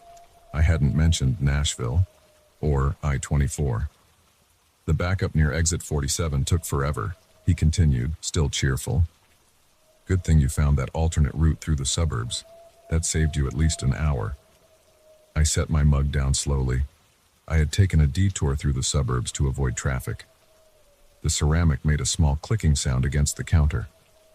"Do I know you?" I asked, finally turning to face him directly. He smiled. His teeth were very white. "No, but I saw you at the Shell station in Lebanon. You got that chicken sandwich for lunch, the one with pickles." My stomach clenched. I had stopped at a Shell station in Lebanon 6 hours ago. I did get a chicken sandwich with pickles. "That's quite a memory," I said, trying to keep my voice steady. "Oh, I noticed details." He drummed his fingers on the counter. They were long and pale. "Like how you called your wife at the rest stop near Bowling Green, the one with the broken vending machine. You told her you'd be home by morning." My heart started pounding. I hadn't seen anyone following me. I'd been checking my mirrors regularly, an old habit from when I used to drive late nights in bad neighborhoods. "Look, I don't know what you're playing at," I started. "And that gas station in Portland with the flickering lights," he cut in, still smiling. "The attendant was asleep. You had to knock 3 times to wake him up. You bought a Red Bull and those peanut butter crackers, the orange package, not the yellow one." I stood up so quickly my stool scraped against the floor. Linda looked up from the register, but the man waved at her reassuringly. "Just catching up with an old friend," he said. She went back to counting bills. "I'm leaving," I said, pulling a 10 from my wallet and dropping it on the counter. My hands were shaking. "Drive safe," he said. "It's dark out there. Lots of deer on this stretch. Would hate for anything to happen before you make it home." I walked to the door as quickly as I could without running. The bell jingled too loudly. The cold air hit me like a slap when I stepped outside. My car was where I'd left it, but somehow it looked different in the dim lot lights. More isolated. I fumbled with my keys, dropping them once before getting the door open. Inside, I locked all the doors and started the engine. The dashboard clock read 1:17 a.m. My hands were sweating on the steering wheel. I looked back at the diner windows. The man stood at the counter, facing my car. He raised his hand in a friendly wave. And then he smiled again, wider this time. Even through the glass and the distance, I could see his eyes clearly. They were completely black. Not just the iris. The entire visible part of both eyes was dark as oil. I slammed the car into reverse, tires spitting gravel. The Honda fishtailed slightly as I turned onto the highway, but I kept my foot heavy on the gas. In my rearview mirror, I could still see him standing at the window, waving. My heart was hammering so hard I could barely breathe. The speedometer crept past 80, then 90. I didn't care about speed traps. I just needed distance. After 10 minutes of driving, my phone buzzed on the passenger seat. Unknown number. I let it ring. A text message notification popped up. Against my better judgment, I glanced at it at the next curve. "You forgot your receipt, and you really should have tried the pie. Linda makes it fresh every day." I threw the phone into the back seat. My hands were shaking so badly I had to slow down to keep control of the car. Another text came through. I heard the buzz, then another, and another. Each buzz made me flinch. The messages kept coming, one after another, like someone typing rapidly. The next curve revealed a rest area ahead. I pulled in, tires screeching. I needed to turn off my phone. Maybe call the police, though I didn't know what I'd tell them. As I reached for the phone in the back seat, headlights swept across my car. A black sedan pulled into the space next to me. I didn't wait to see who got out. I threw the car into drive and peeled out of the rest area, heart in my throat. The sedan's headlights appeared in my rearview mirror within seconds. The highway stretched empty ahead of me, a black ribbon under my headlights. The sedan stayed exactly 3 car lengths behind, matching my speed perfectly when I slowed down or sped up. My gas gauge showed half a tank. I could drive for another few hours without stopping, but eventually, I'd need fuel. The thought made my stomach turn. A green highway sign appeared. Next services, 47 miles. The sedan's headlights remained steady in my mirror, not getting closer, not falling behind. Just there. My phone started buzzing again. A constant stream of notifications now, like a swarm of electronic insects in the back seat. A semi-truck appeared ahead, moving slowly up a hill. I'd have to pass it. The sedan's headlights seemed to brighten in anticipation. I pressed the gas, moving into the left lane. The semi was doing maybe 50 mph. I accelerated to 75, drawing even with its cab. The sedan matched my speed exactly, staying those same 3 car lengths behind. As I started to pull ahead of the semi, my radio turned on by itself. Static at first, then a voice through the white noise. "The pie really was excellent today. Peach, your favorite." I jerked the wheel, nearly sideswiping the semi. The truck's horn blasted as I swerved back into my lane. The radio continued, the voice clear despite the static. "You should have at least tried it. Linda will be so disappointed."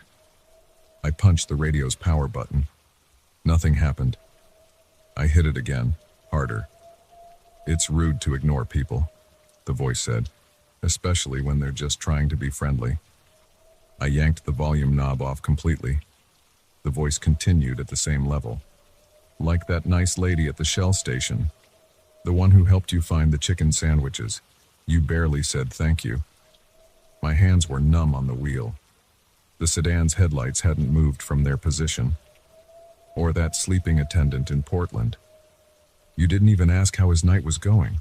Just knocked and knocked until he woke up. I was breathing in short gasps now. The edge of my vision was starting to go dark. "But we can talk now," the voice said cheerfully. "We have plenty of time. At least 4 more hours, right? That's what you told Linda." Another sign appeared. Next services, 42 miles. The voice hummed tunelessly for a moment. "You know what else is interesting about that gas station in Portland? The security cameras weren't working, haven't been for months. The owner keeps meaning to fix them, but, well, you know how these things go." My phone started buzzing again in the back seat, but differently now. A pattern. 3 short buzzes, 3 long, 3 short. Over and over. "That's Morse code," the voice said helpfully. "Do you know what it means? No? It's saying SOS. Funny, isn't it? Usually people send that when they need help. But sometimes they send it when it's already too late." The semi was far behind us now. No other cars in sight.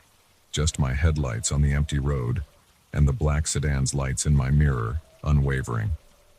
"Did you know there are exactly 17 curves between here and the next gas station?" the voice asked. "I counted them earlier. Would you like me to point out each one as we come to it? This first one coming up is particularly sharp. You'll want to slow down." I didn't slow down.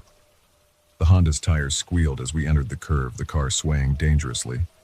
"That's one," the voice said. 16 more to go, unless you'd like to stop and chat sooner.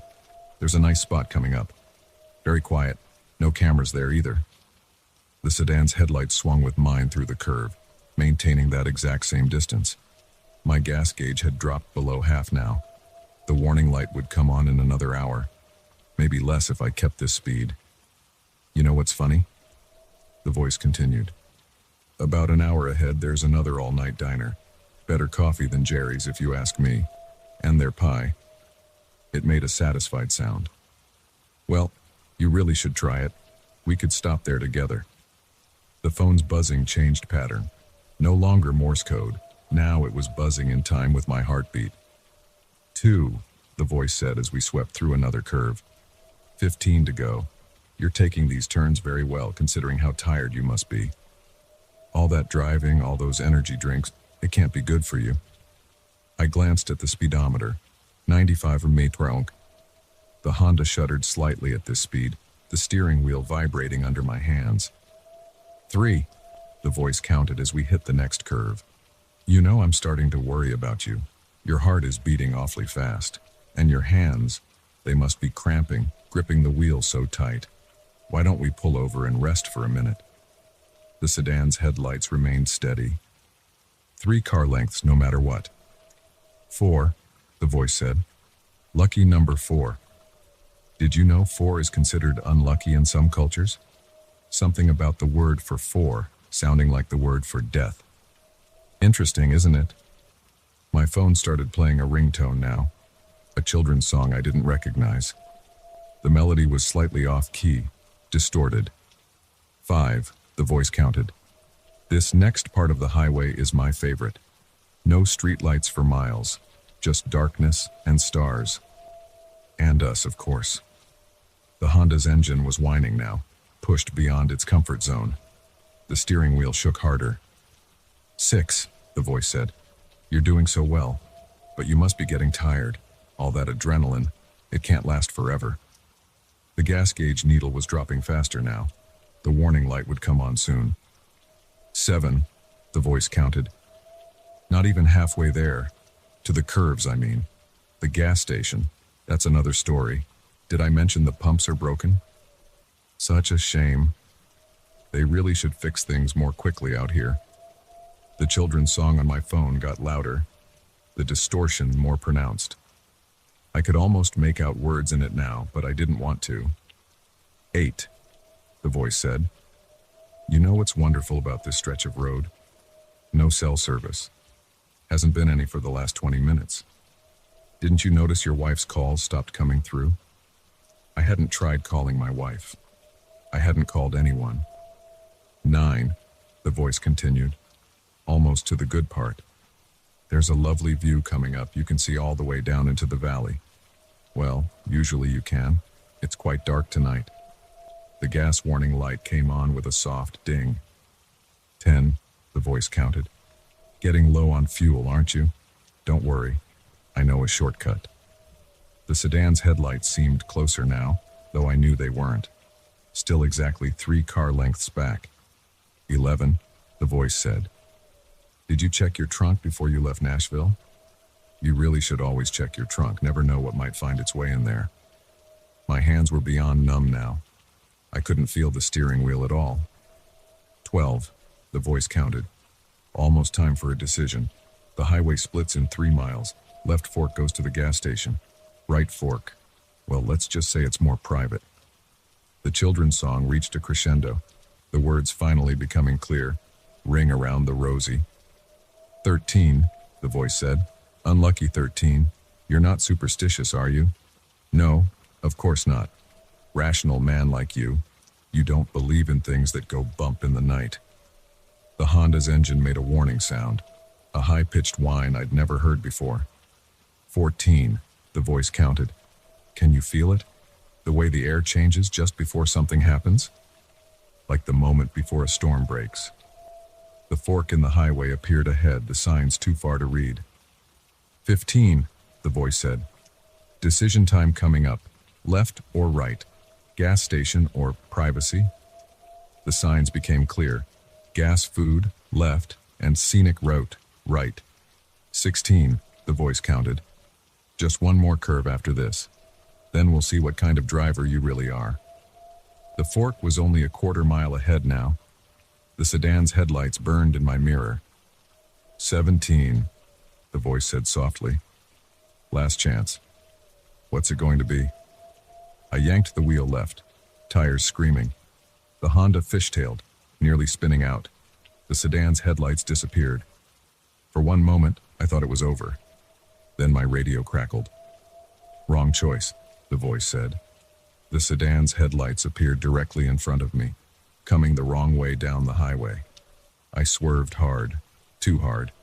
The Honda left the road at 90 miles per hour. There was a moment of weightlessness, then impact.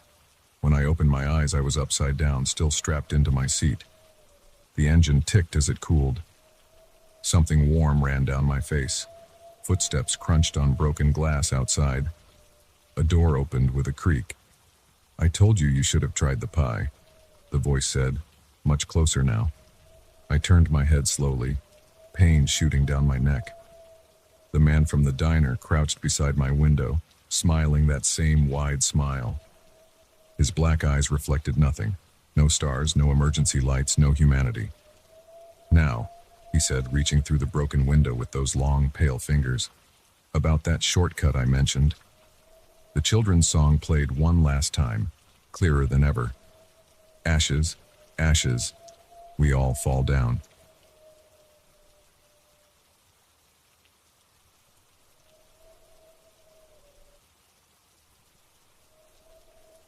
My hand was shaking when I finally managed to get the key into the ignition. I kept telling myself I was being stupid, that there had to be a logical explanation, but my racing heart wouldn't listen. I needed to write this down while it's still fresh, while I can still feel the cold sweat on my neck. What happened tonight on that stretch of Highway 16 doesn't make any sense, but I know what I saw. It started around 11:30 p.m.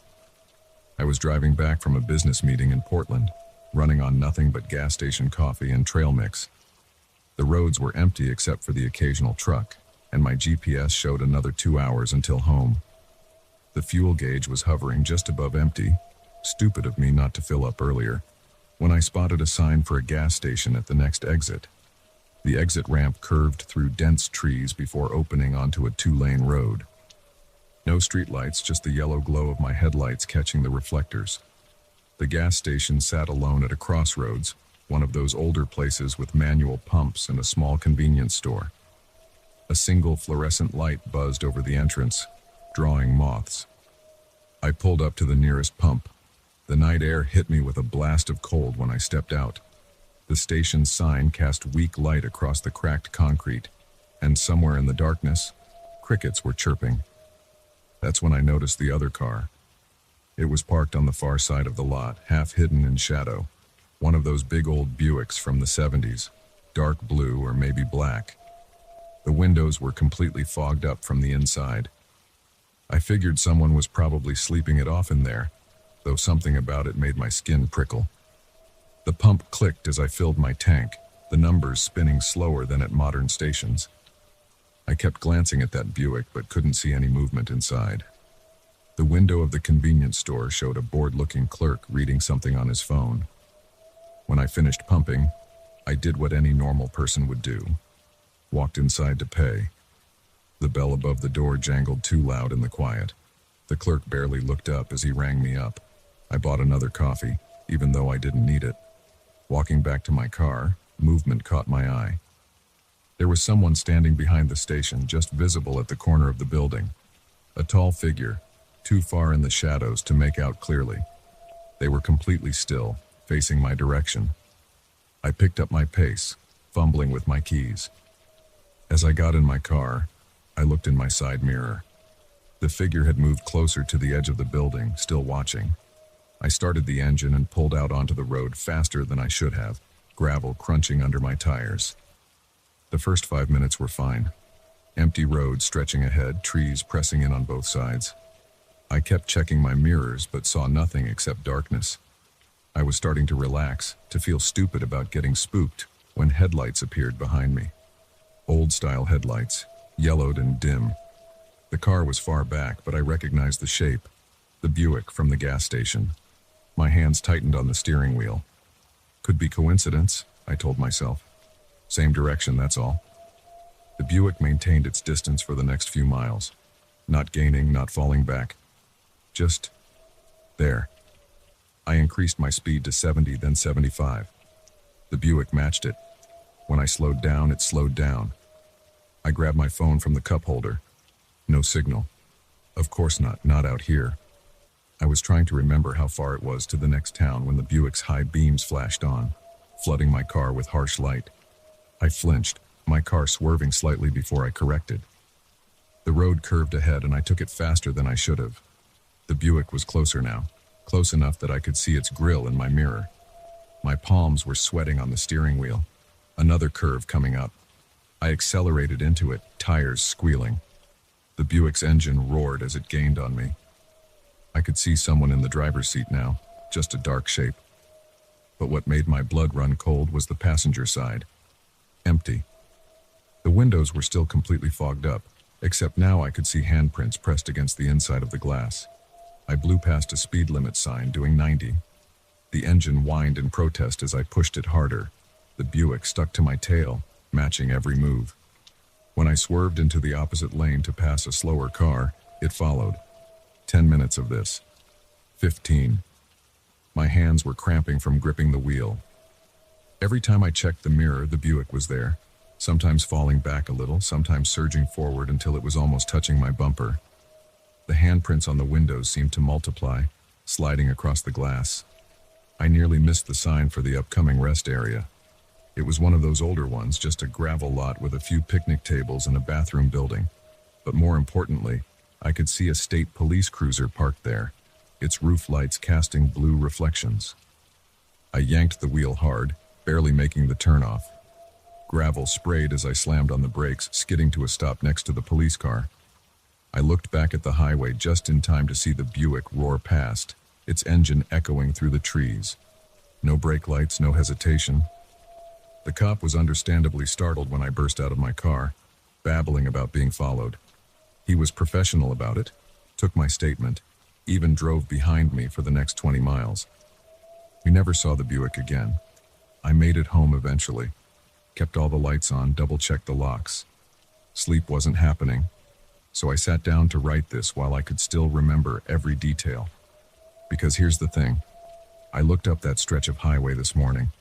3 unsolved disappearances in the past 2 years, all late at night. And the descriptions from witnesses? A dark-colored Buick, older model, windows fogged up. Following people who stopped at that same gas station. I've driven that route dozens of times for work. Never again. I'll take the long way around, stick to the interstate. Because I keep thinking about those handprints on the windows, pressing outward. And I can't shake the feeling that whoever, or whatever, was driving that Buick wasn't the one I needed to be afraid of. I don't know what would have happened if I hadn't found that rest stop. Don't want to know. But I do know this. If you're driving late at night and see an old Buick with fogged up windows, don't stop. Don't slow down. Just drive. There's one more thing. Something I didn't tell the cop because it sounds crazy. When I was paying inside the gas station, I glanced at the security monitor behind the counter. The screen showing the pump where the Buick was parked. The car was there, but there was no driver. No one had gotten out since it arrived. The windows were clear. I've replayed that night in my head 100 times. The figure watching from behind the building. The handprints appearing on the windows. The way the Buick seemed to know exactly where I was going to turn, like it was anticipating my moves. Some questions don't have answers you want to hear. I've stopped looking up those disappearances, stopped reading about that stretch of highway. The less I know, the better I sleep. But I keep my tank full now. Don't drive at night if I can help it. And every time I pass a gas station after dark, my eyes drift to the parked cars, checking for fogged up windows. I wrote this down because people need to know, need to be warned. That gas station is still out there. That Buick is still out there. And whatever's inside it, it's waiting.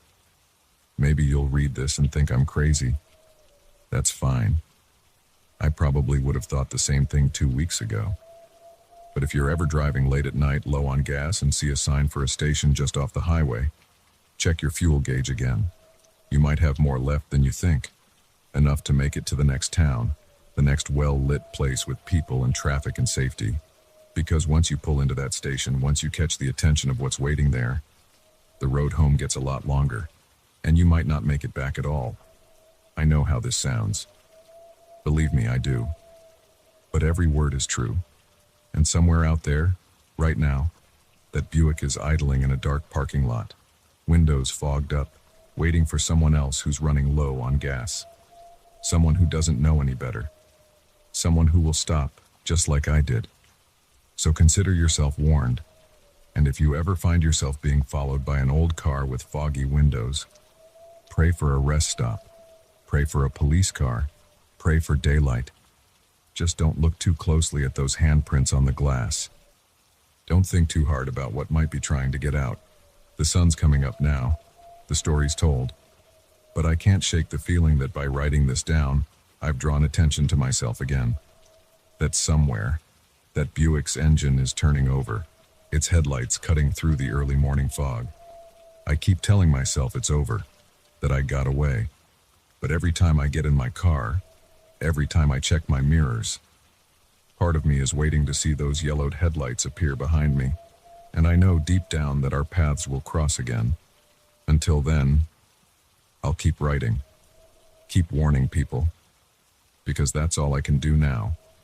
Try to save others from making the same mistake I did, from pulling into that gas station, from looking too long at that Buick, from discovering what happens when those handprints finally break through the glass.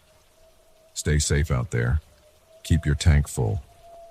And if you see an old Buick following you, don't stop running, not for anything, because whatever's inside, it never stops hunting.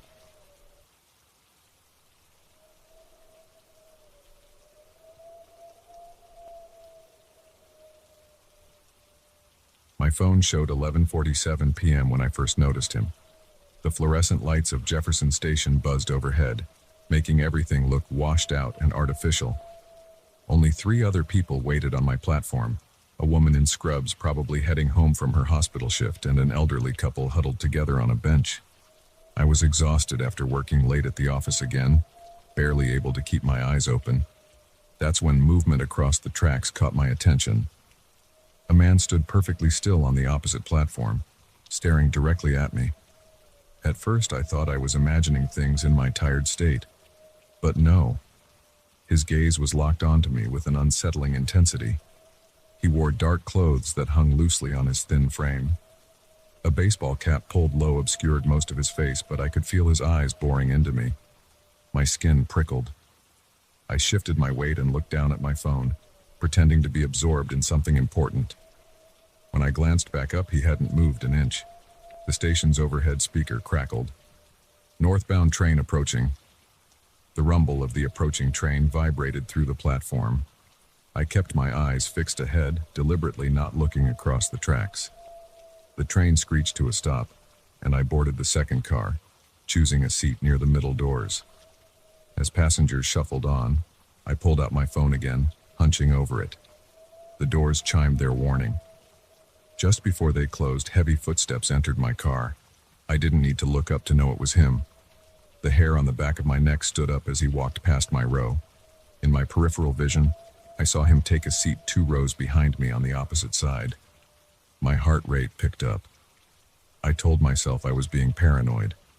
Plenty of people take late trains. Just because someone got on the same car doesn't mean anything. But my instincts screamed that something was wrong. The train lurched forward, gathering speed as it left the station. Through the window's reflection, I could see him watching me. Not glancing occasionally like a normal passenger might, but staring unblinkingly. His face remained shadowed under his cap. I pulled up my work email, going through the motions of looking busy while my mind raced. 4 more stops until mine. The train wasn't crowded, but there were enough people that I felt relatively safe. The woman in scrubs sat at the far end of the car. A group of young guys who looked like college students were near the front, laughing about something. An older man dozed in a seat near the doors. At the next stop, I decided to move cars. If the guy followed me, I'd know for sure this wasn't a coincidence. I gathered my laptop bag and stood as the train slowed. As soon as the doors opened, I strode purposefully into the next car forward. My hands trembled slightly as I chose a new seat. 10 seconds passed. 15. Maybe I had been paranoid after all. Then the connecting door between cars opened. He stepped through, eyes immediately finding me. This time he sat directly across the aisle, 1 row ahead. My mouth went dry. The car was nearly empty except for us. 2 more stops. I could feel sweat beading on my forehead despite the car's air conditioning. His presence felt like a physical weight pressing down on me. I pulled out my phone again, this time opening my messages. I started typing to my roommate, Mark. On the train. Guy following me between cars, getting off at Central. Can you meet me at station? I hit send, then remembered Mark was visiting his parents this weekend. The guy shifted in his seat. I forced myself not to look directly at him, but I could see his hands in my peripheral vision. Long, pale fingers drummed steadily on his knee. His nails were bitten down to the quick. 1 more stop. My heart hammered against my ribs. I had to make a decision. Getting off at my usual station meant a 3-block walk down poorly lit streets to my apartment. The next stop after that was Central Station, brightly lit, usually staffed with security, and right next to a 24-hour diner where I could wait things out if needed. The train slowed for my regular stop. I stayed seated, gripping the strap of my laptop bag. The guy's fingers stopped drumming.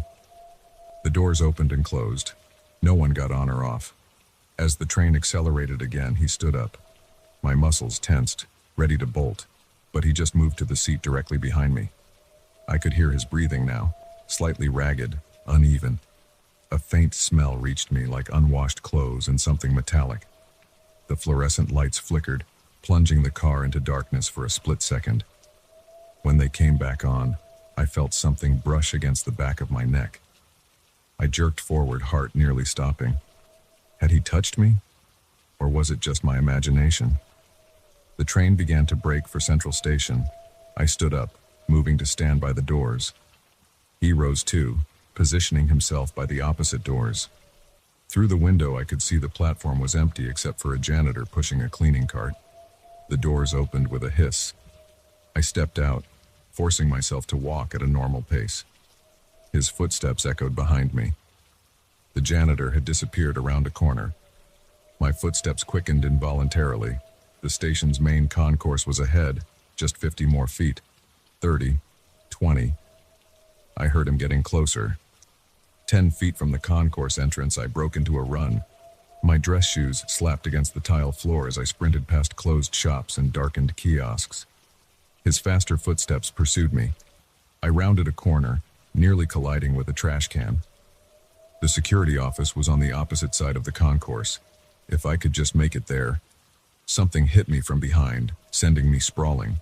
My laptop bag went sliding across the floor. Before I could scramble up, hands grabbed my shoulders, flipping me onto my back. The guy straddled me, pinning my arms with his knees. Up close, I could finally see his face clearly under the cap. It was like looking in a mirror. Same nose, same jaw, same eyes. Exactly like mine. But his face was gaunt, almost skeletal, with dark circles under the eyes and skin that looked like it hadn't seen sunlight in months. His cracked lips pulled back in a grin, revealing yellowed teeth. "Finally caught up to you," he said in a voice that was a rough approximation of my own. "Do you know how long I've been looking? How many stations I've waited in? How many trains I've ridden?" His fingers dug into my shoulders. "But I knew I'd find you eventually. The one who got all the luck, all the success, all the life that should have been mine." I tried to buck him off, but he was surprisingly strong. "What are you talking about? Who are you?" He leaned closer, his breath hot on my face. "Don't you remember? The hospital mix-up. 2 babies so similar they could have been twins. One went home with the wealthy family, grew up with every advantage. The other..." His grip tightened painfully. "The other went to foster care, bounced around the system, never quite finding his place. But I figured it out eventually. Found the records. Found you." "You're crazy," I gasped. "That's impossible." "Is it? Look at me. Really look. We could have been twins. Should have been twins. But they gave you my life." He reached into his pocket, pulling out something that glinted in the harsh station lighting. "Well, tonight I'm taking it back." The blade pressed against my throat. I felt a warm trickle of blood. In desperation, I slammed my head forward, catching him in the nose. He reared back with a howl. I twisted, managing to free one arm. My elbow caught him in the ribs. We rolled, grappling on the cold floor. The knife skittered away. I got on top of him, landing 2 solid punches before he bucked me off. We both scrambled to our feet. Blood streamed from his nose, staining his shirt. His eyes blazed with hatred. "Security!" I screamed, my voice echoing off the station walls. "Someone help!"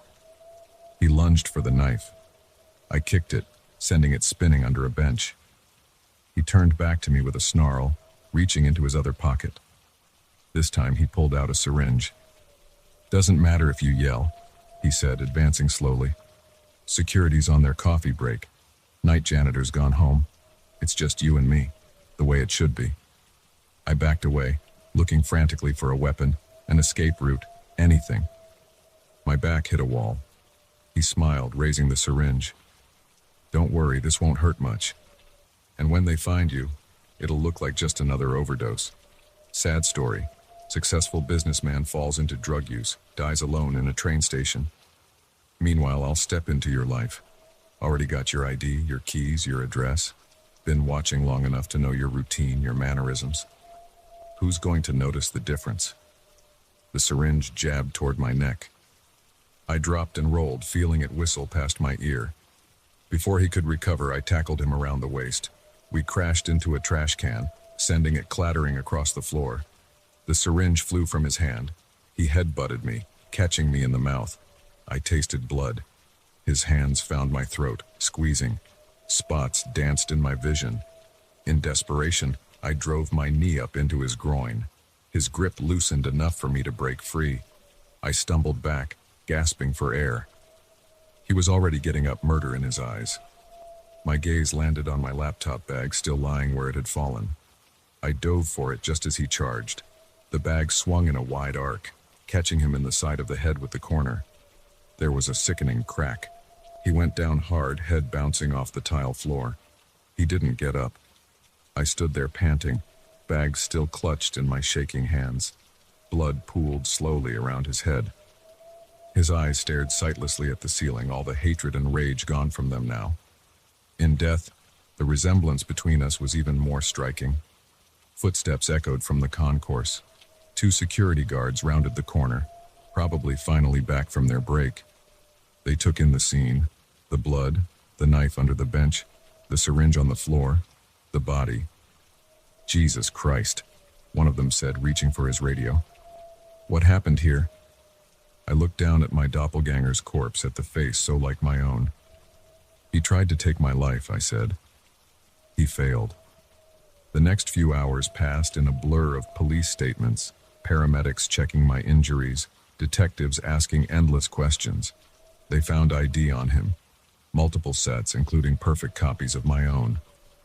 His fingerprints were in the system from various petty crimes. The story came out eventually. He'd been born the same day as me, in the same hospital. But there had never been any mix-up. We weren't twins or even related, just a random genetic coincidence that had driven an unstable man to obsession. They found his apartment, full of photos of me, detailed notes about my schedule, practice sessions of mimicking my voice and mannerisms. He'd been planning this for months, maybe years. When they finally let me go home, dawn was breaking. I caught a glimpse of my reflection in a window. Split lip, bruised throat, haunted eyes. For a moment I thought I saw him again, standing behind me with that skeletal grin. But it was just a trick of the light. I don't take the train anymore. Started driving to work, even though parking downtown costs a fortune. Sometimes at night, I still check the shadows, half expecting to see him watching me. Still feel phantom fingers brushing the back of my neck. But mostly I think about how thin the line is between the life you have and the life someone else might want to take from you. How a random twist of genetics can create 2 people who look identical but walk very different paths. And how in the end, we're all just trying to hold on to whatever life we've managed to build for ourselves. The doctors say my hand tremors will fade eventually. The nightmares too. But I know some things don't fade. Some things stay with you like a shadow you can never quite shake. Like the memory of a face exactly like your own, twisted with hatred, determined to steal your life away. I survived. He didn't. That's what I tell myself when I wake up gasping at 3 a.m., sheets soaked with sweat. That's what I repeat when I catch myself checking every reflection, every shadow, every face in a crowd that looks even vaguely familiar. I survived. But sometimes in my darkest moments I wonder, if our positions had been reversed, if he had been the one with the good life and I the one consumed by envy and rage, would I have become him? Would I have stalked through empty stations, rode endless trains, planned methodically to steal another man's life? I'll never know the answer. And maybe that's for the best. Some questions are better left in the shadows, like the memories of that night, like the ghost of the man who wore my face, like the last train home that I'll never take again.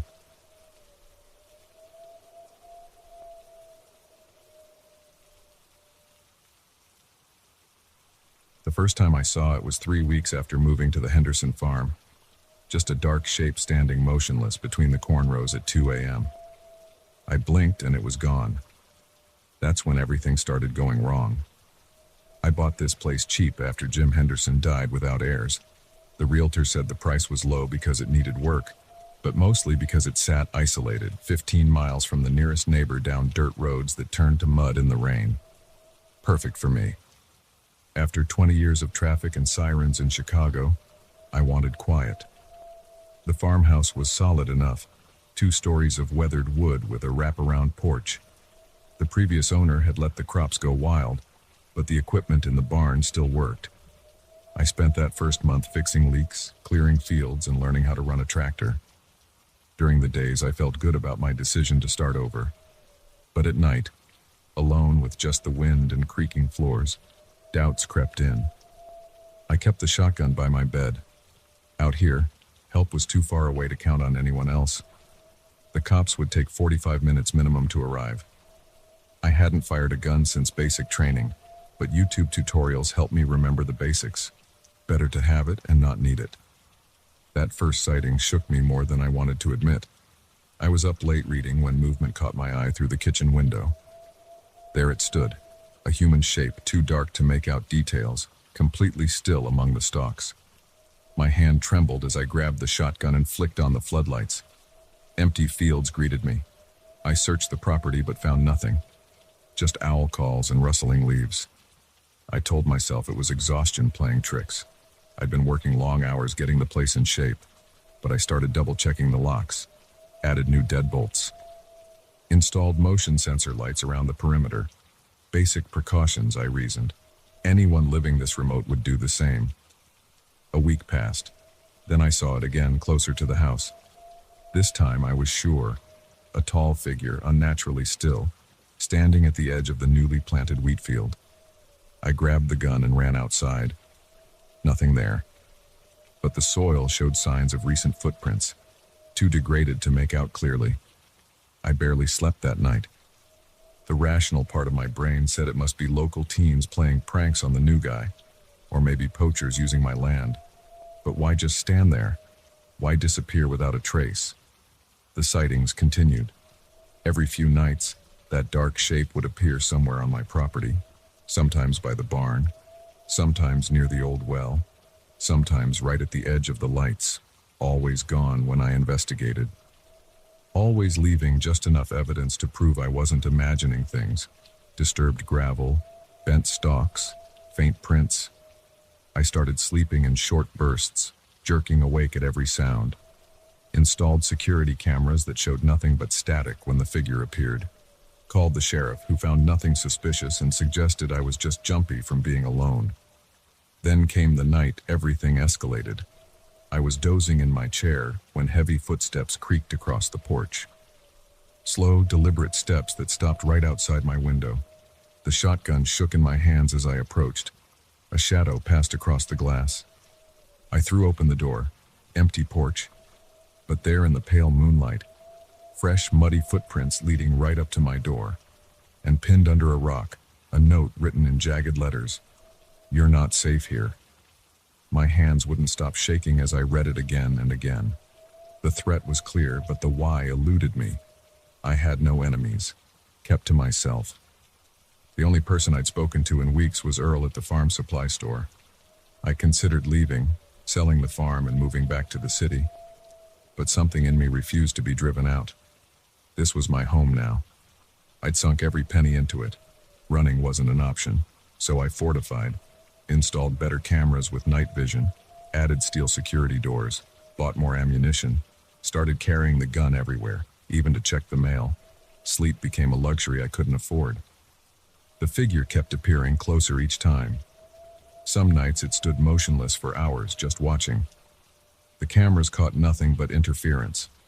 The footprints became more frequent. Notes appeared regularly. "Leave while you can. Time is running out.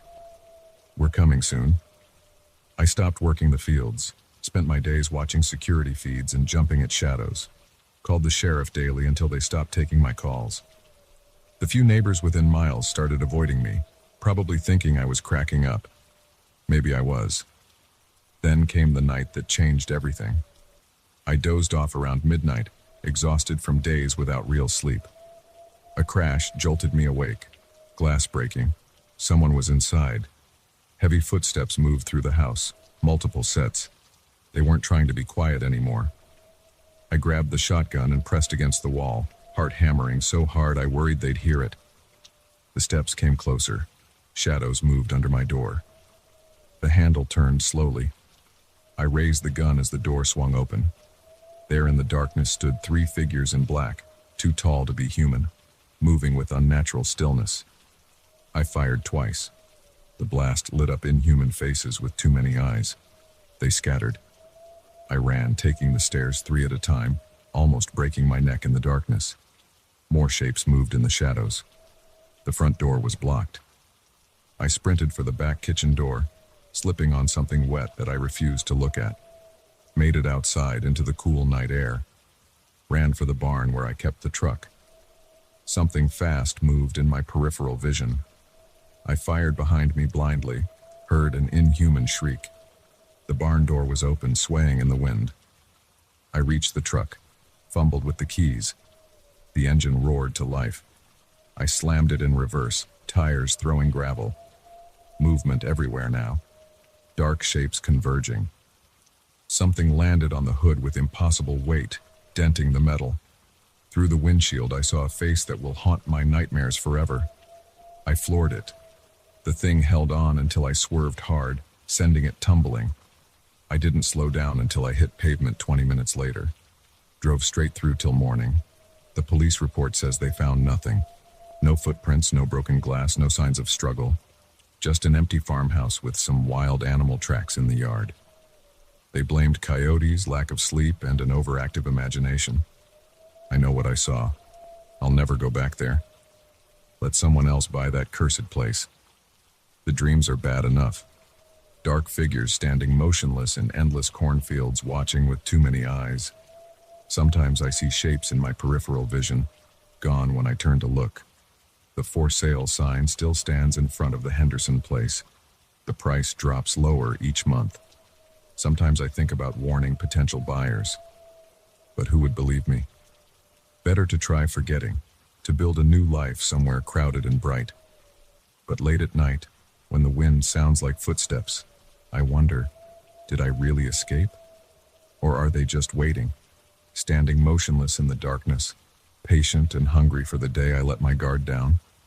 I keep the shotgun loaded just in case. And I never look too long out windows after dark. Some things are better left unseen.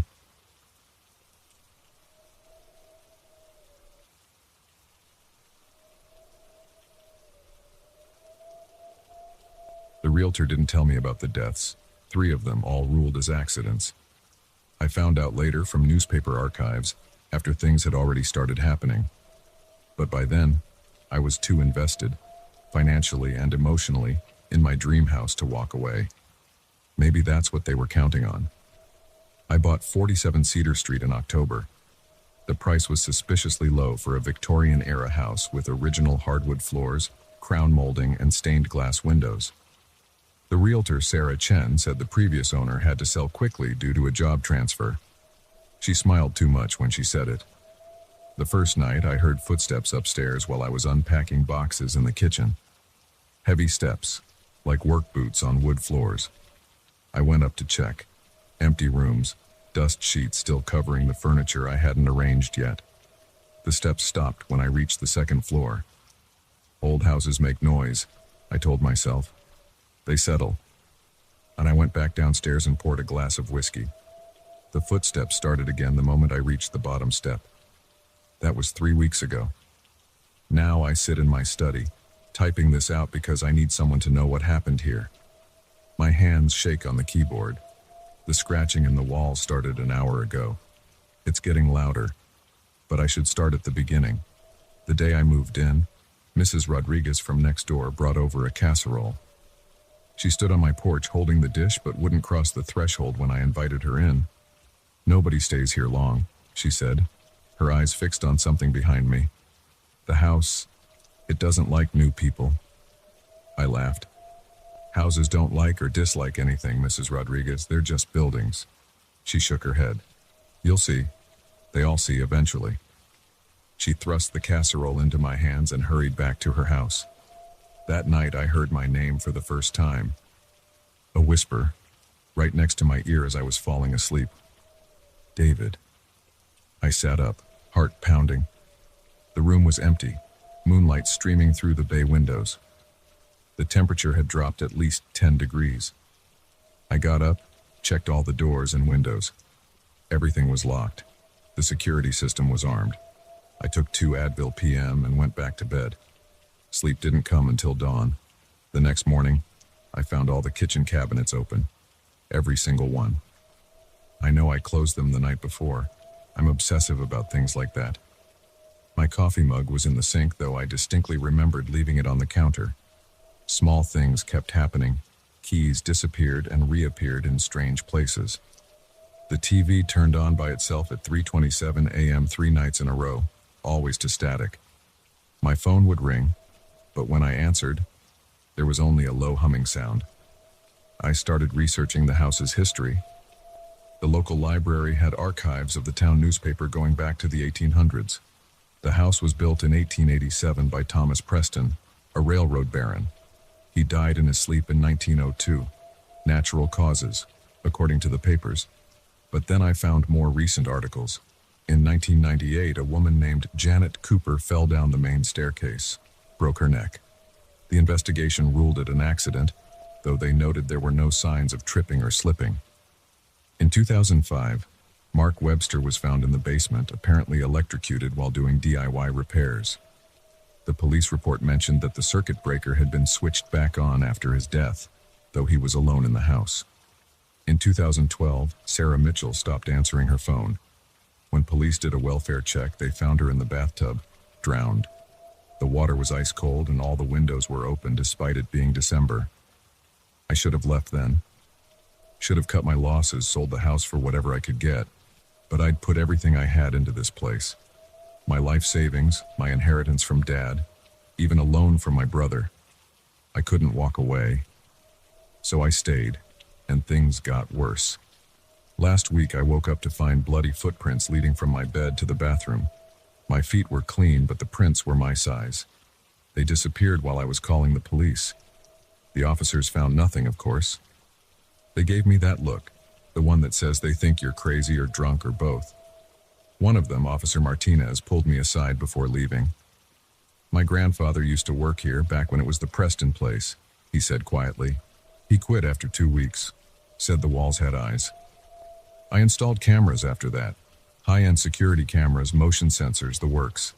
They worked fine during the day, but every night at midnight, they went dark for exactly 6 hours. The company said there was nothing wrong with the equipment. The whispers got louder. Not just my name now, but conversations I couldn't quite make out. Multiple voices, arguing about something. They went silent when I tried to record them. Then the scratching started. First in the walls, like rats. But rats don't spell out words. I found "get out" scraped into the wallpaper of my bedroom. The next day, "leave now" appeared on the bathroom mirror in condensation, though the shower hadn't been used. Last night, things escalated. I was in the kitchen making dinner when all the gas burners on the stove turned on at once. The flames shot up 3 feet high. I couldn't turn them off. The knobs wouldn't move. The fire department had to shut off the gas main. While they were there, one of the firefighters asked me if I'd heard about the other fires. Apparently, there had been 3 separate incidents of mysterious fires in the house over the past century. All 3 previous owners got out alive, but each one moved out immediately after. I'm writing this now because the scratching is different tonight. Louder, more purposeful. It's moving through the walls, circling my study. The temperature keeps dropping. My breath comes out in white clouds, though it's 70 degrees outside. The lights are flickering. My laptop battery was full, but it's draining fast. The scratching is in the ceiling now. Plaster dust is falling on my desk. I can hear footsteps in the hallway. Heavy boots, like that first night. They're getting closer. The door handle is turning slowly. I should run. I need to run. But my legs won't move. The door is opening. There's something, in the doorway. Tall, dark, the shape of a man but wrong somehow, like a shadow that's forgotten it needs a body to exist. It's reaching for me with hands that are too long, fingers that bend the wrong way. It knows I'm writing about it. It doesn't want me to finish this. But people need to know about 47 Cedar Street. They need to know what happens here. If you're reading this, stay away. The house doesn't just dislike new people, Mrs. Rodriguez. The following text was found on a laptop in the study of 47 Cedar Street. The owner, David Chen, has been missing for 3 days. Police investigation is ongoing. The house remains vacant. Update. 1 week later. They found my body in the basement yesterday. I wasn't dead, just unconscious and severely dehydrated. The doctors can't explain the deep scratches all over my arms and back or why my hair has gone completely white. I don't remember anything after seeing the figure in the doorway. I'm writing this from my hospital bed. The nurses think I had a mental breakdown. The police suspect drugs or carbon monoxide poisoning. They have rational explanations for everything.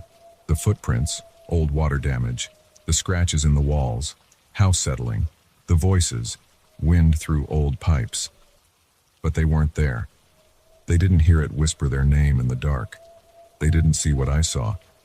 I signed the papers today to put the house up for sale. Sarah Chen is handling it again. She's already got potential buyers, a young family with 2 kids. I tried to warn them, but Chen interrupted me, talking loudly about the original hardwood floors and crown molding. I see her smile now, the same one she gave me. She knows. They all know. The house will be sold again. Someone else will move in, attracted by the suspiciously low price. The cycle will continue, but at least I got out. I'm one of the lucky ones. Though sometimes late at night, I still hear footsteps in my hospital room.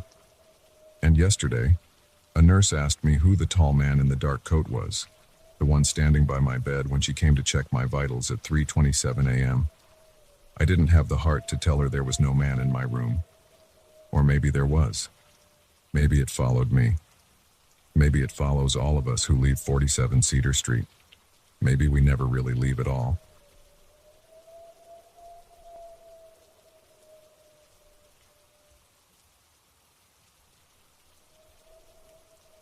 My hands won't stop shaking as I write this. I need to get these events down while they're fresh, while I can still hear the sounds from the forest and feel the cold sweat on my skin. I have to tell someone what happened on that trail yesterday, even if no one believes me. I'd been hiking the Black Rock Trail for about 3 hours when it started to rain. Not the gentle kind, the type that soaks through your clothes in seconds. The weather forecast hadn't mentioned rain, and I hadn't packed proper gear. My thin windbreaker didn't help much. Water ran down my face and into my eyes. My boots squished with every step. The trail stretched ahead, turning into brown mud. My phone showed no signal. Typical for this part of the mountains. The GPS still worked, but the battery was at 15%. I needed shelter, and fast.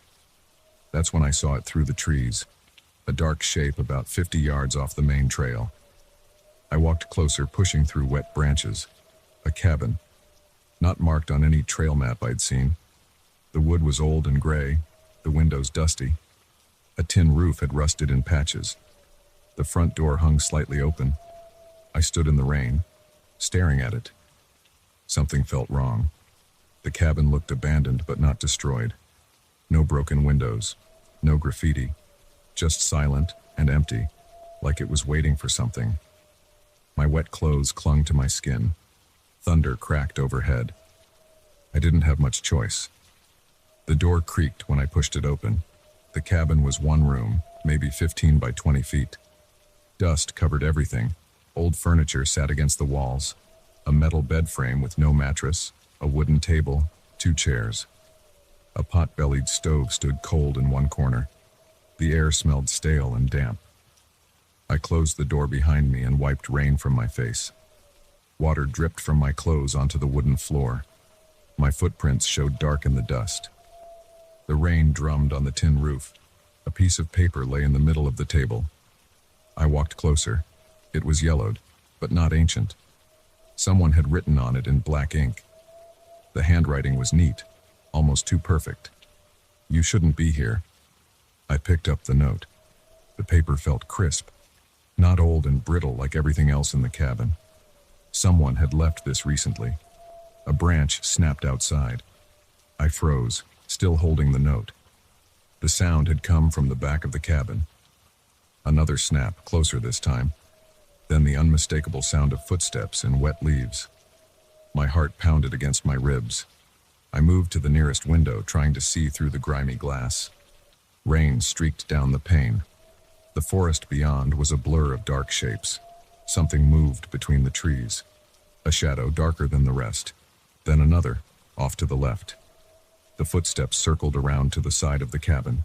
Slow, deliberate, like whatever was out there knew I was inside.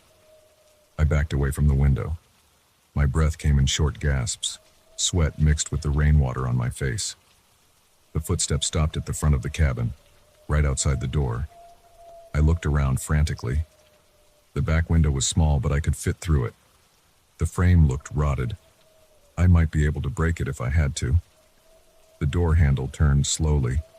I dove under the table, pressing myself against the wall. My heart beat so hard I was sure whatever was out there could hear it. The door opened. Rain blew in. Water pooled on the wooden floor. Boots stepped into the cabin. Heavy boots, caked with mud. They stopped just inside the door. I held my breath. The boots took another step, then another, heading straight for the table. They stopped right in front of me. Water dripped from them onto the floor. A hand reached down, grabbed the edge of the table. I bolted, knocked the table over as I ran for the back window. Behind me, someone shouted. The voice wasn't human. I hit the window with my shoulder. The rotten wood splintered. Glass shattered. I tumbled outside into the rain. More shouts from the cabin. More inhuman voices joining the first. I ran. Branches whipped my face. My boots slipped in the mud. I could hear them behind me, crashing through the underbrush, getting closer. The trail had to be somewhere ahead. If I could reach it, maybe I could outrun them to the ranger station 3 miles north. Something grabbed my jacket. I yanked free, leaving part of the sleeve behind. The things behind me were faster than humans. Their footsteps came closer and closer. Their breathing sounded wrong, wet and raspy. I burst onto the trail, turned north and ran flat out. My lungs burned. Mud splashed up my legs. The creatures stayed in the forest on either side of the trail. I could see them moving through the trees, dark shapes keeping pace with me, hurting me. My foot hit a root. I went down hard, face first in the mud, got up spitting dirt. They were closing in, moving out of the trees onto the trail behind me. I ran. The rain got harder. Lightning flashed, showing twisted shapes in the forest. My legs started to give out. I couldn't keep this pace much longer. Up ahead, sunlight broke through the clouds. The rain was stopping. The creatures' footsteps slowed. Their breathing grew fainter. I risked a look back. The shapes retreated into the darkest parts of the forest, melted away between the trees. I didn't stop running until I reached the ranger station. Burst through the door, covered in mud and blood from dozens of scratches. The ranger on duty called the police. They searched the area but found nothing. No cabin, no footprints except mine. No sign anyone or anything had been in those woods. But I have proof. In my pocket, crumpled and wet, the note from the table. The one that warned me I shouldn't have been there. I've been home for hours now. Night has fallen. Rain is starting again. And someone just slipped a piece of paper under my door. I'm afraid to read it, but I can hear breathing outside. Wet, raspy breathing. And footsteps circling my house. Heavy boots in the mud, getting closer. They followed me home.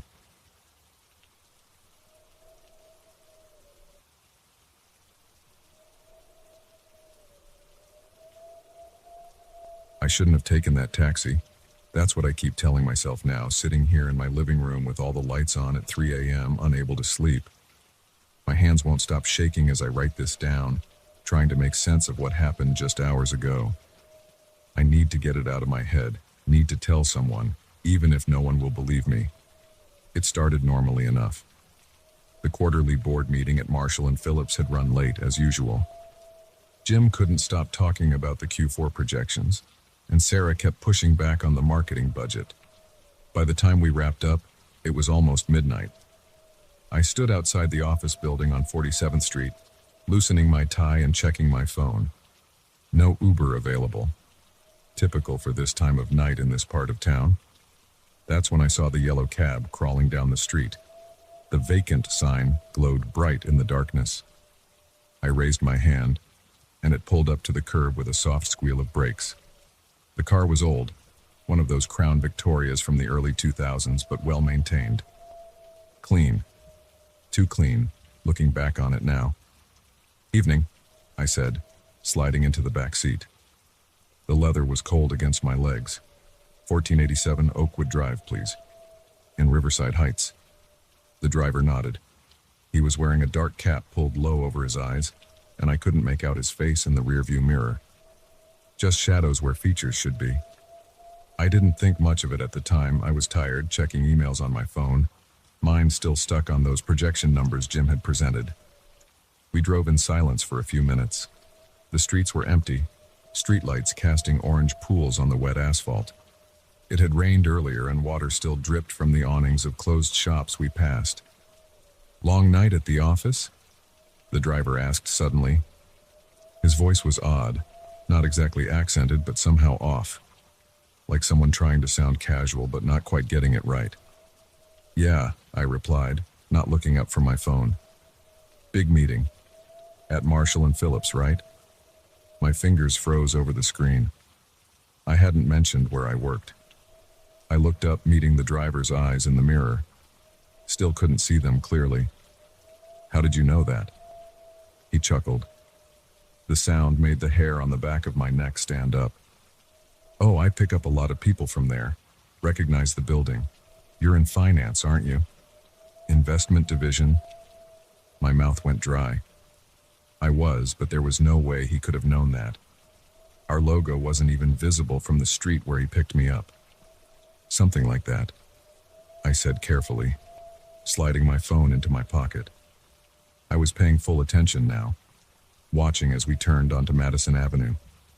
At least we were heading in the right direction. "Must be doing well," he continued. "That's a nice neighborhood, Riverside Heights. 1487 Oakwood. That's the gray colonial with the red door, isn't it?" My heart started pounding. I'd never mentioned my house's color, never described it at all. "Listen," I said, trying to keep my voice steady. "I don't know how you know these things, but—" "Your wife picked out that door color, didn't she?" he interrupted.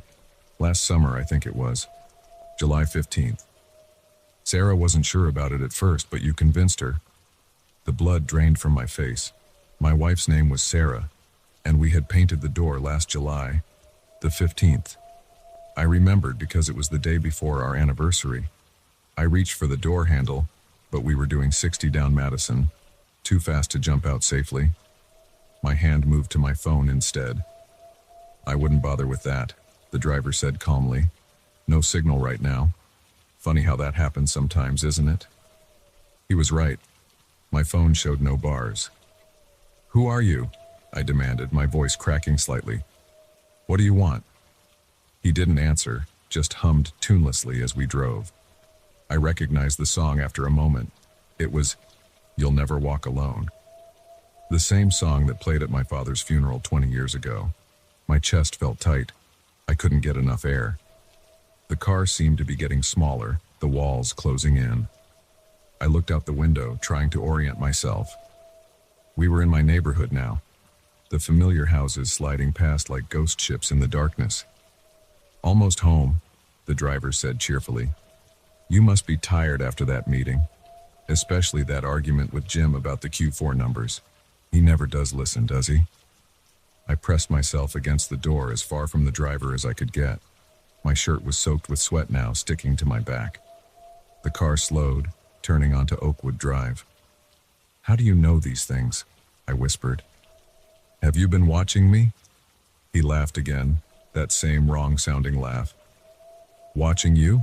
No, nothing like that. I just know things, like I know about the dream you had last night, the one about your father, and the $20 you found in your old jacket this morning, and the coffee you spilled on your desk at 10:47 a.m.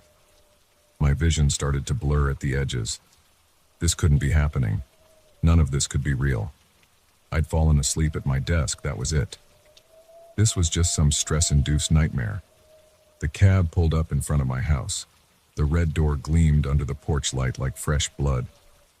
"That'll be $23.50, the driver said pleasantly. My hand shaking so badly I could barely grip my wallet, I pulled out 3 tens. "Keep the change," I muttered, reaching for the door handle. "Thanks," he said. "Oh, and David?" I froze. I hadn't told him my name. "Say hi to Sarah for me. And maybe check on that loose floorboard in the upstairs hallway. The one outside Emma's room. Wouldn't want your daughter to trip. We'd just noticed that floorboard yesterday. Emma had complained about it squeaking. I practically fell out of the cab, stumbling onto my front lawn. My legs felt like rubber. I turned back, needing one last look, needing to see the driver's face. The cab was still there, idling at the curb. But the driver's seat was empty, completely empty. I blinked hard, rubbed my eyes. When I looked again, the cab was gone. No sound of an engine, no taillights disappearing down the street. It had vanished as if it had never been there at all. I ran to my front door, fumbling with my keys, dropping them twice before managing to get inside. I slammed the door shut, locked it, and engaged the deadbolt. Then I checked every window, every door, making sure everything was secure. Sarah came downstairs, rubbing her eyes. "David? What's wrong?" "You look terrible." I opened my mouth to tell her, then closed it. How could I explain what had just happened? That a taxi driver who wasn't there knew everything about our lives, about our past, our present, even our dreams? "Bad night," I managed to say. Just a bad night." She frowned, concerned, but didn't press the issue. "Come to bed," she said. "You're exhausted." But I couldn't sleep, couldn't even close my eyes. I sat in the living room instead, every light blazing, jumping at every sound. The tick of the clock, the hum of the refrigerator, the creak of that loose floorboard upstairs. I've been sitting here for hours now, trying to convince myself there's a rational explanation. Maybe someone's been stalking me, gathering information. Maybe I had a mental breakdown from stress. Maybe I imagined the whole thing. But I know what I saw. Or rather, what I didn't see in that driver's seat. And I keep thinking about something else. Something that makes my stomach twist into knots. When I checked my wallet after coming inside, those 3 tens I'd given the driver, they weren't there. Instead, I found a receipt. A taxi receipt, dated July 15th last year, the day we painted the door. A ride I never took from a cab company that doesn't exist. The sun is coming up now. In a few hours, I'll have to get ready for work. Act normal. Pretend nothing happened. But I know I'll never take another taxi. Never trust another stranger's voice in the darkness. Never feel quite safe again. Because somewhere out there, that empty cab is still driving. Still picking up passengers. Still knowing things it shouldn't know. And I can't shake the feeling that this wasn't just a random encounter. That somehow, for some reason, it chose me. That this was just the beginning of something. The worst part? Deep down, I know I'm right. I know it the same way that driver knew everything about me. And I know with absolute certainty that I'll see that cab again. Just now I heard a car pull up outside. The sound of an engine idling. I don't want to look. Don't want to see what's out there. But I will. I have to. Because somehow I already know what I'll find when I do. A yellow cab, waiting at the curb. Empty.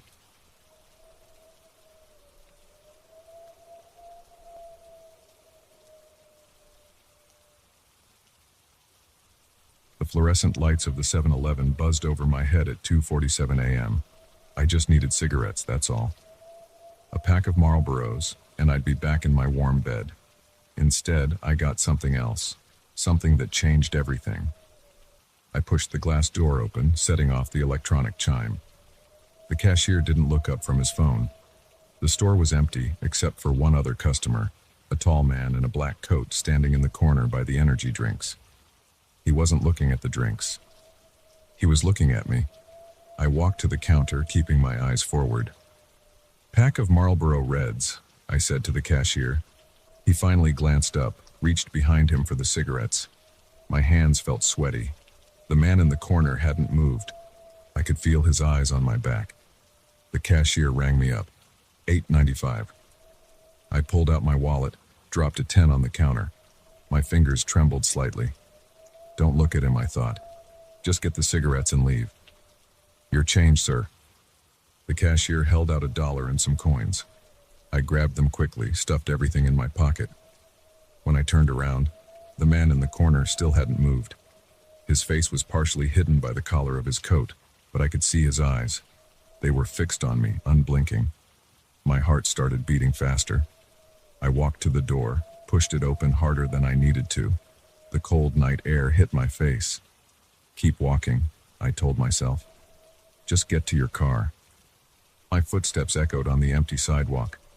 The streetlights cast long shadows across the cracked concrete. After half a block, I heard it. Another set of footsteps behind me. Slow, steady footsteps. I picked up my pace. The footsteps behind me quickened too. My car was parked 3 blocks away in front of my apartment building. Why had I walked to the store? The footsteps got closer. I turned right at the next corner, onto Cedar Street. The footsteps followed. I glanced back quickly. The man from the store was about 30 feet behind me, still wearing that black coat, still staring. My chest felt tight. Sweat ran down my back despite the cold. I walked faster, almost jogging now. The man matched my pace. The sound of his footsteps seemed to echo off the buildings around us. I crossed the street diagonally, heading for the next block. Maybe I could lose him if I took a different route home. The streets were completely empty. No cars, no other pedestrians. Just me and him. The footsteps behind me got closer. 20 feet now, maybe less. I could hear his breathing, slow and steady, like his footsteps. My own breathing came in short gasps. I reached into my pocket for my phone. My fingers were shaking so badly I could barely grip it. I tried to unlock the screen, but my sweaty fingers kept slipping. The footsteps got closer. "Hey!" I shouted without turning around. "What do you want?" My voice cracked. No response. Just those steady footsteps. I broke into a run. My feet pounded against the sidewalk. The man behind me started running too. His footsteps were faster than mine, more controlled. He was gaining on me. I sprinted across Madison Avenue, nearly tripping on the curb. A car horn blared, the first sound I'd heard besides our footsteps in what felt like hours. I didn't stop to see if the man had been slowed down by the car. My lungs burned, sweat soaked through my t-shirt. I could see my apartment building up ahead, but it felt impossibly far away. The footsteps behind me got closer and closer. I fumbled in my pocket for my keys as I ran. They slipped through my fingers, clattered onto the sidewalk. Fuck! I bent to grab them, almost falling.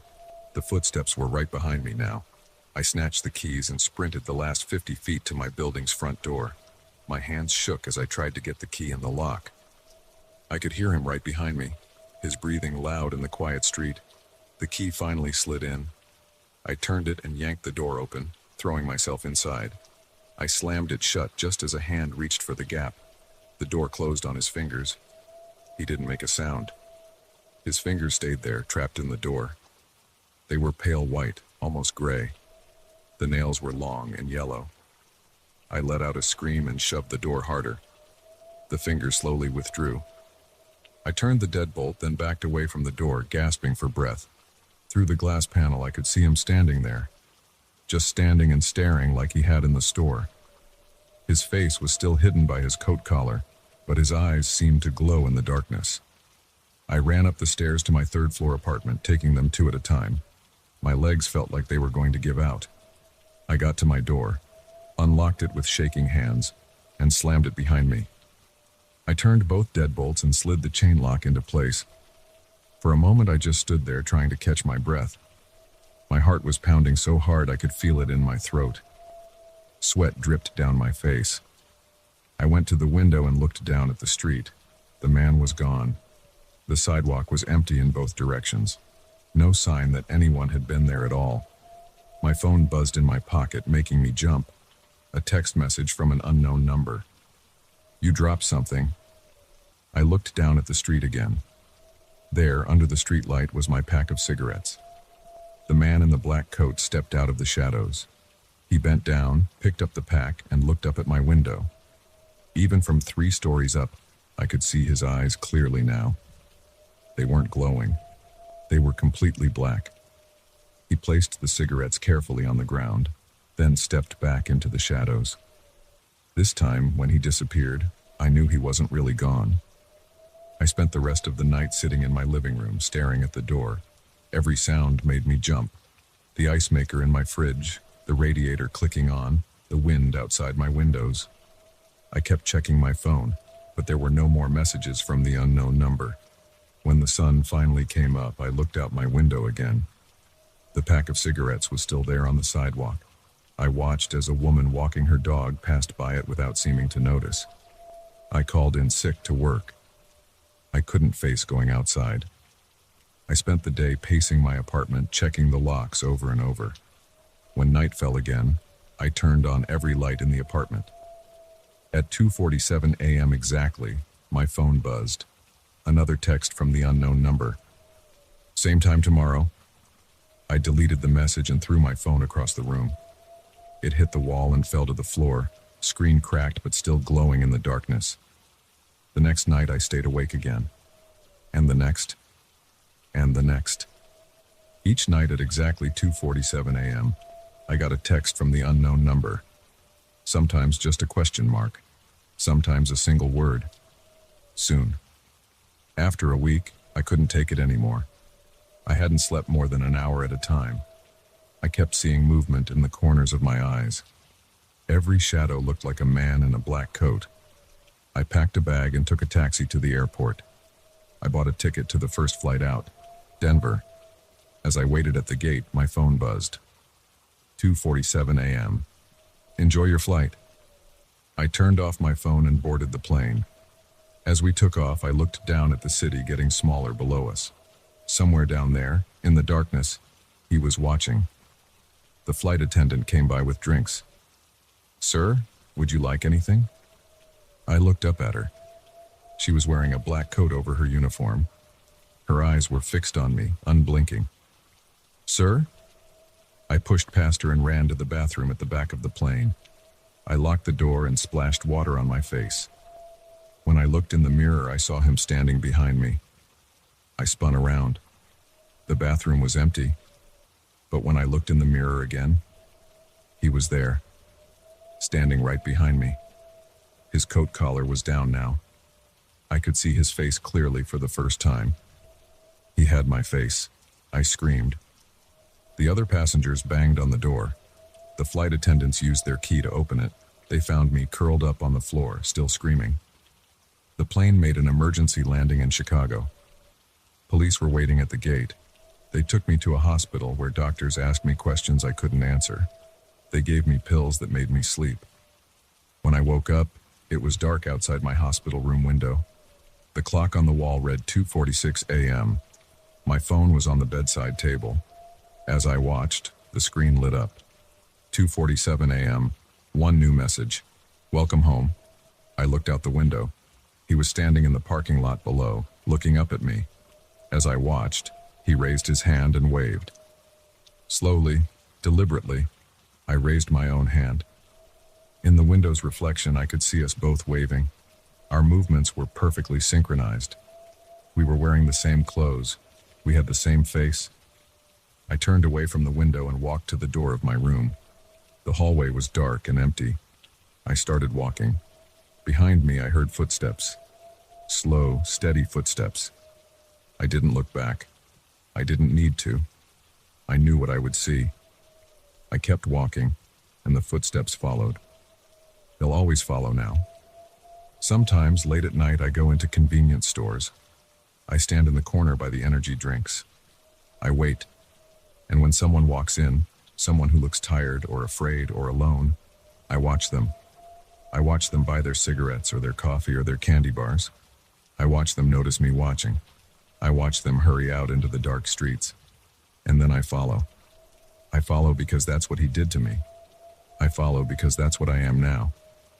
I follow because at 2:47 a.m., in every convenience store in every city, someone needs to be standing in the corner. Someone needs to be watching.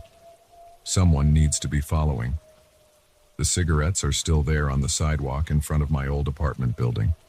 They'll stay there forever, untouched, unnoticed by anyone except us. A marker, a reminder, an invitation. If you see them, keep walking.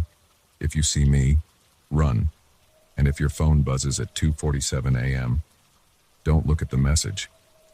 Just know that I'm out there, watching, waiting, following. And soon you'll be out there too.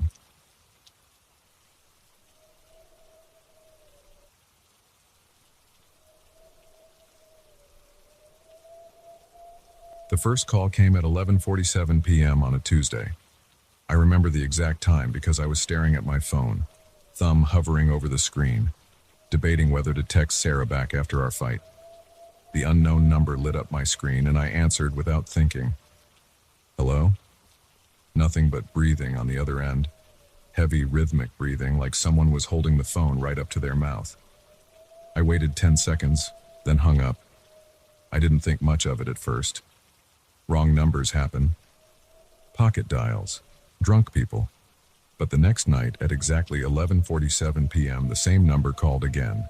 This time I let it ring 3 times before answering. The breathing started immediately. Deep inhales and slow exhales. Perfectly timed, like a metronome. My neck tightened. Who is this? The breathing continued, unchanged. Listen, if this is some kind of joke. They hung up. By the third night, I was waiting for it, sitting on my couch in my dark apartment, TV muted, phone in hand. 11:47 p.m., like clockwork.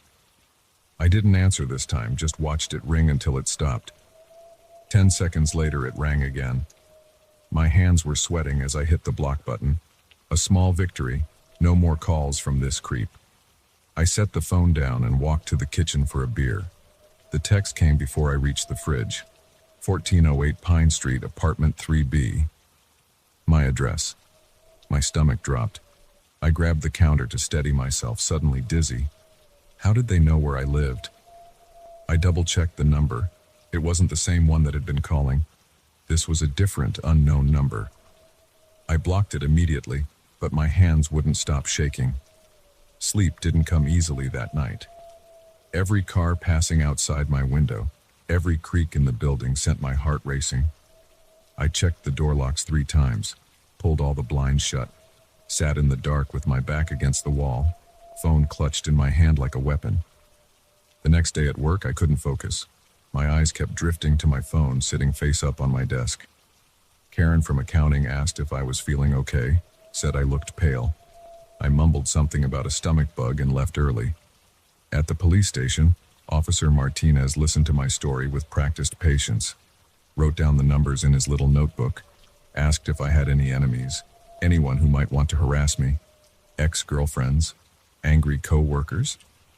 When I said no, he handed me a pamphlet about cyberstalking and told me to document everything.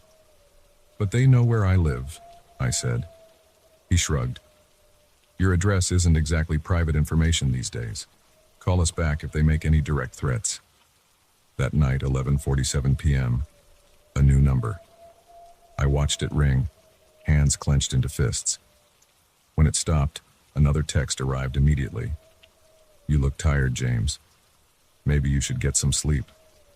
My heart slammed against my ribs.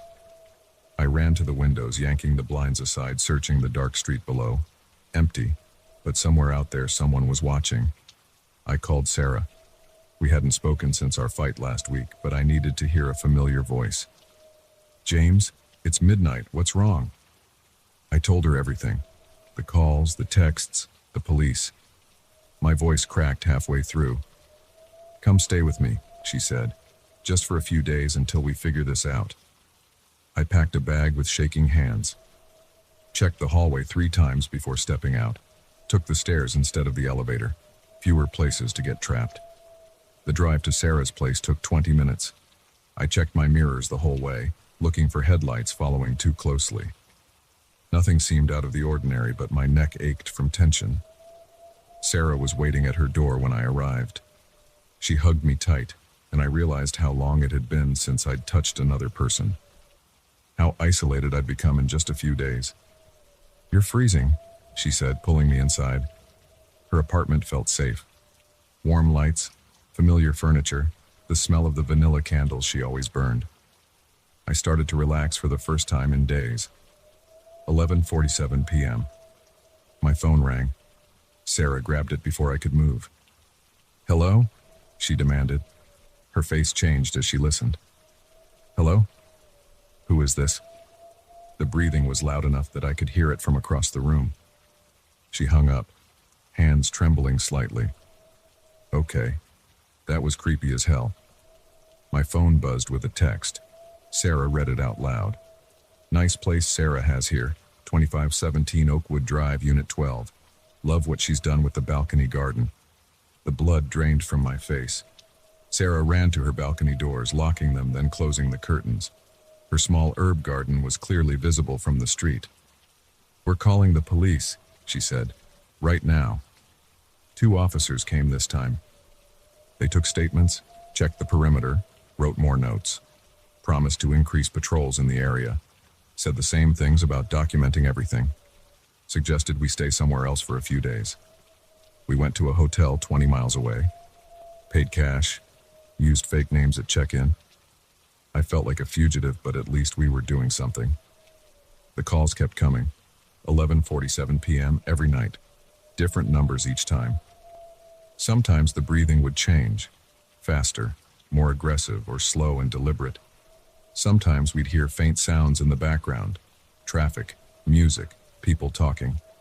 The texts always followed, always from different numbers. Room 412.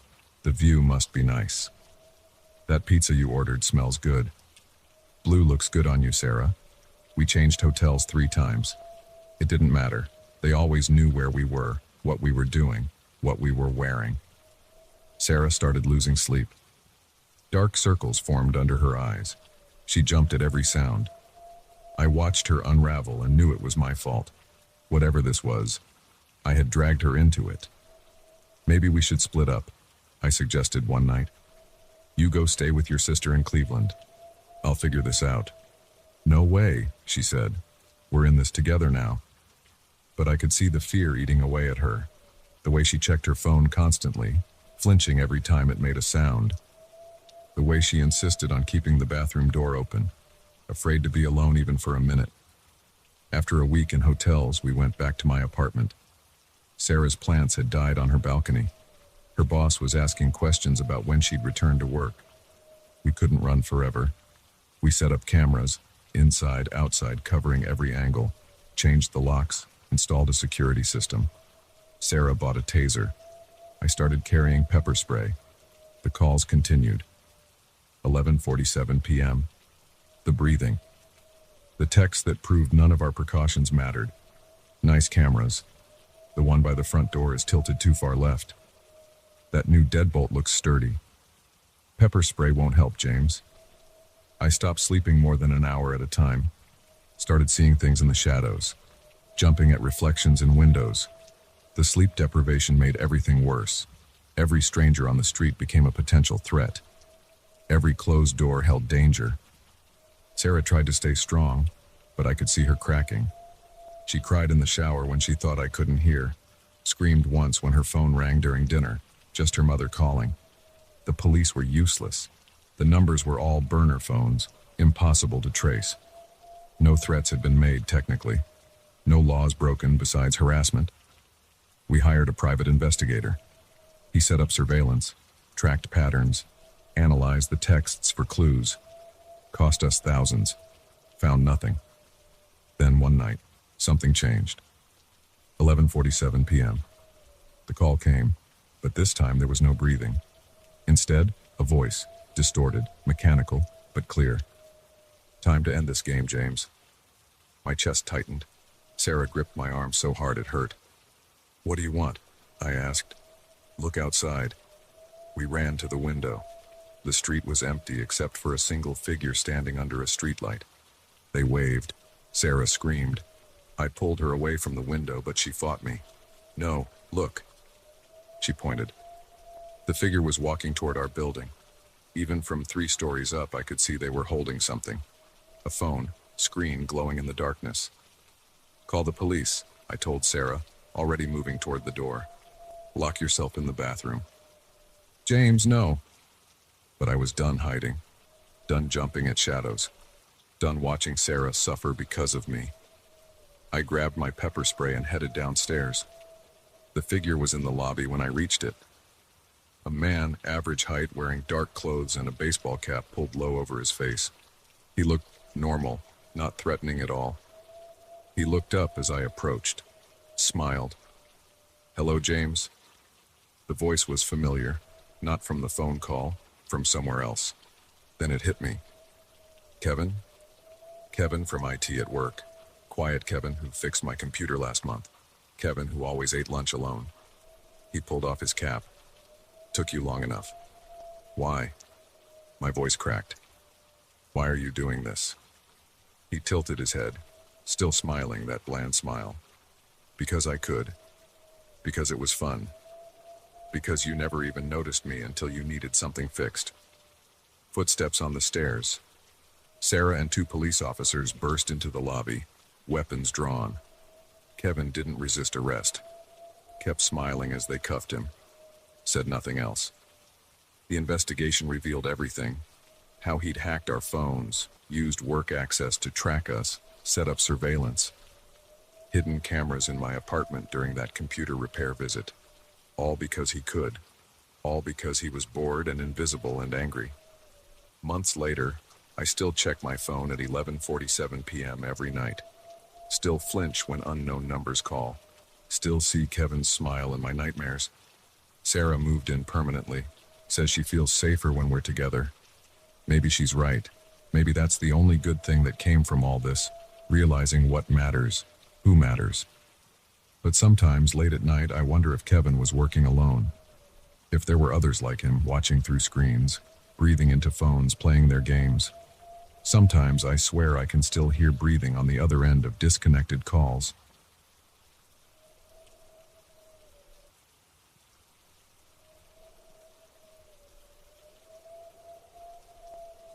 The scratching started my first night in Unit 3B. Not the gentle kind a mouse might make, but heavy dragging sounds that scraped across my ceiling at 3 a.m. I lay in bed, staring up at the white popcorn texture above me, listening to whatever was moving around in apartment 4B. That was when I realized I hadn't seen anyone go in or out of that unit since moving in 3 days ago. The realtor had sold me on this place by talking up the quiet neighbors and peaceful atmosphere. Perfect for a writer looking for solitude, she'd said. The price was right. The Upper West Side location was ideal. And after 6 months of crashing on my brother's couch while my divorce finalized, I needed my own space. But now, on night 1, all I could focus on was that heavy scraping sound. I got out of bed and stood on a chair, pressing my palm flat against the ceiling. The vibrations came through clearly, something heavy being dragged across hardwood floors. Back and forth, back and forth. Then a thump that made my ceiling shudder. Sleep didn't come easy that night. Or the next. Or the one after that. The sounds continued like clockwork. Always starting at 3 a.m., always lasting exactly 47 minutes. I know because I timed it. The dragging, the thumps, and sometimes what sounded like muffled speaking in a low, guttural voice I couldn't quite make out.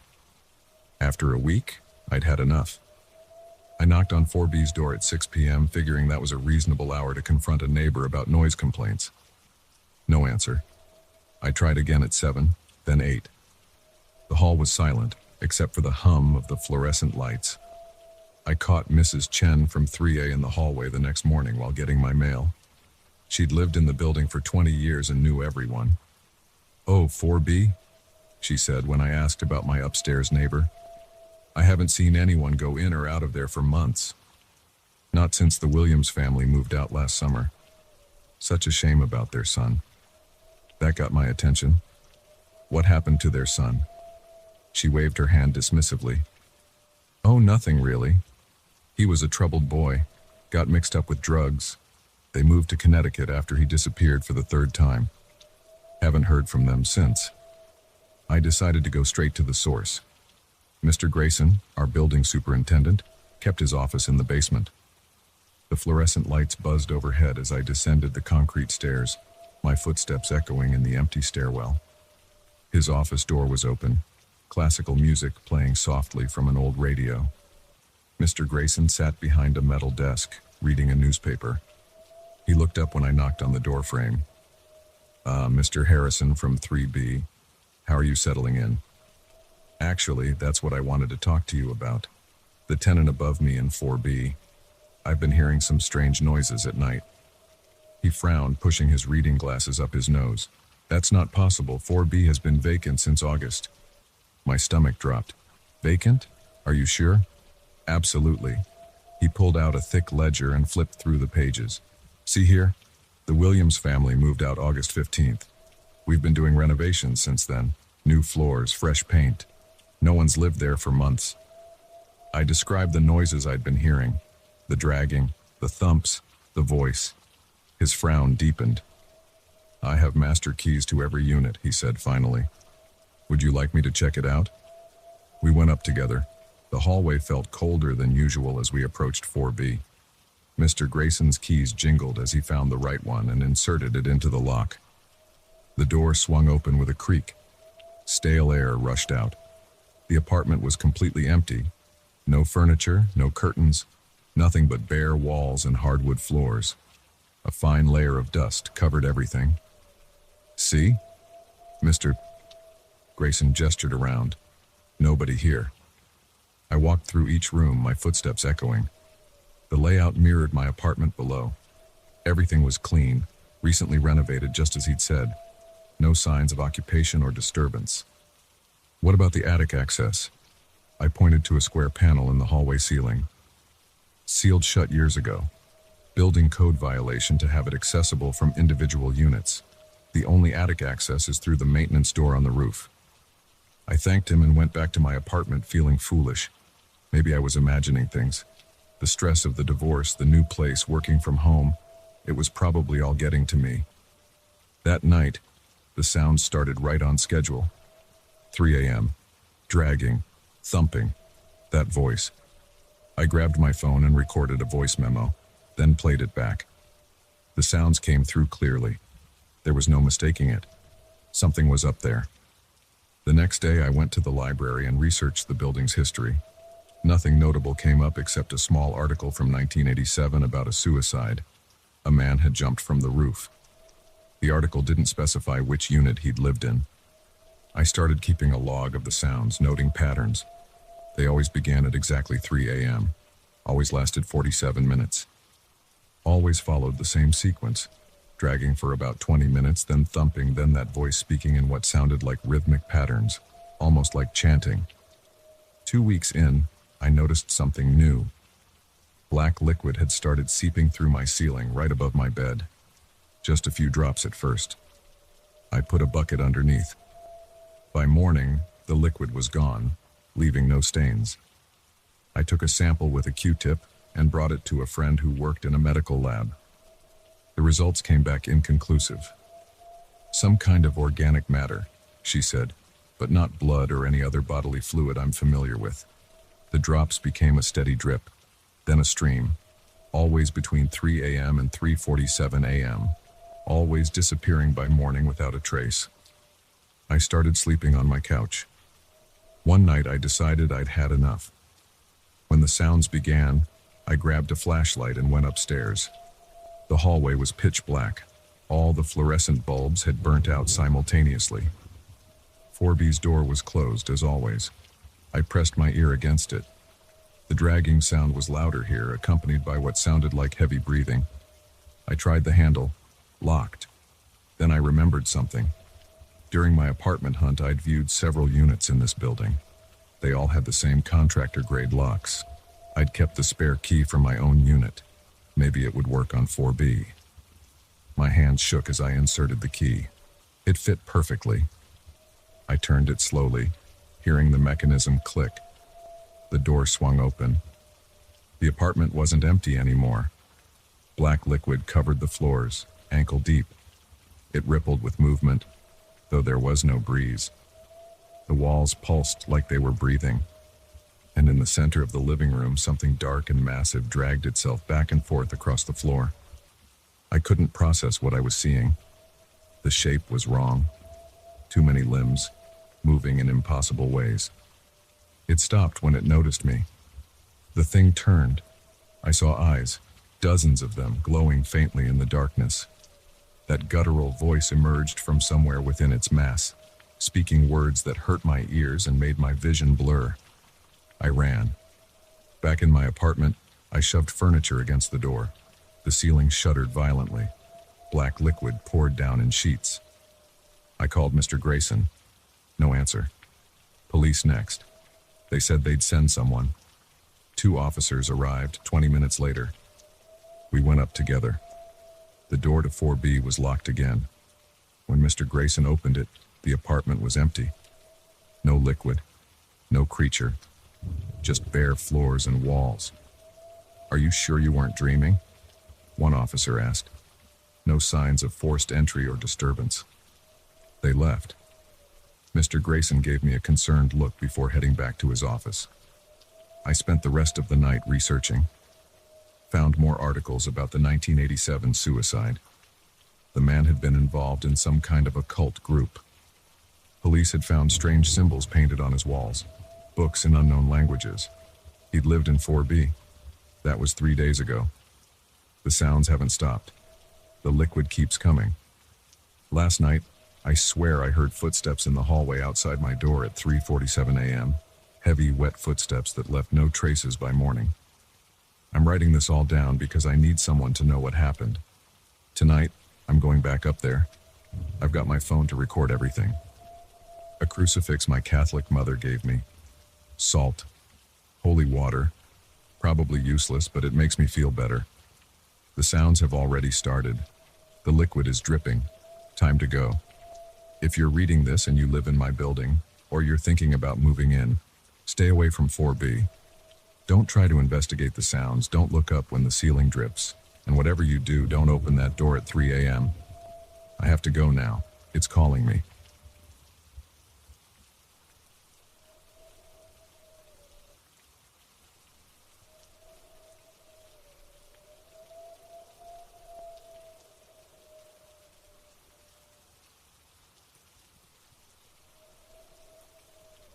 The first bang made me drop my phone.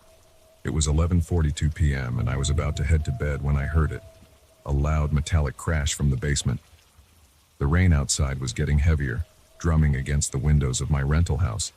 But that sound was different. Distinct. Inside. I stood in my living room, not moving. The TV was off. The house was dark except for the lamp next to my couch. I waited, holding my breath, straining to hear anything else over the rain. 10 seconds passed. 20. Then another crash, followed by what sounded like something being dragged across the concrete floor. My throat went dry. I'd only moved into this house 2 weeks ago, and I hadn't spent much time in the basement. Just enough to set up my washer and dryer, check the furnace, and stack some boxes. The landlord had said something about the previous tenant leaving in a hurry, but I hadn't thought much about it at the time.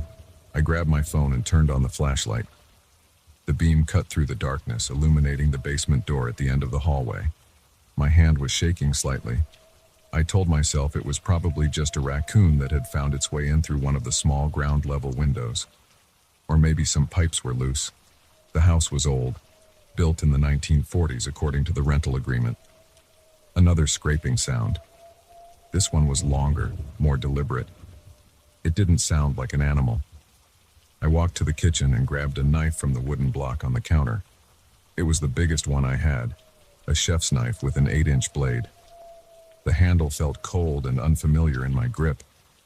I'd only used it to cut vegetables before. The basement door was closed. I put my hand on the brass doorknob and it was ice cold against my palm. My heart was pounding so hard I could feel it in my throat. I turned the knob slowly, trying to be quiet, but it made a small click anyway. I pulled the door open. The hinges creaked, a high-pitched sound that seemed too loud in the quiet house. The basement stairs disappeared into absolute darkness below. My flashlight beam showed the first few wooden steps, worn smooth from decades of use. The musty smell of the basement drifted up. Concrete, old cardboard, and something else I couldn't identify. Another crash from below, louder this time. I jumped, and my flashlight beam jerked across the wall. Something had fallen over down there, or been knocked over. "Hello?" I called out. My voice sounded strange and thin. "Is someone there?" No response, just the sound of rain outside and my own breathing, which was getting faster. I took the first step down. The wood creaked under my weight. Another step. The darkness seemed to press in around my flashlight beam, making the circle of light seem smaller than it should be. 5 more steps to go. I reached the bottom of the stairs and swept my flashlight around the basement. The beam caught the washer and dryer against the far wall, the stack of moving boxes in the corner, the old metal shelving unit filled with dusty jars and tools left by previous tenants. Everything looked normal except the floor was wet.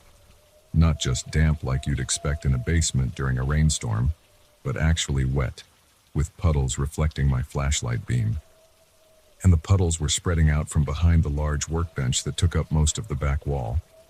I heard breathing. Not my own.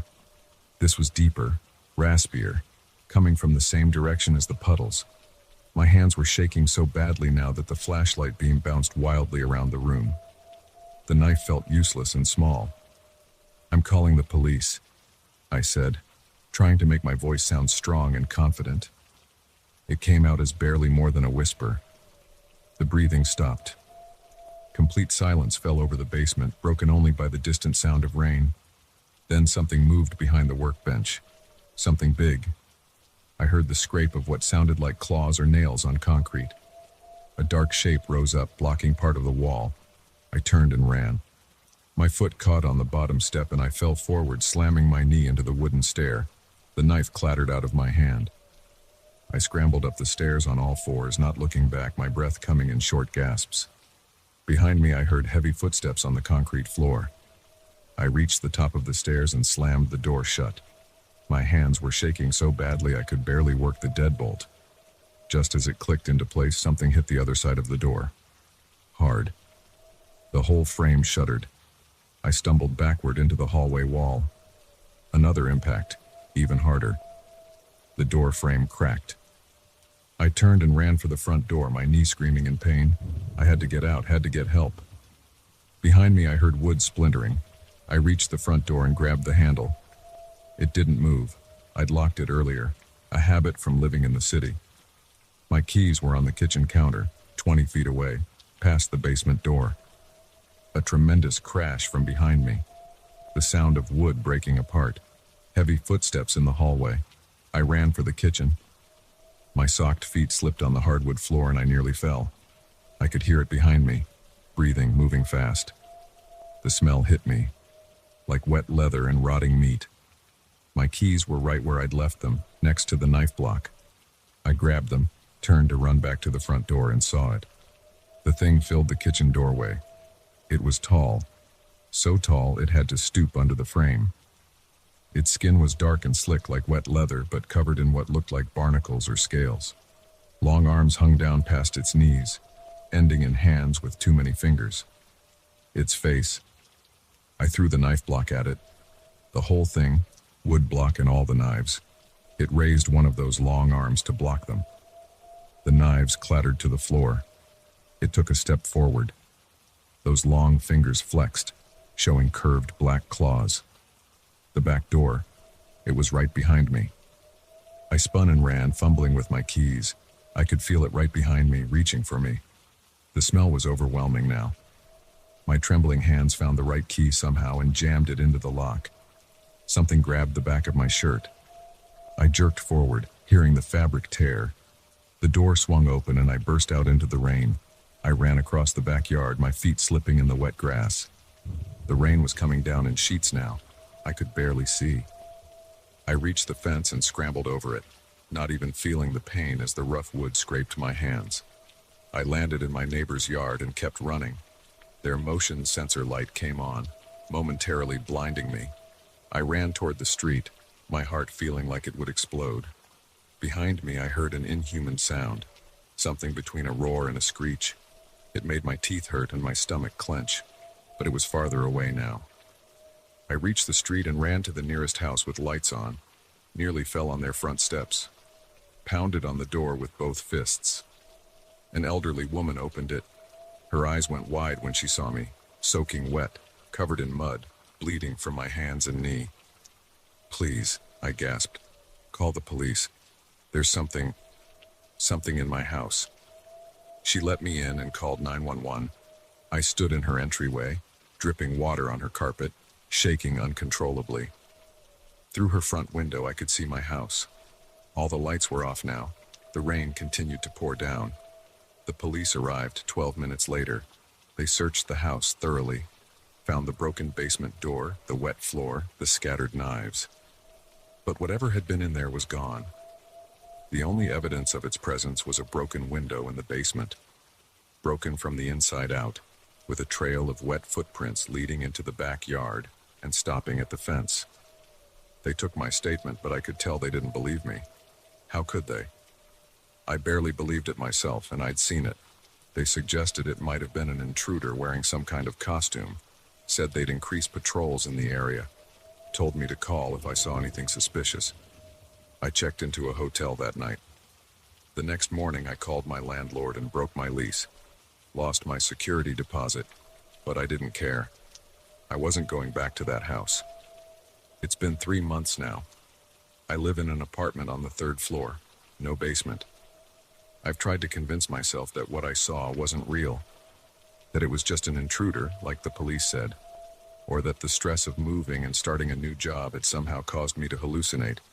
But sometimes when it rains at night, I remember the smell, the way it moved, those long fingers with too many joints.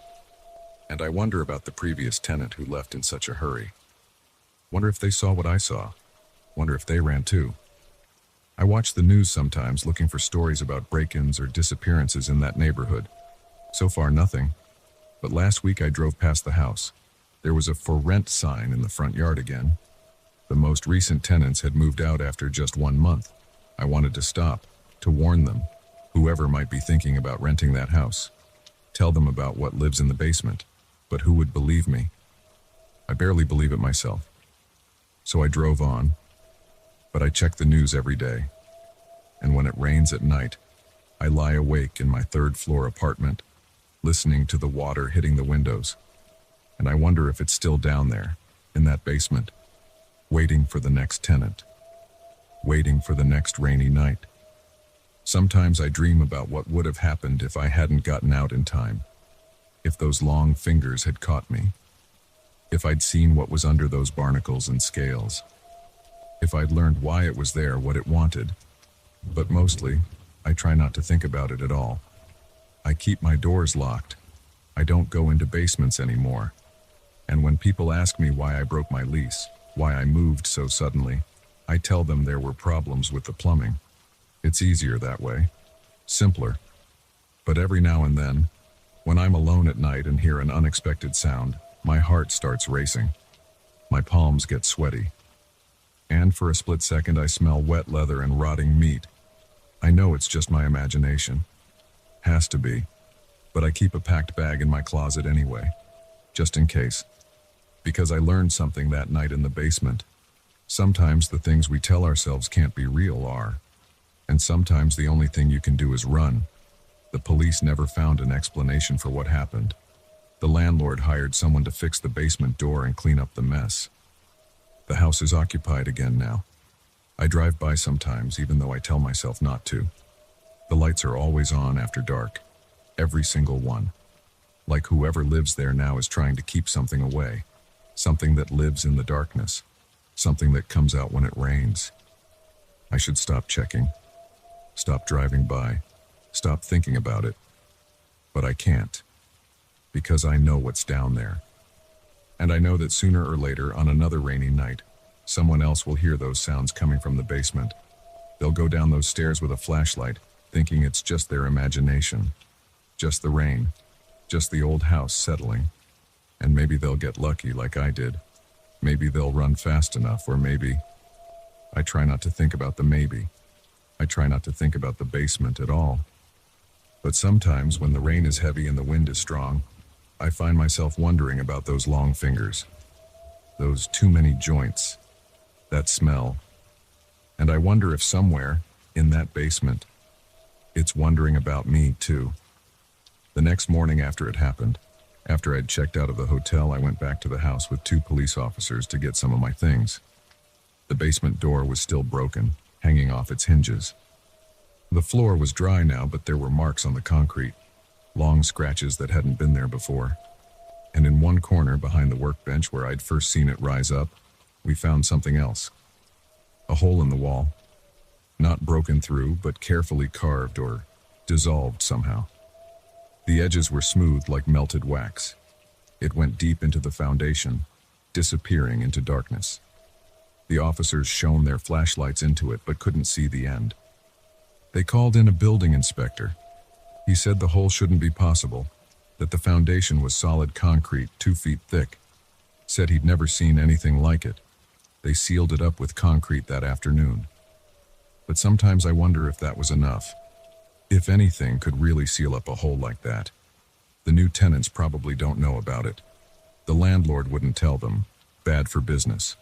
They probably think the extra deadbolt on the basement door is for security.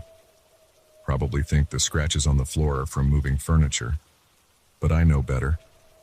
I know what's down there. What's waiting. And sometimes, on nights like tonight, when the rain is pounding against my windows and the wind is howling, I think about those new tenants. I think about that hole in the basement wall. And I wonder if the concrete they used to seal it is still holding. I wonder if they check it, like I would if I still lived there. I wonder if they notice when the rain starts, if they hear the sounds from below. I wonder if they know how lucky they are. Each morning they wake up and everything is normal. Because I know the truth now. I know that sometimes the things that go bump in the night are real. Sometimes they have too many fingers and smell like wet leather and rotting meat. Sometimes they live in basements and wait for rainy nights. And sometimes, if you're very lucky, you get away. You get to live in a third-floor apartment with no basement and tell yourself it was all just your imagination. But you never really believe it. You never really forget. And you never ever go into basements again.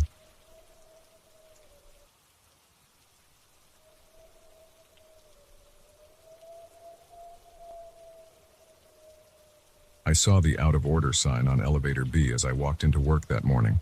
Great. That meant everyone would be cramming into elevator A, making the usual Monday morning rush even worse. I stood in the lobby of Morton Financial checking my watch.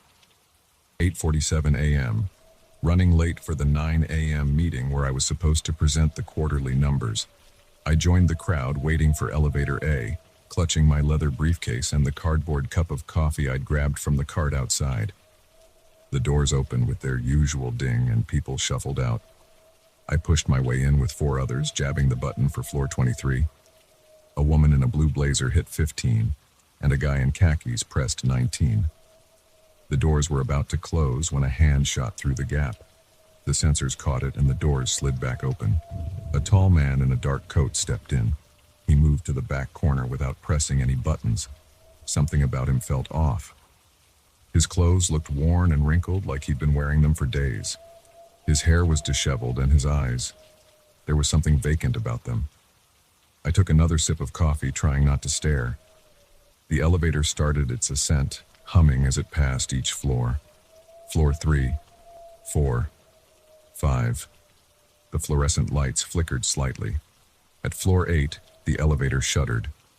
The lights flickered again, more violently this time. My stomach lurched as the car jolted to a stop between floors. The emergency lights kicked on, casting everything in a dim red glow. "You've got to be kidding me," the woman in the blazer muttered. She pressed the emergency call button. A tinny voice crackled through the speaker. "This is building security. Is everyone all right?" "We're stuck between floors," she replied. "The elevator just stopped. We're aware of the situation and contacting maintenance now. Please remain calm. Help will arrive shortly." I checked my phone. No signal, of course. Looking around, I saw the others doing the same thing, all except the man in the corner. He hadn't moved or said anything since getting on. He just stood there, staring straight ahead. Minutes passed. The woman made small talk with the guy in khakis about which floors they worked on. I loosened my tie, already feeling the air getting stuffy. The fourth person, an older man with gray hair, sat down on the floor with his back against the wall. That's when I noticed the tall man in the corner had shifted his gaze. He was staring directly at me now. His eyes were wide and unblinking. A cold sweat broke out on the back of my neck. I tried to look away, but I could feel his eyes boring into me. Then he started mumbling. At first it was so quiet I could barely hear it. Just a low, continuous stream of words I couldn't make out. The others seemed oblivious to it. The woman and khaki guy were still chatting. The older man had closed his eyes, maybe trying to nap. The mumbling grew louder. I still couldn't understand the words, but there was something wrong about the sound. It didn't sound like English or any language I recognized. The rhythm was off, unnatural. "Did maintenance say how long this would take?" I asked, trying to break the tension I felt building inside me. The woman pressed the call button again. No response this time. She pressed it again. Still nothing. The mumbling got louder. Now it was clearly audible to everyone. The woman stopped mid-sentence and turned to look at the corner. The man in khakis took a step back, bumping into the wall. That's when another person appeared in the elevator. I don't mean they suddenly jumped out or that I hadn't noticed them before. One moment the space next to the mumbling man was empty, and the next moment someone was standing there. A woman in a white dress, her dark hair hanging down over her face. My heart started pounding so hard I could feel it in my throat. I blinked hard, thinking my eyes were playing tricks in the dim red light. But she was still there. Where did you come from?" the woman in the blazer asked, her voice shaking. The woman in white didn't respond. She stood motionless next to the mumbling man. Then she slowly raised her head, her hair falling away from her face. Her eyes were completely black, like empty sockets. The older man scrambled to his feet. He started pounding on the elevator doors, screaming for help. The woman in the blazer pressed herself into the opposite corner, holding her purse in front of her like a shield. More figures appeared. They filled in the spaces between us, materializing out of nowhere. Men and women in outdated clothes, all with those same black eyes. Some had wounds I couldn't bear to look at. Others appeared partially transparent, like smudges in the air. The mumbling grew to a fever pitch. It wasn't coming just from the tall man anymore. All of them were doing it now, their voices overlapping in that strange, arrhythmic chant. The temperature in the elevator plummeted. I could see my breath forming clouds in front of my face. The older man collapsed. The woman in the blazer screamed, then went silent, her eyes rolling back in her head. The man in khakis pressed himself against the wall, hyperventilating. I couldn't move. My muscles had locked up, every instinct screaming at me to run, but with nowhere to go. The figures pressed closer. I felt cold hands touching my face, my arms, my chest. The mumbling filled my head, drowning out all other thoughts. The tall man in the corner finally moved. He took a step toward me, his face splitting into a grin that was too wide, showing too many teeth. Black spots danced at the edges of my vision. The cold was unbearable now, seeping into my bones. The last thing I saw was that impossibly wide grin getting closer, closer. I woke up to the sound of metal grinding against metal. Bright light hit my eyes as the elevator doors were forced open. Multiple flashlight beams swept across my face. "We've got a live one," someone shouted. I was lying on the elevator floor, My clothes were soaked with sweat, but I was shivering violently. A firefighter knelt next to me, checking my pulse. "Sir, can you hear me? Can you tell me your name?" I tried to speak, but my throat was raw. I looked around the elevator. It was empty except for me. No sign of the others. Not the business people who'd gotten on with me. Not the tall man in the corner. Not the strange figures that had appeared. "The others," I managed to croak. "Where are the others?" The firefighter looked confused. "Sir, you were alone when we got here. Building security said the camera showed only one person in the elevator when it stopped." "That's impossible. There were 5 of us." Then more came. My voice trailed off as I saw the firefighters exchanging concerned looks. They helped me out of the elevator. I was still shaking, barely able to stand. The lobby was full of people. Paramedics, police officers, curious onlookers from the office. Someone draped a blanket over my shoulders and led me to a waiting ambulance. I heard the police questioning the security guard. "How long was he in there?"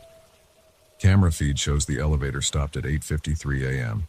We couldn't get it moving again, so we called you guys around 9:15. 22 minutes. I'd only been in there for 22 minutes. It had felt like hours. They took me to the hospital for observation. My body temperature was several degrees below normal, but they couldn't find anything else wrong with me. The doctors suggested stress and panic had caused hallucinations. The police searched the building but found no trace of the other passengers I described. I took 2 weeks off work. When I came back, I started taking the stairs, even though my office was on the 23rd floor. Better to arrive sweaty and out of breath than risk getting on that elevator again. But sometimes when I pass by elevator A, I catch a glimpse of movement in the reflection of its steel doors. A tall figure standing in the corner. And in the quiet moments, when the office is almost empty, I swear I can hear that mumbling, that strange rhythmic chant that makes no sense in any human language. I've asked around about the building's history. No one talks about it officially, but I've heard stories. Stories about people going missing in that elevator over the years. About maintenance workers finding strange marks on the walls during inspections. About security cameras catching impossible images in the middle of the night. The out of order sign appeared on elevator A last week. I watched them put yellow caution tape across the doors. But at night, when the cleaning crew is gone and the floors are empty, I sometimes hear the mechanisms whirring, the cables moving. And if you stand in the lobby long enough, you might hear a ding, and the doors will slide open to an empty car. Just don't get in, especially if you see a tall man standing in the corner staring at you with those empty eyes. Because if you do, you might find out where those other passengers went. The ones who disappeared that day, leaving me alone in that elevator with nothing but questions and the lingering echo of that inhuman mumbling in my dreams. The police never found any trace of them. The security footage only showed me entering the elevator that morning. According to the official report, I was alone the entire time. But I know what I saw. I know what happened in those 22 minutes that felt like an eternity. Sometimes I think about the woman in the blazer, the man in khakis, and the older man with gray hair. I wonder if they're still there, trapped between floors with those things that appeared out of nowhere. I wonder if they're part of that impossible crowd now, appearing to new passengers, mumbling those strange words. Most of all, I wonder about the tall man who got on last. Was he one of them all along? Was he the one who brought the others? Or was he just like me, another passenger who encountered something impossible in that elevator but didn't make it out? I'll never know the answers. I've tried to move on, to convince myself it was all a stress-induced hallucination like the doctor said. But every morning when I climb those 23 flights of stairs, I hear the distant sound of elevator cables moving, of doors opening and closing. And sometimes, just sometimes, I hear something else. A quiet mumbling that echoes up the stairwell, speaking words that no human mouth was meant to form. I've thought about finding another job, moving to a building without elevators. But deep down, I know it wouldn't matter. Whatever I encountered that day, whatever exists in that space between floors, it's not confined to one elevator in one building. It's everywhere, waiting in those metal boxes we trust to carry us up and down every day, waiting for the right moment, the right passenger. So take the stairs, Watch the reflections in those steel doors. And if you ever find yourself in an elevator with a tall man who won't stop staring, get out. Get out before the lights flicker, before the car shudders to a stop, before the mumbling starts. Get out before you discover what waits in that space between floors, where the normal rules of our world don't apply, and where some passengers never reach their destination. Because sometimes, the worst part isn't what you see in that red emergency lighting. It's not the cold hands or the black eyes or the impossible appearances. The worst part is surviving, walking away, and spending the rest of your life knowing that they're still there, still waiting, still mumbling those words that no one was ever meant to hear. And sometimes, late at night when I can't sleep, I wonder if I really did survive. If this life I'm living now isn't just another kind of elevator, another kind of between space, where I only think I escaped. Because ever since that day, nothing has felt quite real. The world seems slightly off, like a picture hanging crooked on a wall. And in every reflection, in every quiet moment, I'm back there in that elevator listening to that mumbling grow louder and louder, waiting for those figures to appear. But I'll never know for sure. All I can do is take the stairs, avoid the reflections, and try not to think about what's waiting in those metal boxes, riding up and down, carrying passengers to destinations they never intended to reach.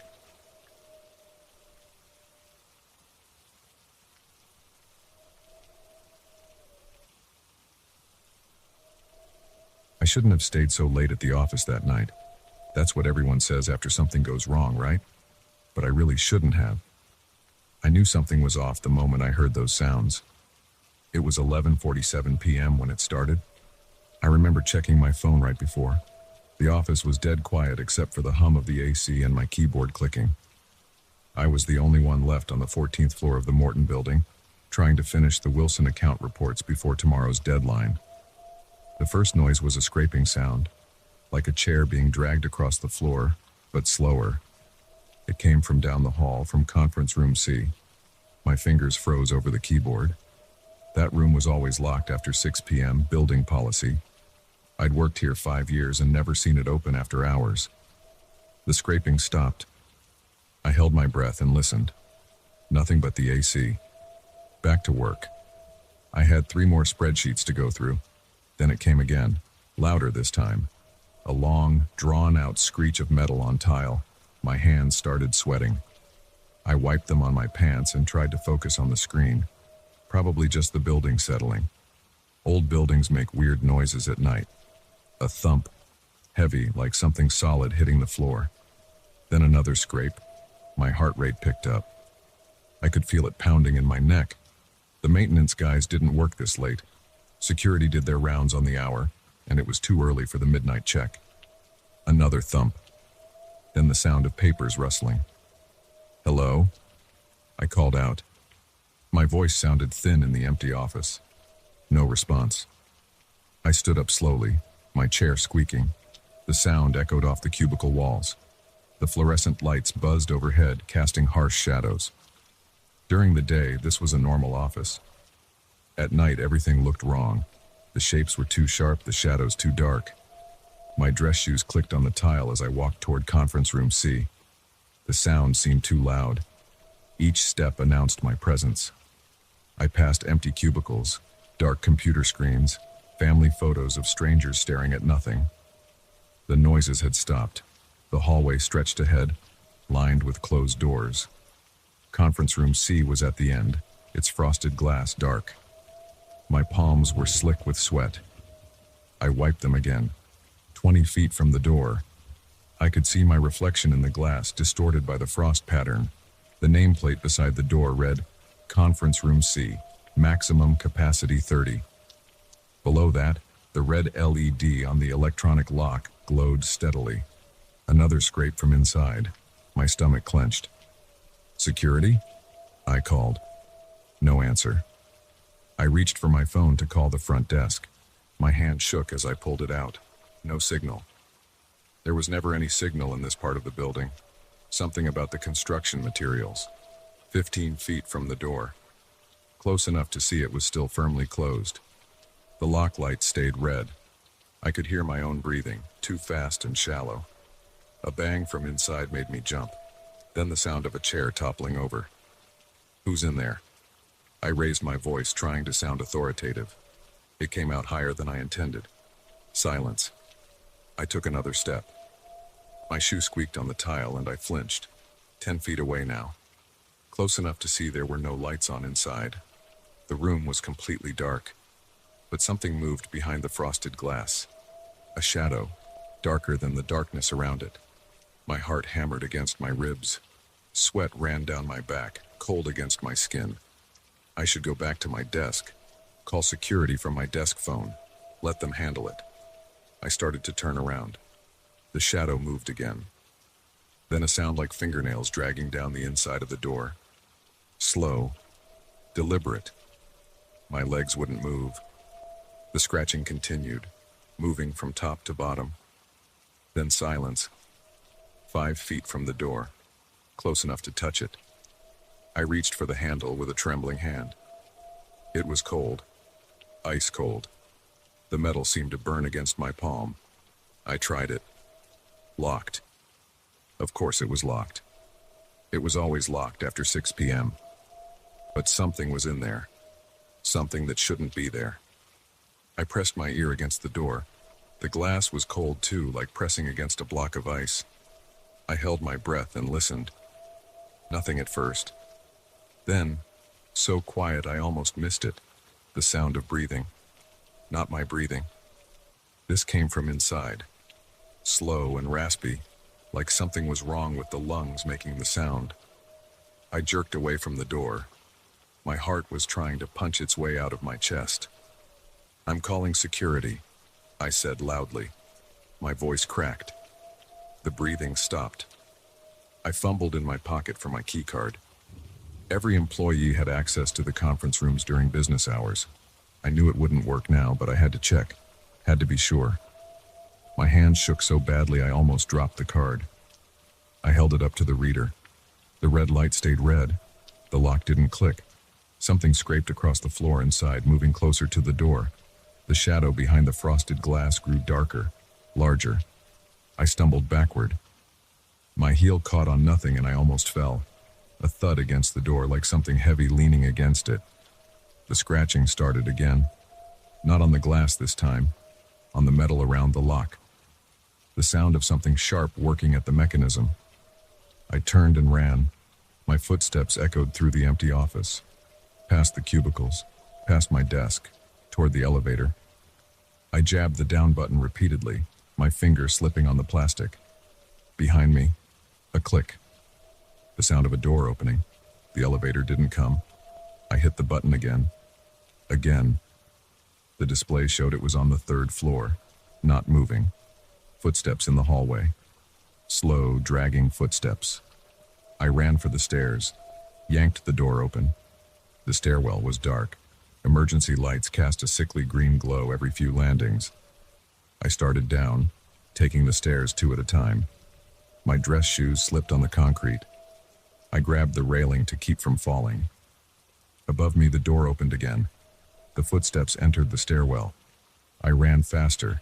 My lungs burned. Sweat soaked through my shirt. 13 flights to go.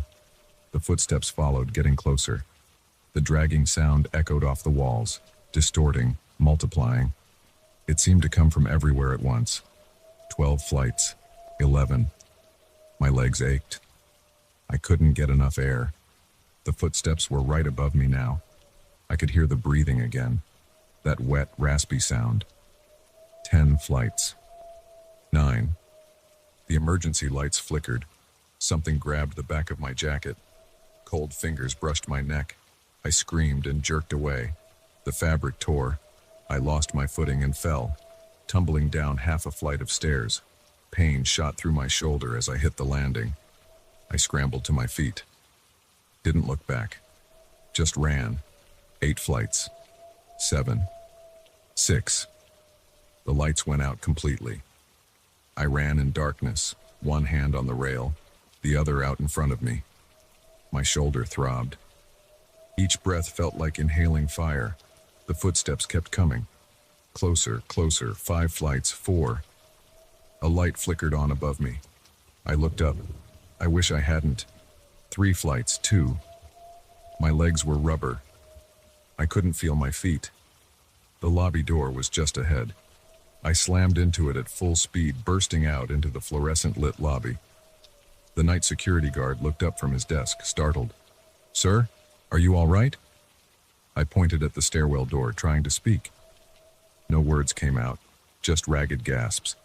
The guard stood up, reaching for his radio. The door swung shut behind me. "Sir, what happened?" I finally found my voice. "Conference room C," I wheezed.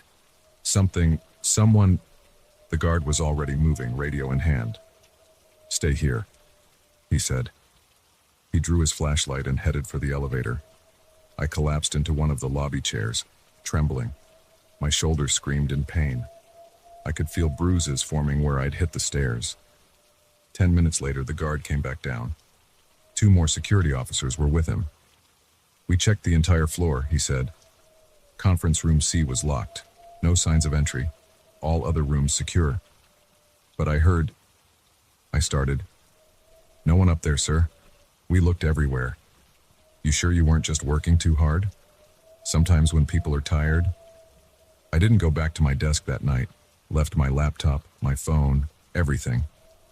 Called in sick the next day. When I finally went back 2 days later, everything was normal. Conference room C was locked like always. No scratches on the door. No marks on the lock.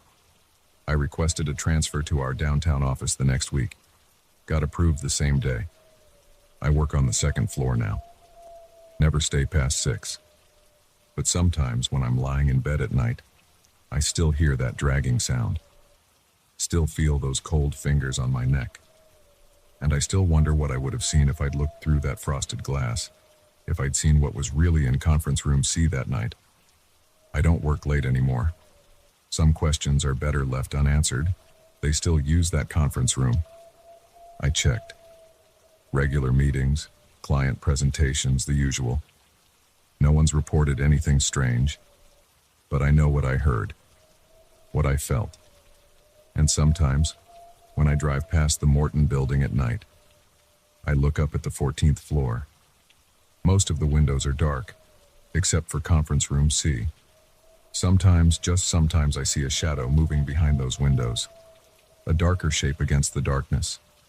I don't look up anymore when I drive past. Don't stay late at the new office. Don't use conference rooms if I can help it. Some people say I'm being ridiculous, that I imagined the whole thing. Stress, exhaustion, an overactive imagination. Maybe they're right, but I know what I heard in that hallway. What followed me down those stairs, and I know that conference room C is still there, still locked after 6 p.m., waiting.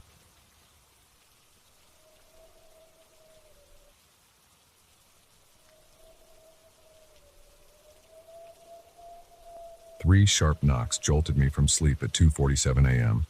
The sound came from the back door, not the front where visitors usually knocked. I sat up in bed, my heart already pounding. Our neighborhood hadn't had a break-in for 5 years, but I remembered every detail of the last one. I waited, listening. The house creaked its usual noises. The dishwasher hummed downstairs, nearly finished with its cycle. My wife's side of the bed was empty. She was away at her sister's for the week. A car passed on the street outside, its headlights sweeping across the bedroom ceiling. Then it came again. One soft knock, like someone tapping with their knuckle, trying not to make too much noise. I got up, my bare feet hitting the cold hardwood floor. The digital clock's red numbers cast a dim glow. I grabbed my phone from the nightstand and turned on the flashlight. The beam lit up the hallway as I moved toward the stairs. My throat felt dry. Sweat beaded on my forehead despite the cool air. I touched the banister, feeling the smooth wood under my palm as I descended. Each step creaked slightly under my weight. The kitchen windows were dark rectangles against the walls. Moonlight filtered through the blinds, creating pale stripes on the tile floor. The dishwasher clicked as it entered its final rinse cycle. I approached the back door slowly. My hand shook as I reached for the light switch. Bright fluorescent light flooded the kitchen, momentarily blinding me. I blinked hard. The door had a small window at eye level, its glass divided into 9 squares by white muntins. I stepped closer, my heart hammering against my ribs. My breath came in short gasps. A figure stood motionless on the other side of the door. Their face was turned down, hidden by the brim of a dark baseball cap. They wore a gray hoodie, hands tucked into the front pocket. They didn't move or look up when the light came on. My fingers fumbled with my phone as I tried to dial 911. The phone slipped from my sweaty grip and clattered on the floor. The sound seemed deafening in the quiet house. The figure's head snapped up. I froze. The face behind the glass was young, female. Her skin was pale, almost gray. Dark circles ringed her eyes. A thin line of dried blood ran from her nose down to her chin. She stared at me without blinking. Her lips moved, but I couldn't hear what she was saying through the door. I bent down slowly, keeping my eyes on her, and retrieved my phone. My hands trembled as I unlocked it. She pressed her palm against the glass. Her fingers were dirty, the nails broken and caked with something dark. Her mouth kept moving, forming the same words over and over. I stepped back, my shoulder blades hitting the refrigerator. The magnetic letters spelled out "grocery list" behind my head. One fell off and hit the floor with a small plastic click. The girl's expression didn't change. She kept mouthing words, her hand still pressed against the window. A car drove by on the street out front, its engine sound rising and falling. I looked down at my phone screen, trying to focus enough to dial. When I looked back up, she had moved closer to the glass. Her breath fogged the pain around her mouth. Now I could read her lips. "Please let me in." My throat constricted. I managed to dial 911, my thumb leaving a smear of sweat on the screen. The phone began to ring. She knocked again, 3 soft taps. Her knuckles left smudges on the glass. 911, what's your emergency? The operator's voice seemed too loud in the quiet kitchen. I struggled to keep my voice steady. There's someone at my back door. A girl. She's trying to get in. Is she trying to break in? No, she's just standing there, knocking. She looks hurt. What's your address, sir? I gave them my address, watching as the girl tilted her head slightly. Her eyes never left my face. Officers are on their way. Stay on the line with me. Are all your doors and windows locked? I nodded, then realized the operator couldn't see me. Yes, they're locked. Good. Can you safely move to another room? The girl's free hand emerged from her hoodie pocket. She pressed it against the glass next to the first one. Both palms were scraped and bloody. I don't want to take my eyes off her, I said. That's fine, just stay where you are. Help is coming. Can you describe her? Young, maybe 20, wearing a gray hoodie and a baseball cap. She's hurt. There's blood. The girl's mouth moved again, different words this time. I leaned forward slightly, trying to read her lips. Behind you. Ice shot down my spine. I spun around. The kitchen was empty. The refrigerator hummed. Letters spelled out "grocery lie." The final letters had fallen to the floor. Sir, are you still there? I turned back to the door. The girl was gone. She's gone, I told the operator. She just disappeared. Stay where you are. Officers should be there in less than 5 minutes. I pressed my face close to the glass, trying to see into the darkness of the backyard. Motion sensor lights illuminated the deck and part of the lawn. Nothing moved in their harsh glare. A branch scraped against the side of the house. Wind chimes tinkled softly. Do you see her anywhere? The operator asked. No. The yard's empty. Can you see any signs of where she went? I squinted through the glass. The gate to the side yard stood open, swaying slightly in the breeze. I was sure I'd locked it earlier. Something dark dripped down the inside of the window. I stumbled backward. The liquid was thick, nearly black in the fluorescent light. It oozed down the glass, leaving trails like tear tracks. Sir, what's happening? More drops appeared, seeping through the edges of the window frame. They ran down the white paint of the door, collecting in small pools on the tile floor. The smell hit me, metallic and sharp. Blood. I backed away until I hit the kitchen island. My hands gripped the cold granite edge. Red and blue lights flashed through the front windows, reflecting off the kitchen walls. A car door slammed. "Officers are there," the operator said. "I'm going to disconnect now. They'll knock on your front door." The call ended. I stood in the kitchen, watching the blood drip down the back door. Each drop made a soft pat sound as it hit the growing puddle on the floor. Heavy footsteps approached my front porch. A solid knock echoed through the house. "Police, anyone home?" My legs felt weak as I walked to the front door. I flipped on the porch light and opened it with shaking hands. Two officers stood there, hands resting casually on their belts. The younger one held a flashlight. "We got a call about someone at your back door," the older officer said. I nodded. "Yes, a girl. She was just there, but she disappeared. But now there's—" I gestured toward the kitchen. "You need to see this." They followed me through the house. Their boots squeaked on the hardwood floors. I stopped at the kitchen entrance and pointed at the back door. The door was clean. No blood, no drips. The window was clear, reflecting the kitchen lights. "She was right there," I said. There was blood coming through the window frame. The younger officer walked to the door and shined his flashlight through the glass. "Yards clear, gates closed." It was open before. I saw it. The older officer studied my face. "Had anything to drink tonight, sir?" "No, I was sleeping." The knocking woke me up. They checked the door's lock, then walked through the house, flashlight beams sweeping across walls and into corners. They found nothing. "No signs of attempted entry," the older officer said. "No footprints on the deck. You sure about what you saw?" I stood in the kitchen, staring at the clean door and spotless floor. I know what I saw. They left their card, told me to call if anything else happened. I watched through the front window as their patrol car pulled away, red and blue lights cutting through the darkness. The house felt different now. Bigger, emptier. Every shadow seemed deeper. I checked all the doors and windows again. Locked. The back gate was secured with its padlock. The motion lights showed an empty yard. My phone said 3:36 a.m. Too early to call my wife. Too late to call anyone else. I made coffee, my hands still shaking slightly. The familiar routine helped. Measuring the grounds, filling the water reservoir, pressing the brew button. The machine gurgled and steamed. I couldn't go back upstairs. Not yet. I sat at the kitchen island, facing the back door, and wrapped my hands around a hot mug.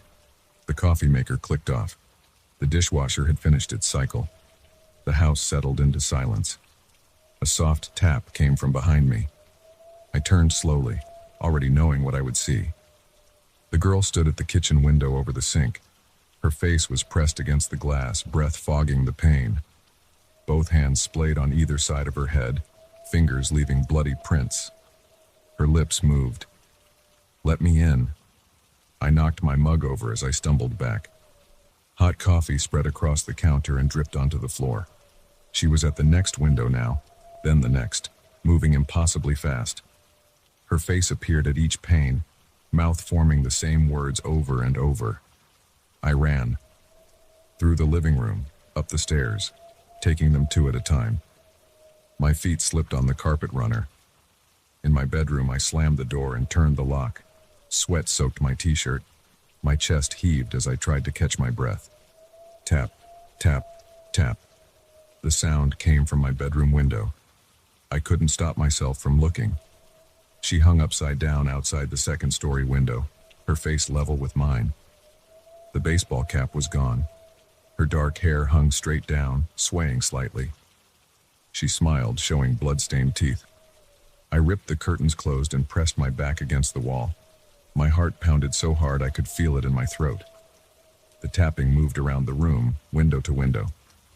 I couldn't tell if she was actually moving or if the sound was coming from everywhere at once. My phone was still in my hand. I managed to pull up my recent calls through blurred vision. The police dispatcher answered on the first ring. She's back, I gasped. She's outside my window, second floor. Units are already on their way, the dispatcher said. Stay on the line. The tapping stopped. Silence pressed against my ears. I heard my own ragged breathing, the blood rushing in my temples. Hello? The voice came from right outside my bedroom door. Young. Female. Slightly muffled. I can come in now. The doorknob slowly began to turn. I lunged forward and grabbed it, holding it in place. The metal was ice cold under my palm. Officers are 3 minutes out, the dispatcher said. The door shuddered as something hit it from the other side. The frame creaked. Another impact. Harder. The door bucked in its frame. I braced my shoulder against it, feet sliding on the carpet. The doorknob burned cold in my grip. Bang. The door shook so hard my teeth rattled. 1 minute out, the dispatcher said. Help is almost there. Something wet seeped under the door, soaking into the carpet. Dark liquid spread across the white fibers. The doorknob went still in my hand. Silence again. Red and blue lights strobed through the curtains.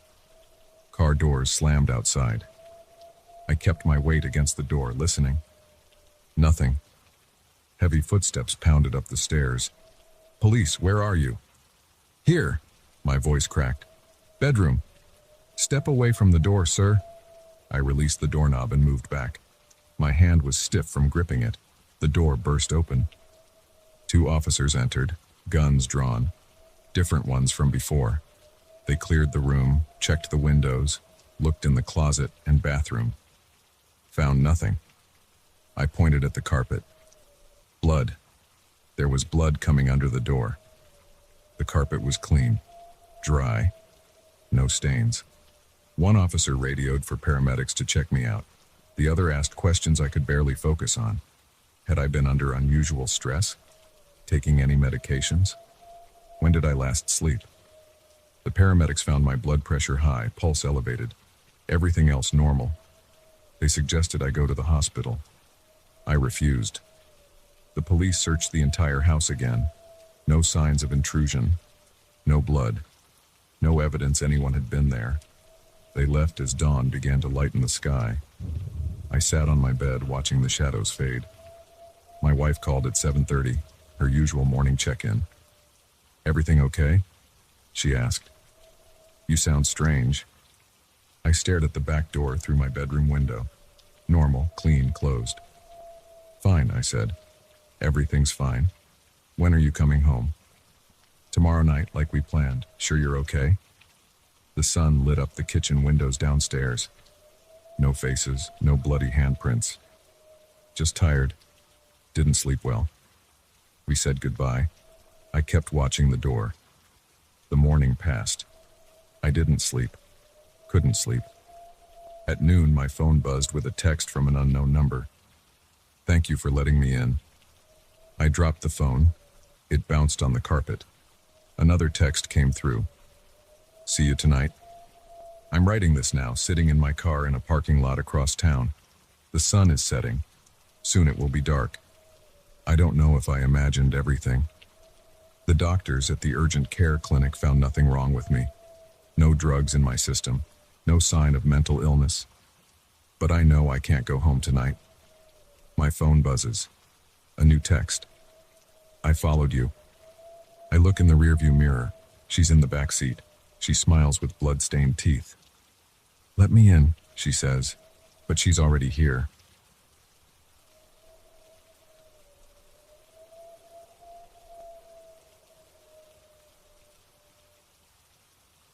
The first message appeared 3 weeks ago. 6 words scratched into the steam on my bathroom mirror. You need to lock your windows. I hadn't written them. I live alone on the 12th floor. I stood there dripping wet, towel around my waist, staring at those words until the steam started to fade. My heart pounded against my ribs. I reached out and wiped them away with my palm, leaving streaks on the glass. Then I checked every window in my apartment. They were all locked, like always. I never opened them. I hate heights. I tried to forget about it. Weird condensation patterns, I told myself. My eyes playing tricks. But the next morning, after my shower, new words appeared. They're watching you through the building across the street. I live in downtown Chicago, in one of those steel and glass apartment towers. My bathroom window faces another identical building about 50 yards away. Hundreds of windows, hundreds of apartments. I'd never paid much attention to them before. That morning, I called in sick to work. I spent hours watching the building across the street through my binoculars, trying to spot anyone suspicious. All I saw were office workers at their computers, cleaning staff moving between rooms, a few elderly residents watering plants on their balconies. Normal city life. The messages kept coming. Every morning, right after my shower, different words would appear in the steam.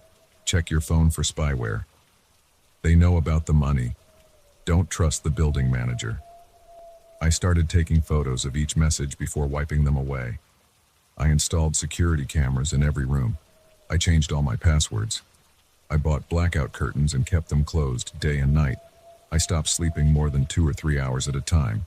The thing is, I don't have any money worth stealing. I work in IT support, make decent money but nothing special. My savings account barely breaks 5 figures. I've never done anything illegal or suspicious. I'm just a regular guy who likes video games and pizza and watching baseball. Last week, the messages got personal. We know what happened to your sister Jenny. I dropped my towel when I read that one. Jenny disappeared 15 years ago, when she was 16 and I was 14. We never found out what happened to her. The police investigation went nowhere. My parents divorced over it. I haven't spoken to either of them in years. I wiped that message away so hard I cracked the mirror. 7 years of bad luck, but I already felt cursed. That night, I took apart my bathroom mirror, checking for hidden devices or cameras. Nothing. Just a normal mirror mounted on normal drywall. The next morning, ask your father about July 15, 2009. July 15, 2009. The day Jenny disappeared. I remember every detail of that day. The humid summer air, the sound of cicadas, Jenny arguing with our father at breakfast about staying out late the night before, her stomping up to her room, me playing video games in the basement. When I came up for dinner, she was gone. Her bed was made. Her phone was on her desk, powered off. No note, no signs of struggle. Just gone. I hadn't talked to my father since I moved out at 18. But that message got to me. I called him that night, hands shaking as I dialed his number. It went to voicemail. I tried again the next morning. Voicemail again. I looked him up online and discovered he'd moved to Florida 5 years ago. His current address was listed as a retirement community in Tampa. The messages continued. He's not in Florida. Check the basement of your old house. The police never found the right evidence. I took a week off work. Told my boss I had mono. I drove 6 hours to my hometown in Michigan, past rows of identical subdivisions until I reached the street where I grew up. The house looked smaller than I remembered. Different color siding, new windows, a basketball hoop in the driveway. A woman answered when I knocked, mid-40s, wearing yoga pants and holding a cup of coffee.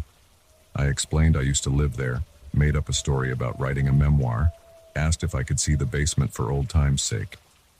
She looked suspicious but agreed when I offered her $100. The basement had been finished. New carpet, recessed lighting, a home theater setup. No sign of the bare concrete floors and exposed pipes I remembered. I asked if they'd done any major renovations. The woman said no. It was like this when they bought the place 8 years ago. That night in my hotel room, I researched the previous owners. The house had been sold 4 times since my family moved out. Building permits showed no major structural work. I was about to give up when I found something interesting. A news article from 2010 about a serial killer in northern Michigan. He'd buried his victims in the basements of homes he'd renovated through his construction business. My hands were shaking so bad I could barely hold my phone. I Googled the killer's name along with my old address. Nothing came up. But when I searched for his mugshot, my heart stopped. He looked exactly like my father. The next morning's message, Now you're getting closer. I drove back to Chicago in a daze, pushing 90 on the interstate. My mind raced with possibilities. Was my father the killer? Did he know something about Jenny's disappearance? Was someone trying to tell me something or just messing with my head? When I got home, I found my apartment door unlocked. I never leave it unlocked. I stood in the hallway for 10 minutes, heart pounding, before working up the courage to go inside. Nothing was missing or disturbed, but there was a fresh message on the bathroom mirror, even though I hadn't showered. Check your email. I opened my laptop with trembling fingers. One new message sent from an account I didn't recognize. The subject line was, Jenny. The body contained only an address in Gary, Indiana, and today's date. I'm writing this now from my car, parked outside an abandoned warehouse in Gary. The address from the email. It's almost midnight. My palms are sweating on the steering wheel. My phone shows no signal. The street is empty except for a stray dog picking through garbage nearby. I've been sitting here for 2 hours trying to work up the courage to go inside. I bought a gun yesterday, a Glock 19. It's sitting on the passenger seat. I've never fired a gun before. My hands shake every time I touch it. A light just came on inside the warehouse. Second floor, one window. A silhouette moved past it. I can't tell if it's a man or a woman. My phone buzzed. New text message from an unknown number. She's waiting for you. I'm going in. I have to know. The gun is heavy in my jacket pocket. My footsteps echo on the cracked pavement as I approach the warehouse door. It's slightly ajar, rusty hinges creaking in the wind. The first floor is one huge room, empty except for broken pallets and graffiti-covered walls. Moonlight streams through broken windows. The air smells like mold and rat droppings. A metal staircase leads to the second floor. Each step groans under my weight. My breathing sounds too loud in the silence. At the top of the stairs, a long hallway stretches into darkness. One door is open at the far end, yellow light spilling out. I grip the gun tighter, trying to remember what I learned from YouTube videos about proper stance and trigger discipline. My feet move forward on their own.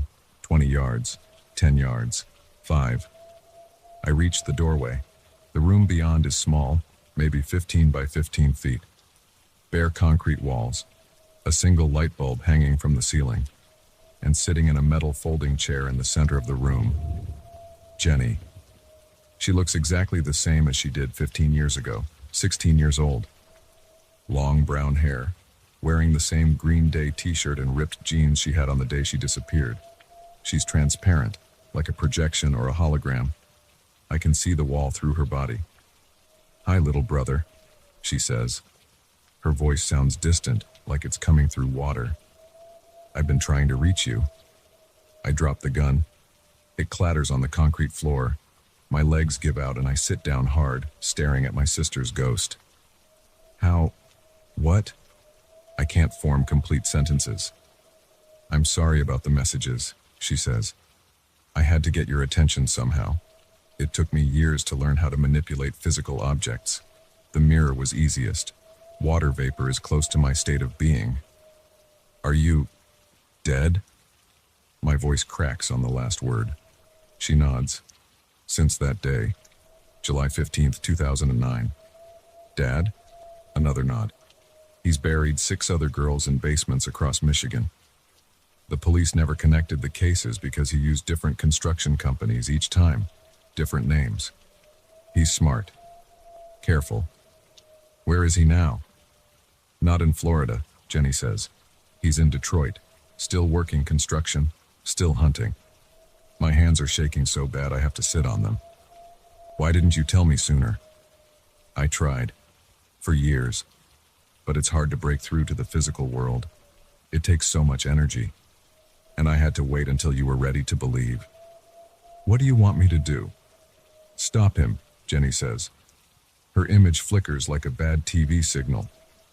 I can show you where the bodies are buried, where to find the evidence. But you have to help me. Help us. We can't rest until he's stopped. I pick up the gun. It feels heavier now, more real. Tell me everything. Jenny's ghost tells me about the other girls, their names, their stories, how our father gained their trust, how he killed them, where he buried them. She gives me addresses, dates, details only the killer would know. I take notes on my phone, hands steadier now. This is real. This is happening. My sister's ghost is giving me evidence to catch a serial killer. Our father. I have to go, Jenny says. Her image is fading. It takes too much energy to maintain this form, but I'll keep leaving you messages. Follow them. And Marcus? Yeah? Be careful. He knows you're looking into him now. He's watching you too. She disappears, leaving me alone in the empty room. I sit there until dawn, gun in my lap, thinking about what comes next. About justice and revenge and family secrets. About a teenage girl frozen in time trying to reach through the veil to expose a monster. When I get home, there's a new message on my mirror, even though I haven't showered. It begins now. I wipe it away and start packing. I have addresses to check, evidence to gather, a father to find. And somewhere in Michigan, 6 families who deserve to know what happened to their daughters. The next message will come tomorrow, and the next, until this is finished, until Jenny can rest, until they all can rest. I check my gun, making sure it's loaded. Outside my window, the city is waking up. Traffic noise filters up 12 stories. The sun reflects off the building across the street. Hundreds of windows staring back at me like empty eyes. Somewhere out there, my father is watching, waiting. But he's not the only one watching anymore. And thanks to Jenny, I finally know where to look. The hunt begins today. And this time, the prey doesn't know he's being hunted.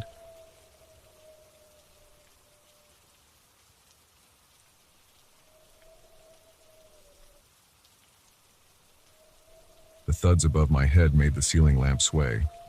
I sat up straight in my armchair, my TV remote dropping to the floor. The footsteps moved across my roof with deliberate, heavy steps. Someone was up there. I live alone in a single-story house on the outskirts of Portland. The nearest neighbor is half a mile away. The wind howled outside, rattling my windows, but those sounds weren't wind. I know what wind sounds like on my roof after 15 years in this house. My hands gripped the arms of my chair as another thud came from above.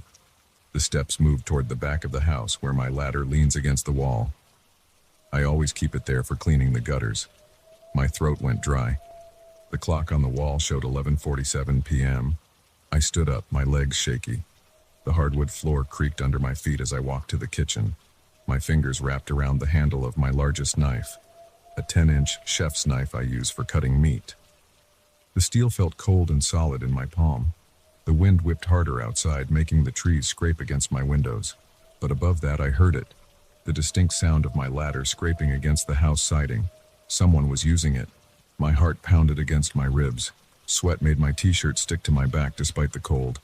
I had 2 choices: call the police and wait, or check it out myself. The closest station was 20 minutes away. By then, whoever was up there could be gone, or inside my house. I walked to my back door, each step careful and silent on the floor. The knife handle was slippery in my sweating palm. I wiped my hand on my jeans and gripped it tighter. My other hand found the flashlight I keep by the door. The back porch light cast yellow squares on my lawn through the window.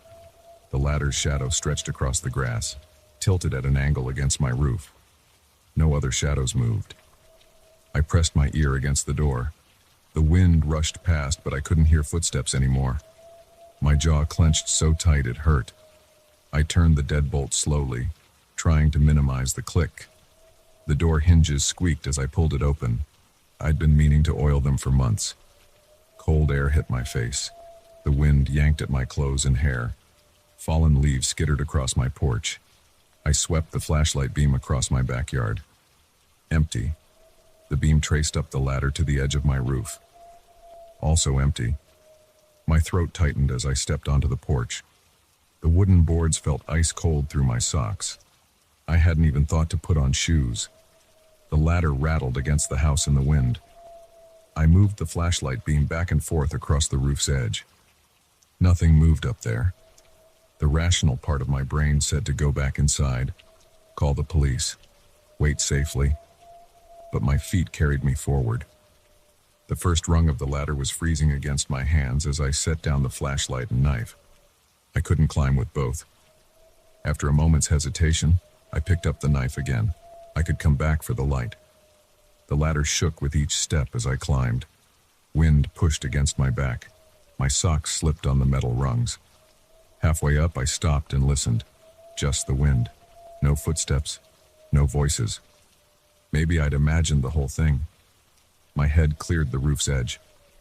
In the dark, the shingles looked like rows of scales. The wind was stronger up here, trying to push me off the ladder. I grabbed the gutter to steady myself. The metal dented under my grip.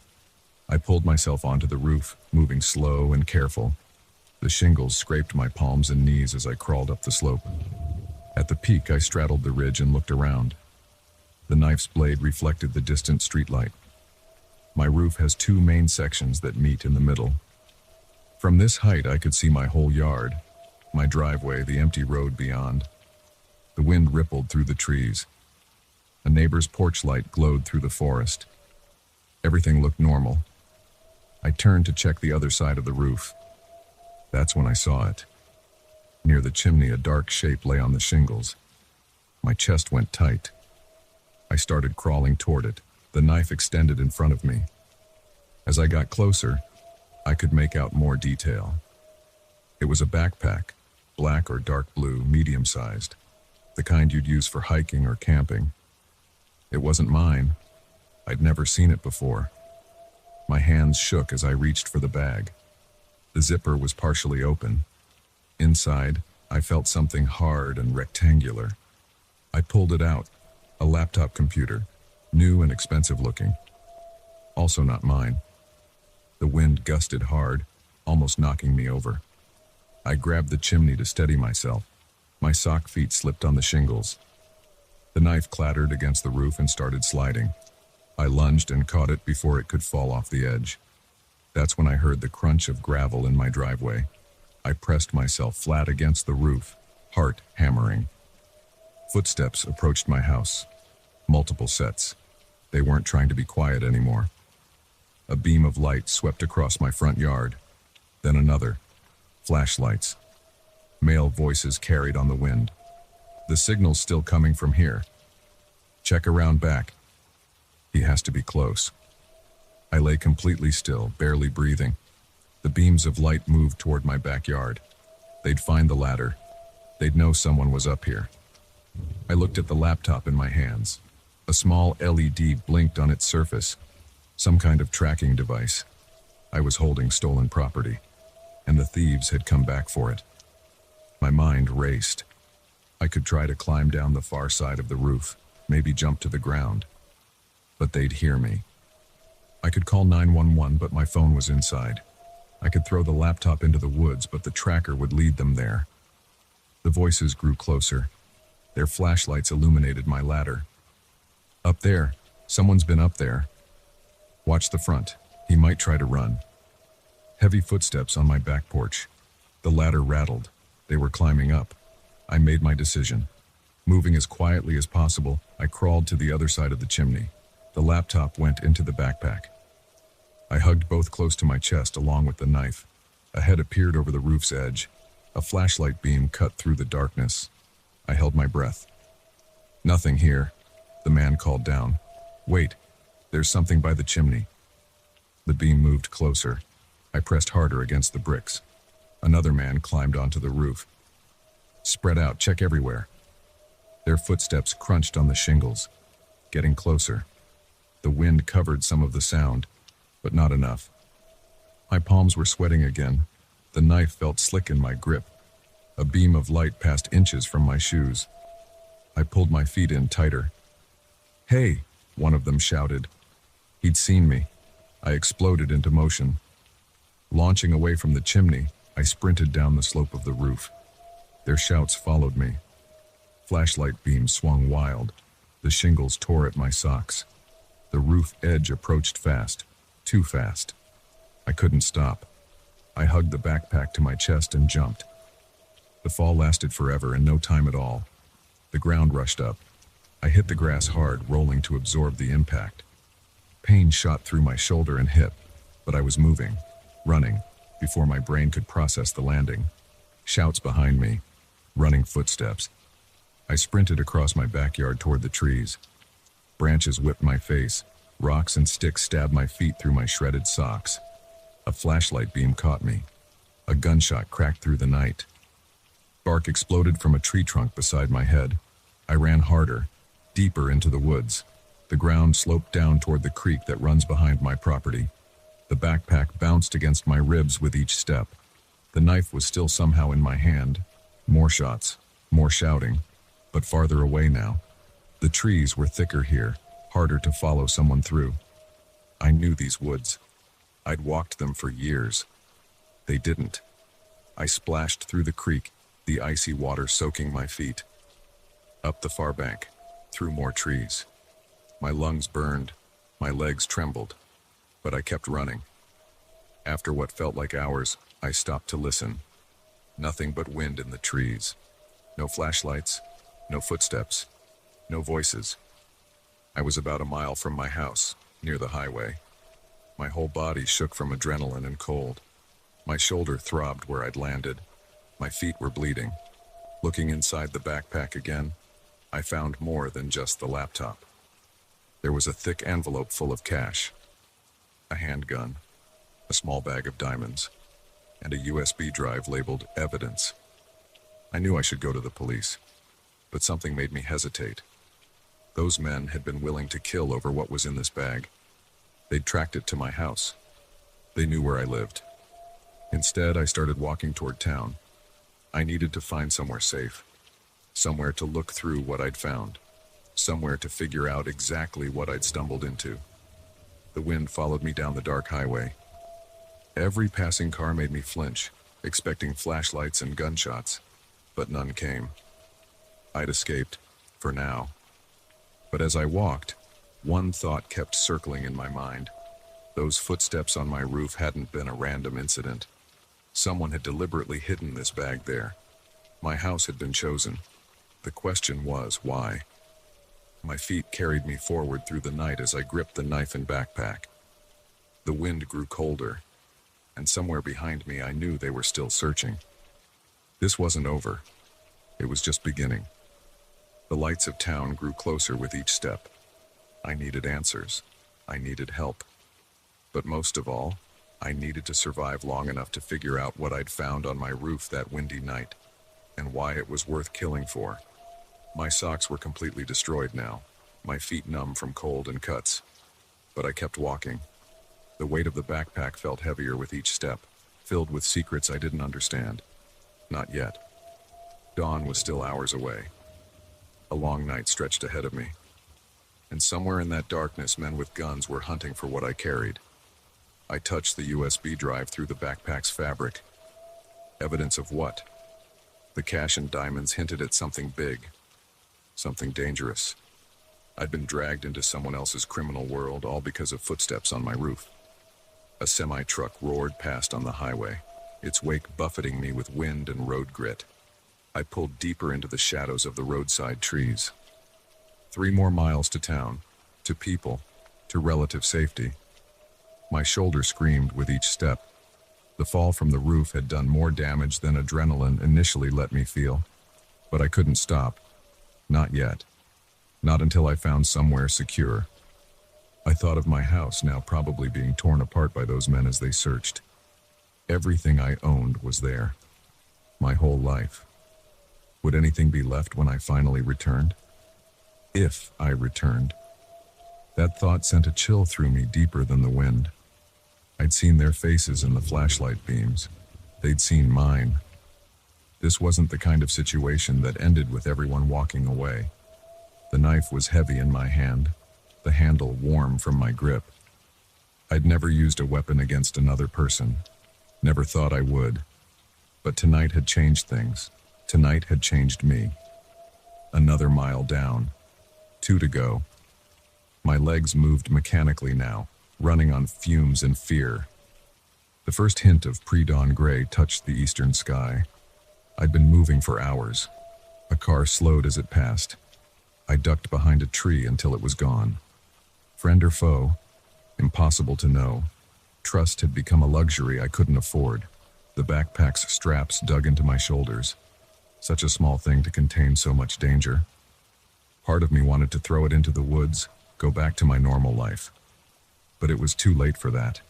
I was involved now, whether I wanted to be or not. Lights appeared ahead. The outskirts of town, buildings, people, witnesses. The men with guns wouldn't be as bold here. I hoped. My feet found sidewalk instead of gravel. Street lamps cast pools of light I skirted around. A few early workers headed to their cars, wrapped in their normal lives. They didn't notice the man in torn socks carrying a knife. I needed somewhere to rest, to think, to examine what I'd found. But where? Hotels required ID. Friends would be checked. I had no cash except what was in the backpack, and I couldn't use that. A 24-hour diner appeared ahead. Light spilled from its windows onto the empty street. Warmth, coffee, a chance to plan my next move. I stashed the knife and backpack behind a dumpster in the alley. Couldn't walk in carrying those. My reflection in the diner's window showed a wild-eyed man with leaves in his hair and dirt on his face. I did my best to brush off. The bell chimed as I entered. An elderly waitress looked up from wiping tables. Her eyes widened slightly at my appearance, but she just gestured toward the counter. "Coffee?" I nodded, sinking onto a stool. The vinyl cover crackled under me. She poured a cup, steam rising. "Rough night?" "You could say that." My hands shook as I lifted the mug. The coffee burned my tongue, but I didn't care. Heat spread through my chest. What now? The question pressed down on me like a physical weight. I couldn't go home. Couldn't go to friends. Couldn't trust the police until I knew what was on that USB drive. The waitress's TV played a morning news show. I stared at it without seeing, my mind spinning through options. Each one seemed worse than the last. Dawn crept over the town outside. Another day beginning. People heading to work, to school, to their normal lives. While I sat in a diner with stolen evidence and killers on my trail. All because of footsteps on my roof on a windy night. Funny how fast a normal life can shatter. How quickly everything can change. I ordered more coffee and tried to think. The day stretched ahead, full of dangers I couldn't yet see. But I was alive. I had what they wanted, and somehow I had to find a way forward. The coffee grew cold in my cup. Outside, the town woke up around me. And somewhere out there, men with guns were watching, waiting, searching. This was my life now, at least until I figured out what was on that USB drive.